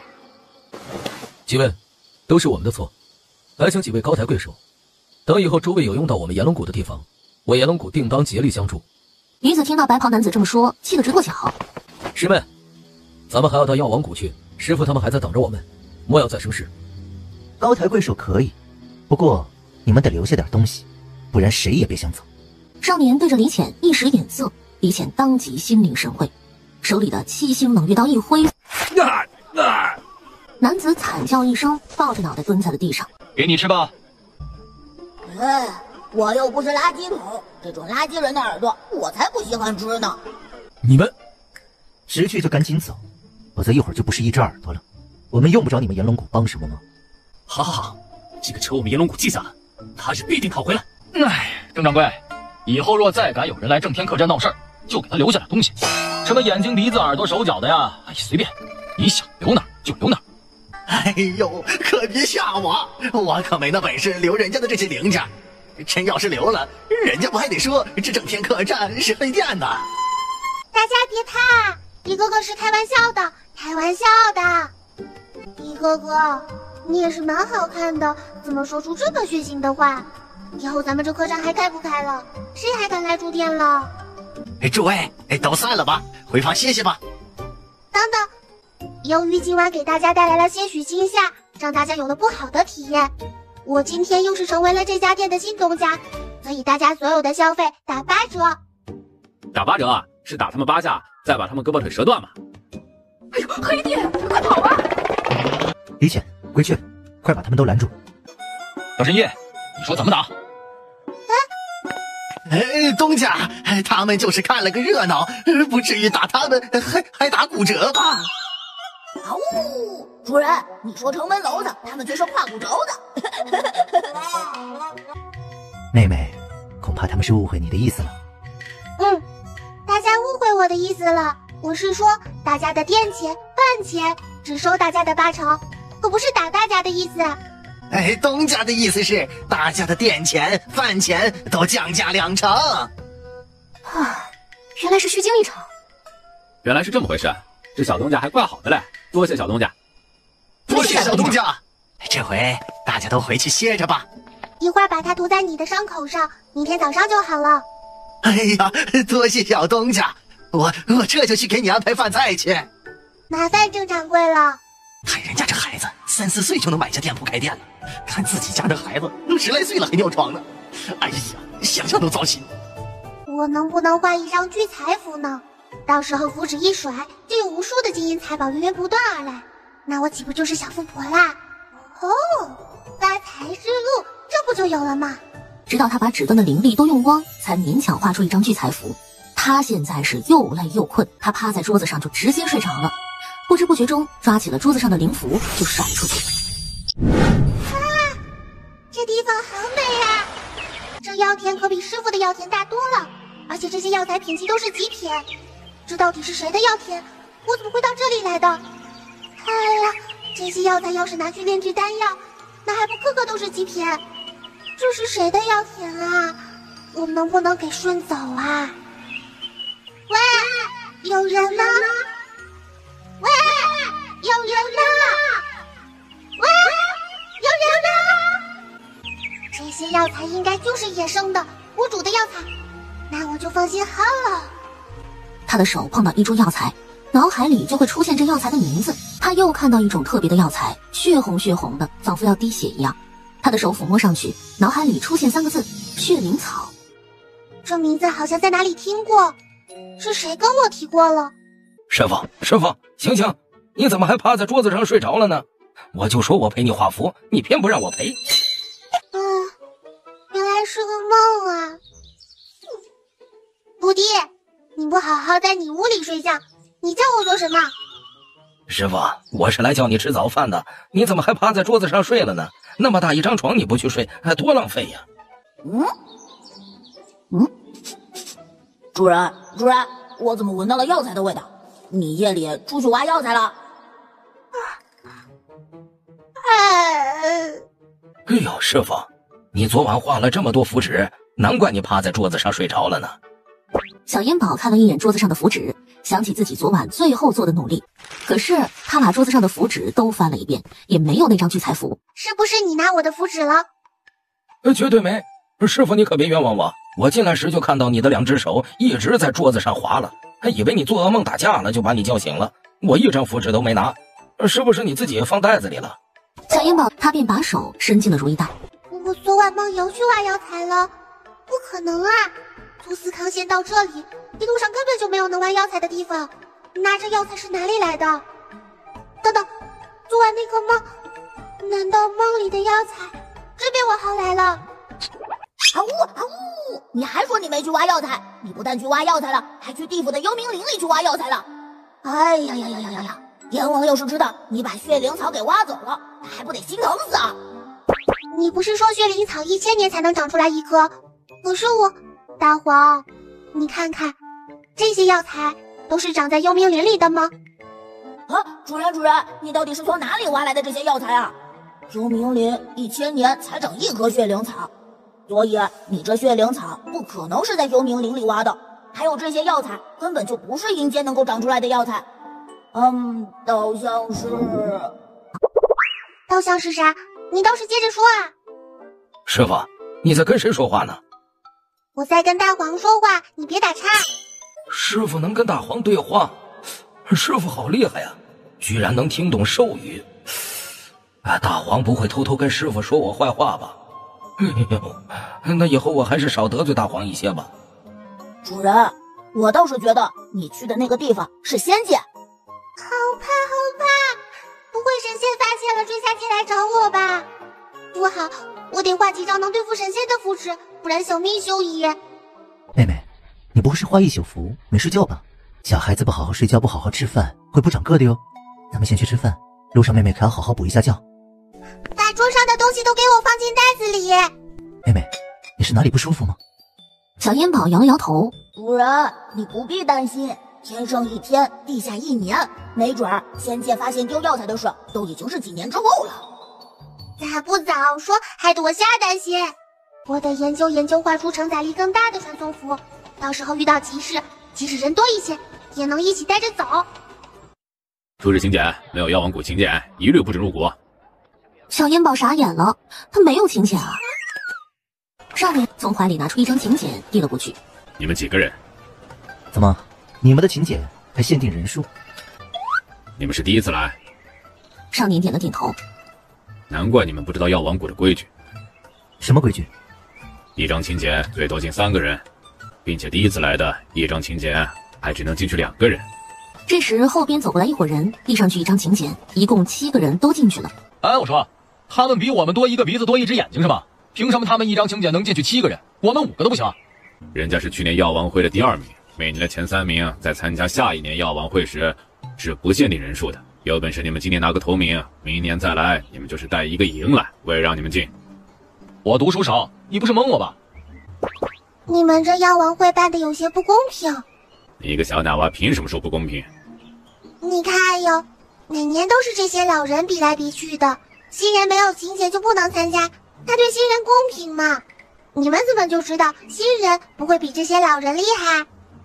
新人没有请柬的可以走另一个门，不过能不能过得去，那就看新人的实力了。有另一个门不早说，跟你费这么多唾沫星子。那个门在那边，你看我们是怎么从那个新人门里进去的？规训上去啪啪啪的拍了好几下门。谁啊？有请柬的都从正门进。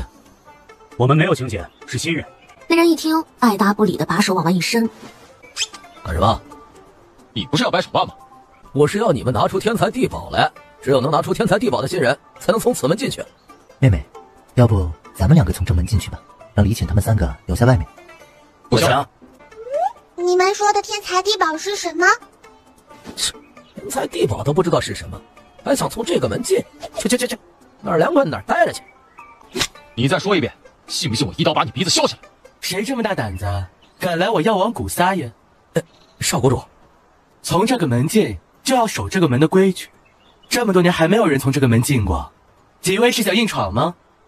我们并没有硬闯的意思，只是你们所说的天材地宝，可有指定的东西？自然是难得的能炼制丹药的宝物。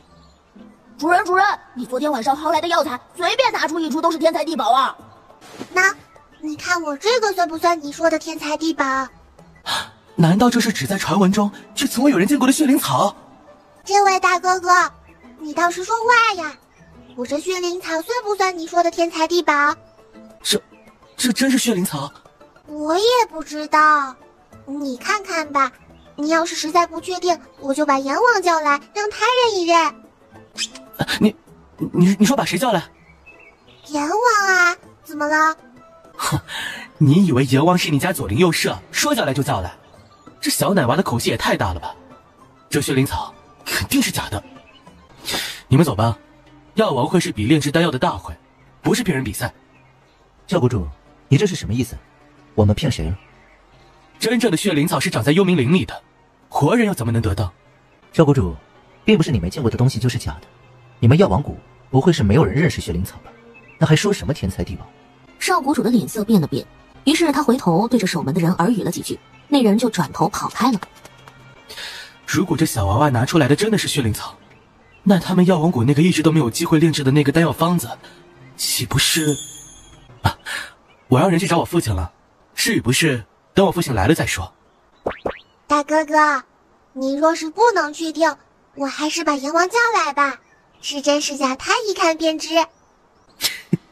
你们还真是做戏做全套，连阎王都找人假扮了。那我倒要看看，那阎王怎么从地底下冒出来。他刚要说话，后边就传来了脚步声。晚上你叫我父亲来，你带来这么多人干什么？不是我叫的，是他们听见了跟来的。志白，是什么天才地宝，还让人叫我来辨认呢？父亲，你还是亲自看看吧。血灵草？父亲，他们说是血灵草，可是我觉得不太可能，毕竟这东西是长在幽冥林里的。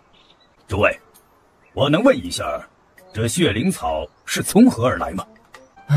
看我没用，我根本就不知道妹妹是从何处得来的。妹妹，能告诉他们你这血灵草是从何而来吗？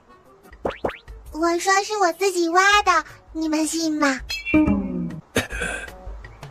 那是在哪儿挖的？我不知道那是什么地方。你们审犯人的吗？你管我妹妹这血灵草是从哪儿来的？你们认识就说认识，不认识就说不认识，刨根问底做什么？他们就是骗子，还打伤了我师妹，割掉了我一只耳朵，你们还敢来到这里？怎么回事？爹，就是他们！昨晚在正丹镇的真田客栈打了我，二师兄为了保护我，还被他们割掉了一只耳朵，喂了那只老虎，还说他们是客栈的东家，今天就跑到这儿行骗来了。爹，你给我报仇！你个胡说八道的女人，那耳朵什么时候喂我了？那么恶心的耳朵，我心敢吃吗？而严瑶的两只眼睛都要喷火了，他抬腿就要上前给女儿和徒弟报仇。哎，严兄，稍安勿躁，这血灵草的事儿还没说明白呢，你们的事先等等。我女儿都说了，他们就是一伙骗子，那血灵草肯定就是假的了。李显冷不防上前就把贺南如手里的血灵草抢了回来。小神医说好了，我看他们就是在演戏，想黑吃黑。小神医的东西是自己挖来的，怎么就被你说成黑的？他们想黑咱们倒是真的。这血灵草是我挖来的，可是黑不黑还不好说，反正上表仙剑还没找来呢。我堂堂药王谷被你说成了贼窝。你们想黑小神医的东西，那可得掂量掂量，得先问问我这七星冷月刀让不让。小娃娃，并不是我不信任你，书中是有记载，可是这血灵草并没有世人真的见过，你怎么能证明它是真的？我知道怎么证明这血灵草是真是假。大长老，你有办法？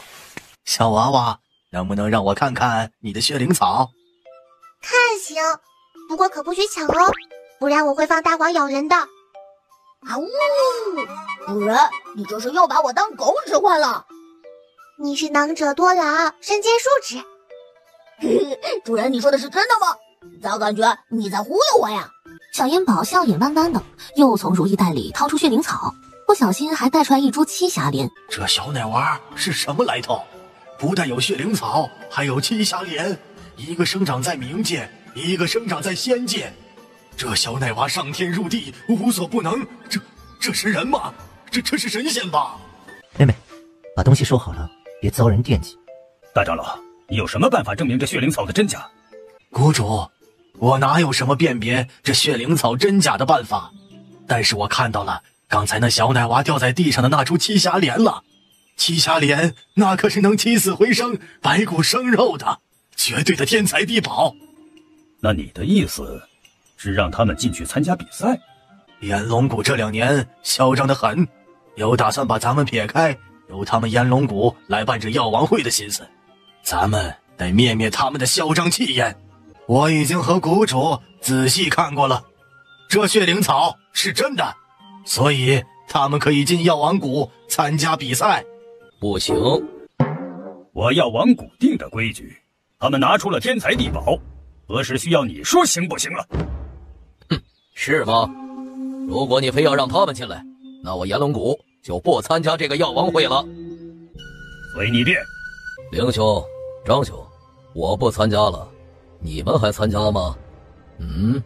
严兄要是不参加，我们参加也没什么意思了，就也不参加了。是啊，我们前一格也不参加了。你们，大哥哥，没有他们这帮人，药王会就无法办下去了吗？没有天才地宝就无法在八卦鼎里面炼制丹药，那药王会也就……可惜我们药王谷今年还是没能学到天才地宝。我把那颗血灵草送给你了，是不是就不耽误药王会举办了？啥？白家师傅呀，啥都能送，这血灵草可比那符纸值钱多了，这是万金都买不来的啊！不是多少金子都买不来的呀！哼，一个恐怕还没断奶的小娃娃的话，你们也信？小娃娃，你可能做得了主？那东西就是我妹妹的，她当然做得了主。不过，我们凭啥把东西送给你们呢？这也是个败家子儿，就没人问问我的意见吗？不能送啊！爷呀，心疼，疼死了！如果你们能在八卦鼎里面炼出上品丹药，那这医药盟主之位就由你们的人来当。好，一言为定。我们不同意。你们不同意？你们都不参加药王会了，你们有啥资格不同意？换盟主也是在我们这些人中选，他们从来都没有参加过药王会，没有资格当这个盟主。那你们有资格吗？他们想当盟主，行啊，但必须凭实力。他们能练出来丹羽，我们就同意他们当盟主，否则我们不服。啊？这怎么能随便答应呢？虽然你们是拿出了天才地宝，可是这炼丹药岂是那么容易的事？是有药材就能炼丹药的吗？何况是要炼出上品丹药，还必须炼出丹羽来。我妹妹既然答应了，那就这么办。人都说我太宠女儿，这少年宠妹妹比我还甚。你以为这炼丹是闹着玩呢？一个小奶娃能知道个啥呀？我答应了就好。哼，你们呢就等着输吧。这医药盟主之位，非我莫属。这是闹着玩的事吗？这可关乎着咱两家的命运。你们输了，我这医药盟主之位就得被炎龙谷抢去，而他们也不会放过你们。炎龙谷向来都是手段残忍的。罢，师傅不是货，是货躲不过。那咱们就进去吧。说好了，有什么私人恩怨，都得等比完赛、药王会结束再说。这位公子还不知道你怎么称呼？我姓黄，你叫我黄公子就行。我叫燕宝，云台观的燕宝。我师父是林凤子。那黄公子，你们是师兄妹？不是哦，我们是亲兄妹呢。对，亲兄妹，我的亲妹妹。黄公子，你这妹妹可真可爱，我要是能有这么一个可爱的妹妹该多好。你小子瞅我做什么？我自己一个人能生吗？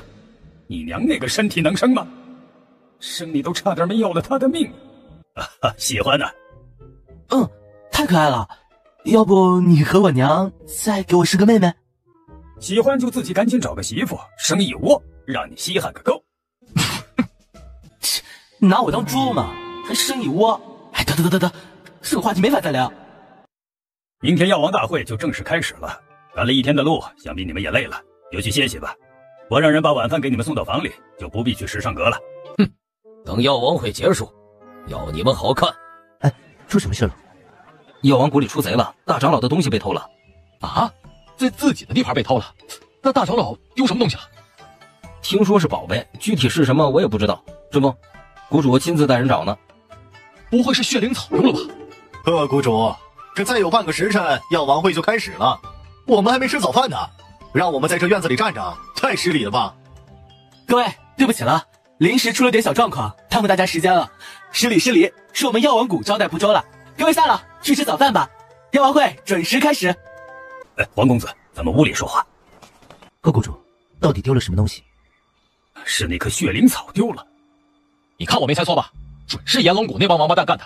刚才他们看我们的眼神得意的很啊。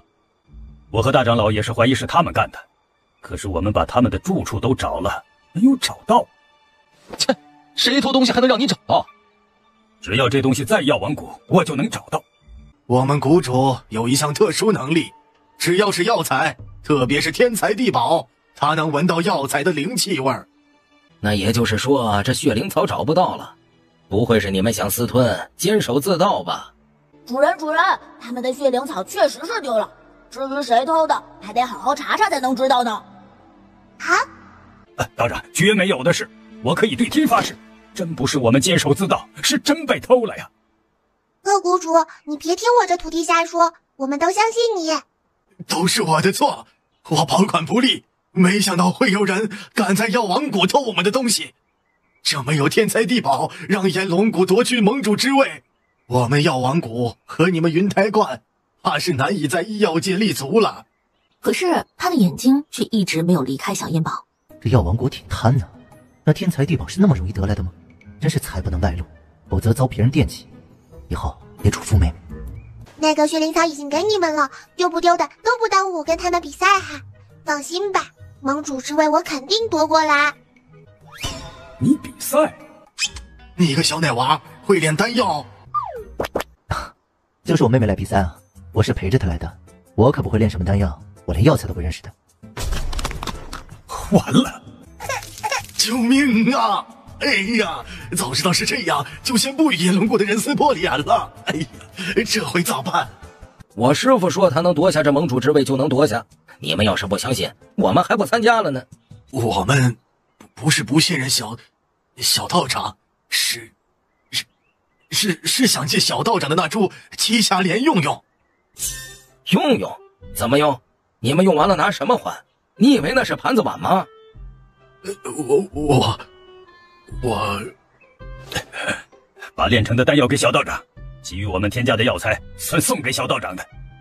贺谷主，要不你比你的，我比我的，咱们谁都别耽误谁好不好？可是就一株栖霞莲怎么炼呢？小燕宝从如意袋里掏出一株栖霞莲，刚要递给贺南如。师傅，他们就是监守自盗，为了来骗你这株栖霞莲的，才谎称血灵草丢了，你不能上当啊！黄师伯，你倒是劝劝师傅呀，眼睁睁看着师傅被骗吗？你确定要借给他们？即使把丹药炼废了也无所谓。小燕宝点了点头，贺南如屈膝就要对着小燕宝跪下了。人都说男人膝下有黄金，你可别把黄金跪丢了，留着给我呗。那个借东西是不是不能白借呀？我师傅喜欢什么，你可是听到了啊？知柏，去我书房把我那云龙纹帽匣子拿来。快去，看什么看？贺知白这才转身出去，很快便抱着个木匣子又回来了。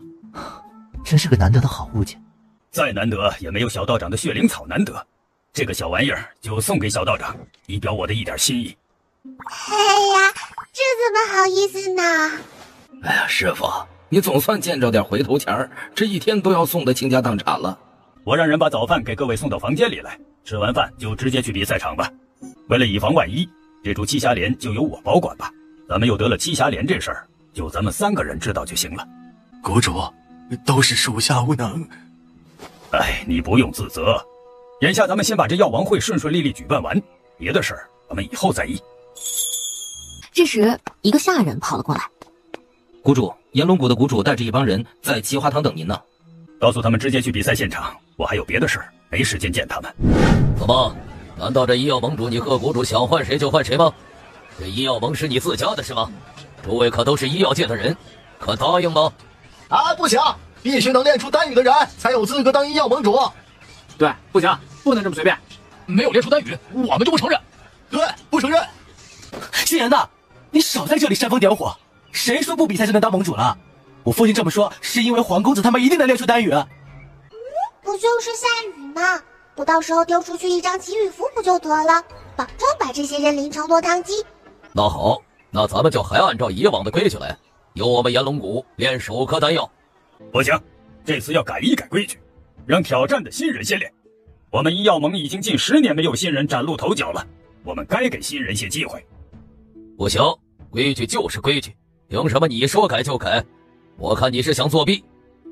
大哥哥，这先炼丹药和后炼丹药有什么不一样吗？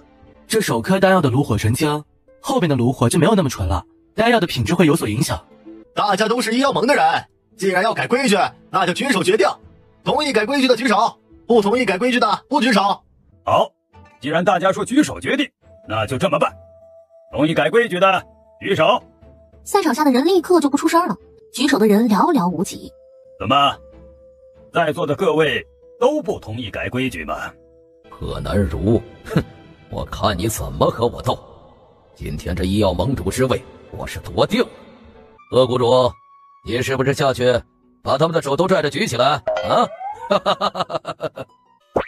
那就让他们先炼丹药好了，这炉火纯不纯都不影响我炼丹药的。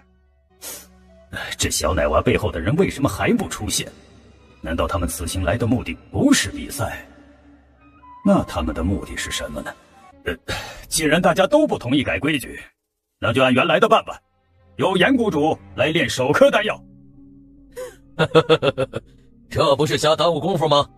贺谷主，这盟主之位你的确是不能胜任了。严谷主别高兴得太早，小心乐极生悲。严瑶不慌不忙的把准备的药材都放进八卦鼎，顿时八卦鼎里的火焰就都变成了蔚蓝色。哎，好兆头，好兆头，丹羽有望了。大哥哥，这蓝色的火焰有什么说道吗？丹羽的颜色就是蓝色的，所以这火焰变蓝，极有可能就有丹羽降落。呀，原来这丹羽是蓝色的，那扔出祈雨符好像没什么用了，这还有点难办了哟。烟宝妹妹，你不用太担心，他能不能炼出来丹羽还两说呢。我不担心的，大哥哥，即使他能炼出来丹羽，他下1个时辰，我就下2个时辰。哈，1个时辰，2个时辰，你当这丹羽是普通的羽，能下上半刻钟那都是破天荒了。要是能落下几滴丹羽，那都可以炫耀一辈子了。哎呀，果然童言无忌，童言无忌呀！哎，你们看，那鼎里的火越来越蓝了。你们看头顶上是不是淡淡的雨雾形成了？哼，你们瞎激动个啥呀？这不还没下丹羽呢吗？原来这就是丹羽雾啊！那我给他打散了，是不是就……哥哥，你挡着我点。妹妹不怕，听说这丹羽有延年益寿、祛病辟邪的效果。小烟宝从如意袋里拿出一张符纸，趁着少年的掩护丢了出去。哎，你们快看，那雨雾怎么散开了？好像被什么东西打散了。你们再看那边，飘来了那么大一片黑云，这怎么回事啊？怎么会有黑云呢？那黑云还跟着丹顶飘了过去，炎龙谷的人怎么回事？怎么瞬间就变了？到底是哪里出了问题？照理说，就算是炼不成，顶多丹药的品级差一点而已，也不会出现这种状况啊。就是啊，这到底咋回事啊？突然，头顶上的黑云出现了一双猩红的眼睛。妖怪啊！那双猩红的眼睛奔着炼丹鼎就扑了过去，还没等严瑶反应过来呢，炼丹炉里已经炼成的丹药就被那双红眼睛叼走了。可恶，把那黑云打下来！打下来？跟谁说呢？谁有那本事啊？那黑云转瞬就消失不见了，天空又恢复了明亮。人家贺谷主说改规矩让别人先练，你偏偏和那些人不让，这回好了吧？咱以为一下，丹药还丢了，是不是你搞的鬼？严瑶，你说话长没长牙？他一个这么小的孩子能给你捣什么鬼？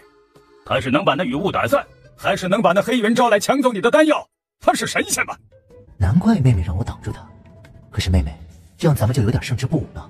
不过这炎龙谷的人的确该收拾收拾，就冲着他们对药王谷做出的这些事，妹妹就做得对。天宝妹妹说的对，他们就是偷鸡不成蚀把米，活该。既然严谷主没有炼出丹羽，丹药也不见了，那就请下一位上场炼丹吧。不行，这事不能就这么算了，得把搞鬼的人给揪出来，否则这药王会也想再继续。不管你联合了多少人，可我现在还是这医药盟主。你若再无理取闹，我不介意把你请出药王谷。严兄，不可！严兄，不要冲动。严谷主说的对，刚才那片乌云绝对是人为的。那乌云里藏着一只摄魂鸟，是那只摄魂鸟把严谷主的丹药抢走了。这位盟友可是看见了是谁所为啊？我天蝎雀历来都是乐于助人，敢指出不公平之事。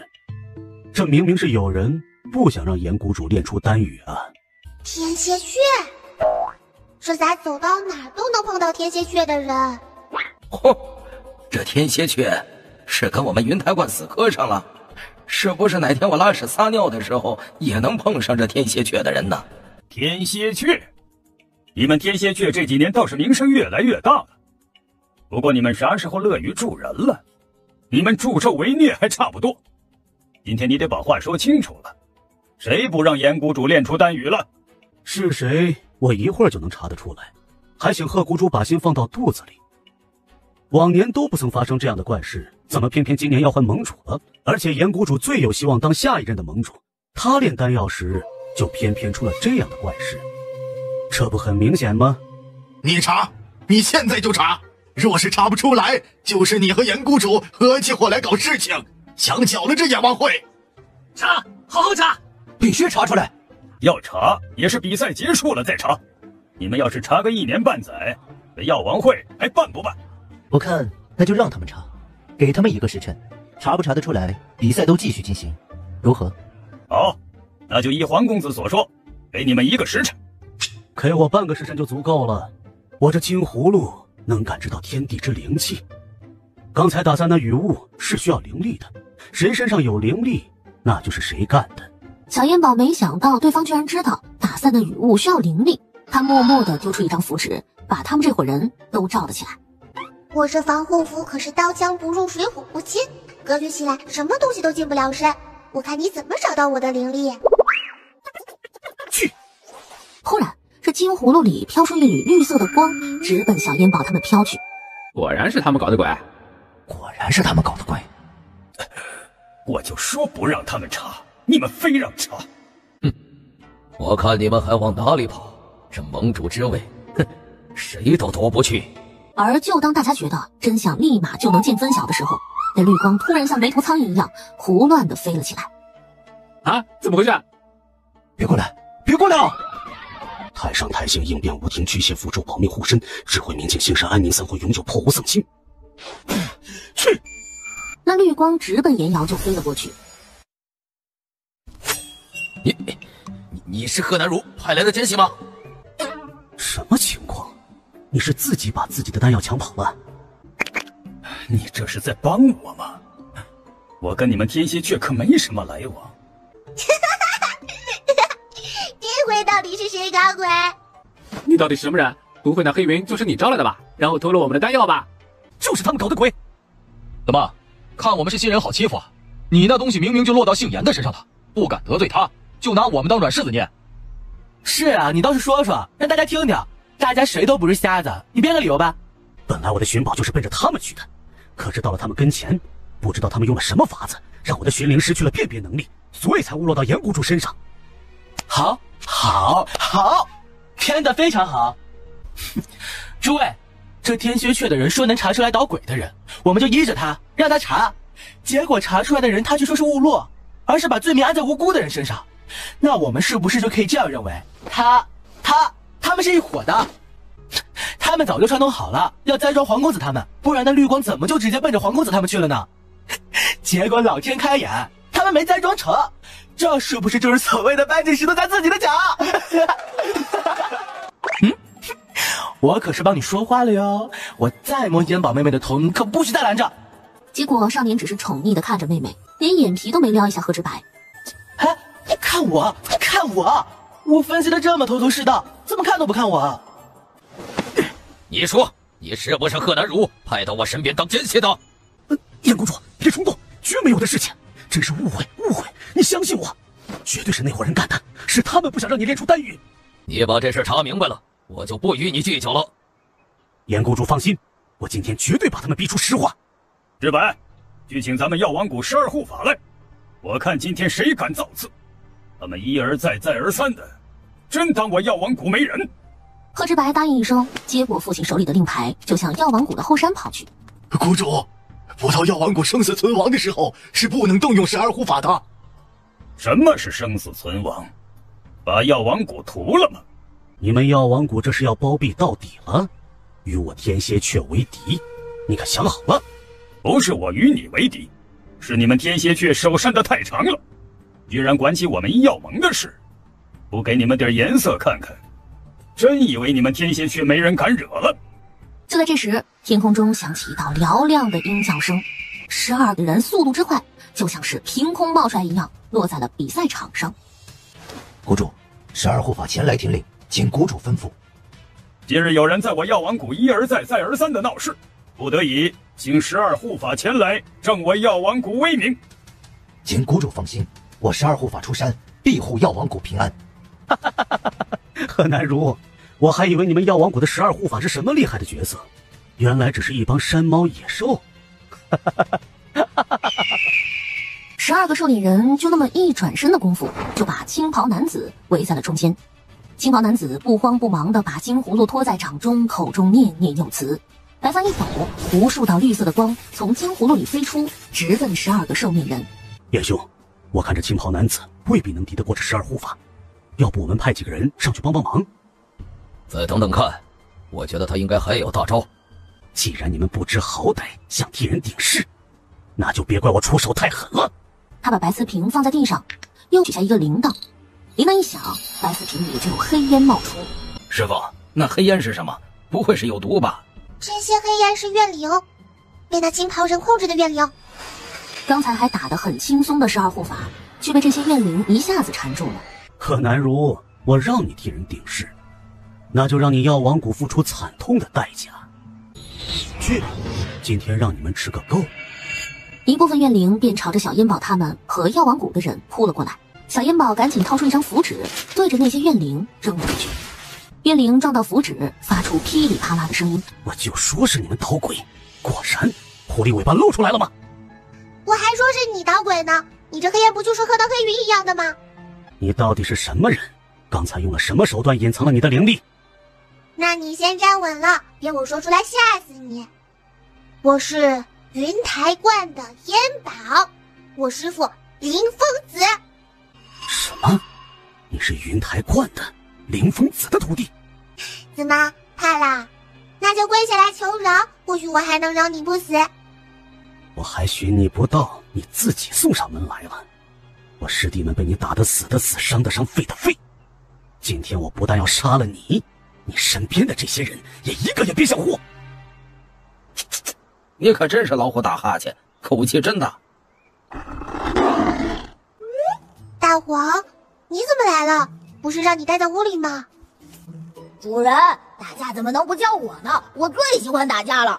再说我那12个手下被打，我怎么能不管呢？你的12个手下？你啥时候有手下了？在哪？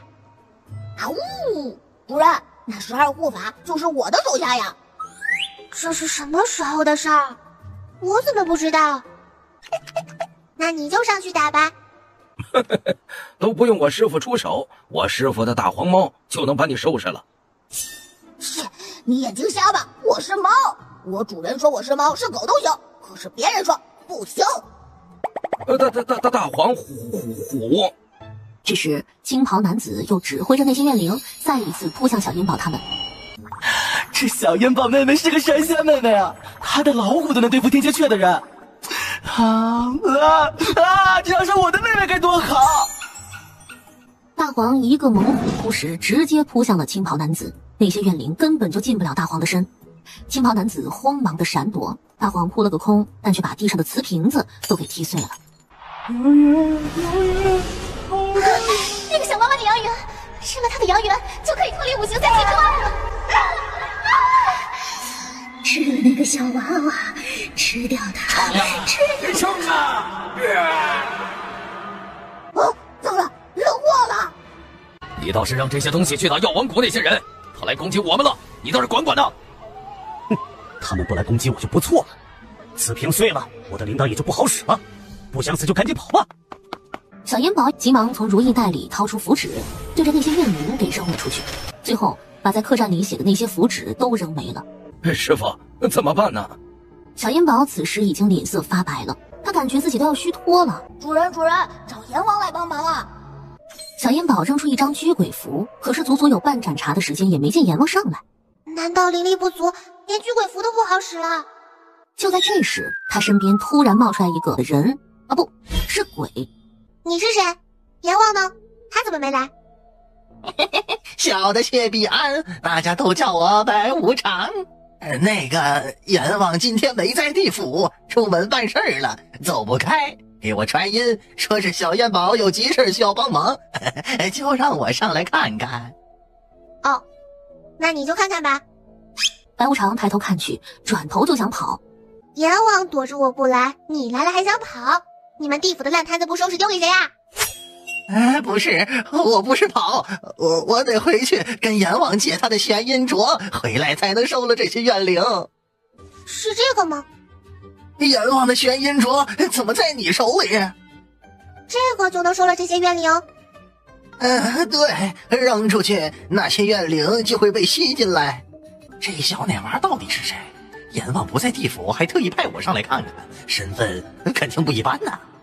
没等白无常琢磨明白，小烟宝就将玄阴镯往出一抛，顿时这半空中金光大盛，那些本还在追赶人们的怨灵，一下子就像被什么强劲的力道给吸住了一样，都往玄阴镯里钻去。场上场下被怨灵击伤的人们倒在地上。这小奶娃居然能请来白无常，我的乖乖！小烟宝，这些怨灵都收起来了。如果要是没什么事儿的话，我就回去了。哦，好吧。白无常刚转身遁地，等等，这些怨灵怎么办？这个玄阴镯能化解这些怨灵的怨气，到时候他们的怨气化解了，他们就自己去投胎了。还想再问问的时候，白无常就闪鬼跑了。不愧是阎王的手下，跑得真快。燕宝，刚才那真是缉拿鬼魂的白无常？当然，别说是白无常了，就是阎王，我师傅都照样呼来唤去的。燕宝，你咋不问问那白无常，被这些怨灵打伤的人怎么治啊？这不用问他的，我就有，把大家先扶回去吧。连治这种怨灵所伤的药都有，他参加什么药王大会呀？或者医药盟主之位，赶紧给他吧，不然我坐这个位子心虚。哎呦，疼！别碰，疼！扶着我点！哎呦，父亲，那些人怎么办？死了活该，不管。这些人交给我处理，你们带着人先回去吧。多谢大王相救。嗷呜嗷呜！贺南如半天了，这嘴巴就没合上。贺谷主，这事我也是刚刚才知道的，你还是问你的十二护法吧。谷主，我们本就是虎王的手下，我们原本是一起修炼的，但是虎王得了大机缘飞升了，而我们则是留在药王谷守护神树。你不就是我在道观的后山遇到的一只大黄猫吗？非得死乞白赖的跟着我，啥时候飞升的？主人，我永远都是你的大黄猫，喵喵。这大黄真是没骨气。主人，求求你先给我这12个小弟治伤呗，治完了好让他们回后山看书啊。瞅你这么义气的份上，准啦。你们分着吃了吧，用不到明天，你们身上的伤就好利索了。这些极品丹药当糖球发，我的乖乖，这也太豪横了吧！臭老虎、破老虎、败家老虎，那么多的丹药啊，多少金子呀！心疼！有这败家师傅和败家老虎，早晚自己得被他们气死。我妹妹的事，不许和任何人提起。你们什么也没听到，什么也没看到。我们嘴最严，不过咋从没见你对那些哥哥弟弟这么亲过啊？我们嘴最严，不过妹妹的，要不是我们很早就跟在你身边，就都相信这是你亲妹妹了。多谢虎王，多谢虎王的主人。12护法齐齐行礼，然后飞身走了。何谷主，你不能不管我们，我们可是在你药王谷受的伤。我呸！这话你还好意思说出口？这里所有受伤的人都是你严阳里和外人造成的，救你管你，不趁你病要你命就是我们药王谷大度了。你若肯救我们，我就告诉你一件做梦都想不到的事儿，否则，想要害我们药王谷的人还有脸让我们救你？我送你上西天！不是说你们炎龙谷的跺脚，那地皮都得抖3抖吗？现在还抖不？把命抖没了吧？你居然杀了我父亲！贺谷主，你们药王谷的大长老可比你这个谷主做事果决呀！大长老饶命！大长老饶命啊！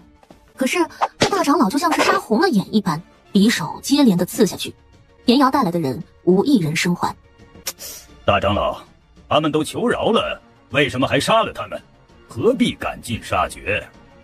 谷主，切莫妇人之仁，放虎归山，必有后患。小孩子看着血腥的场面会做噩梦的。哥哥，我不怕的。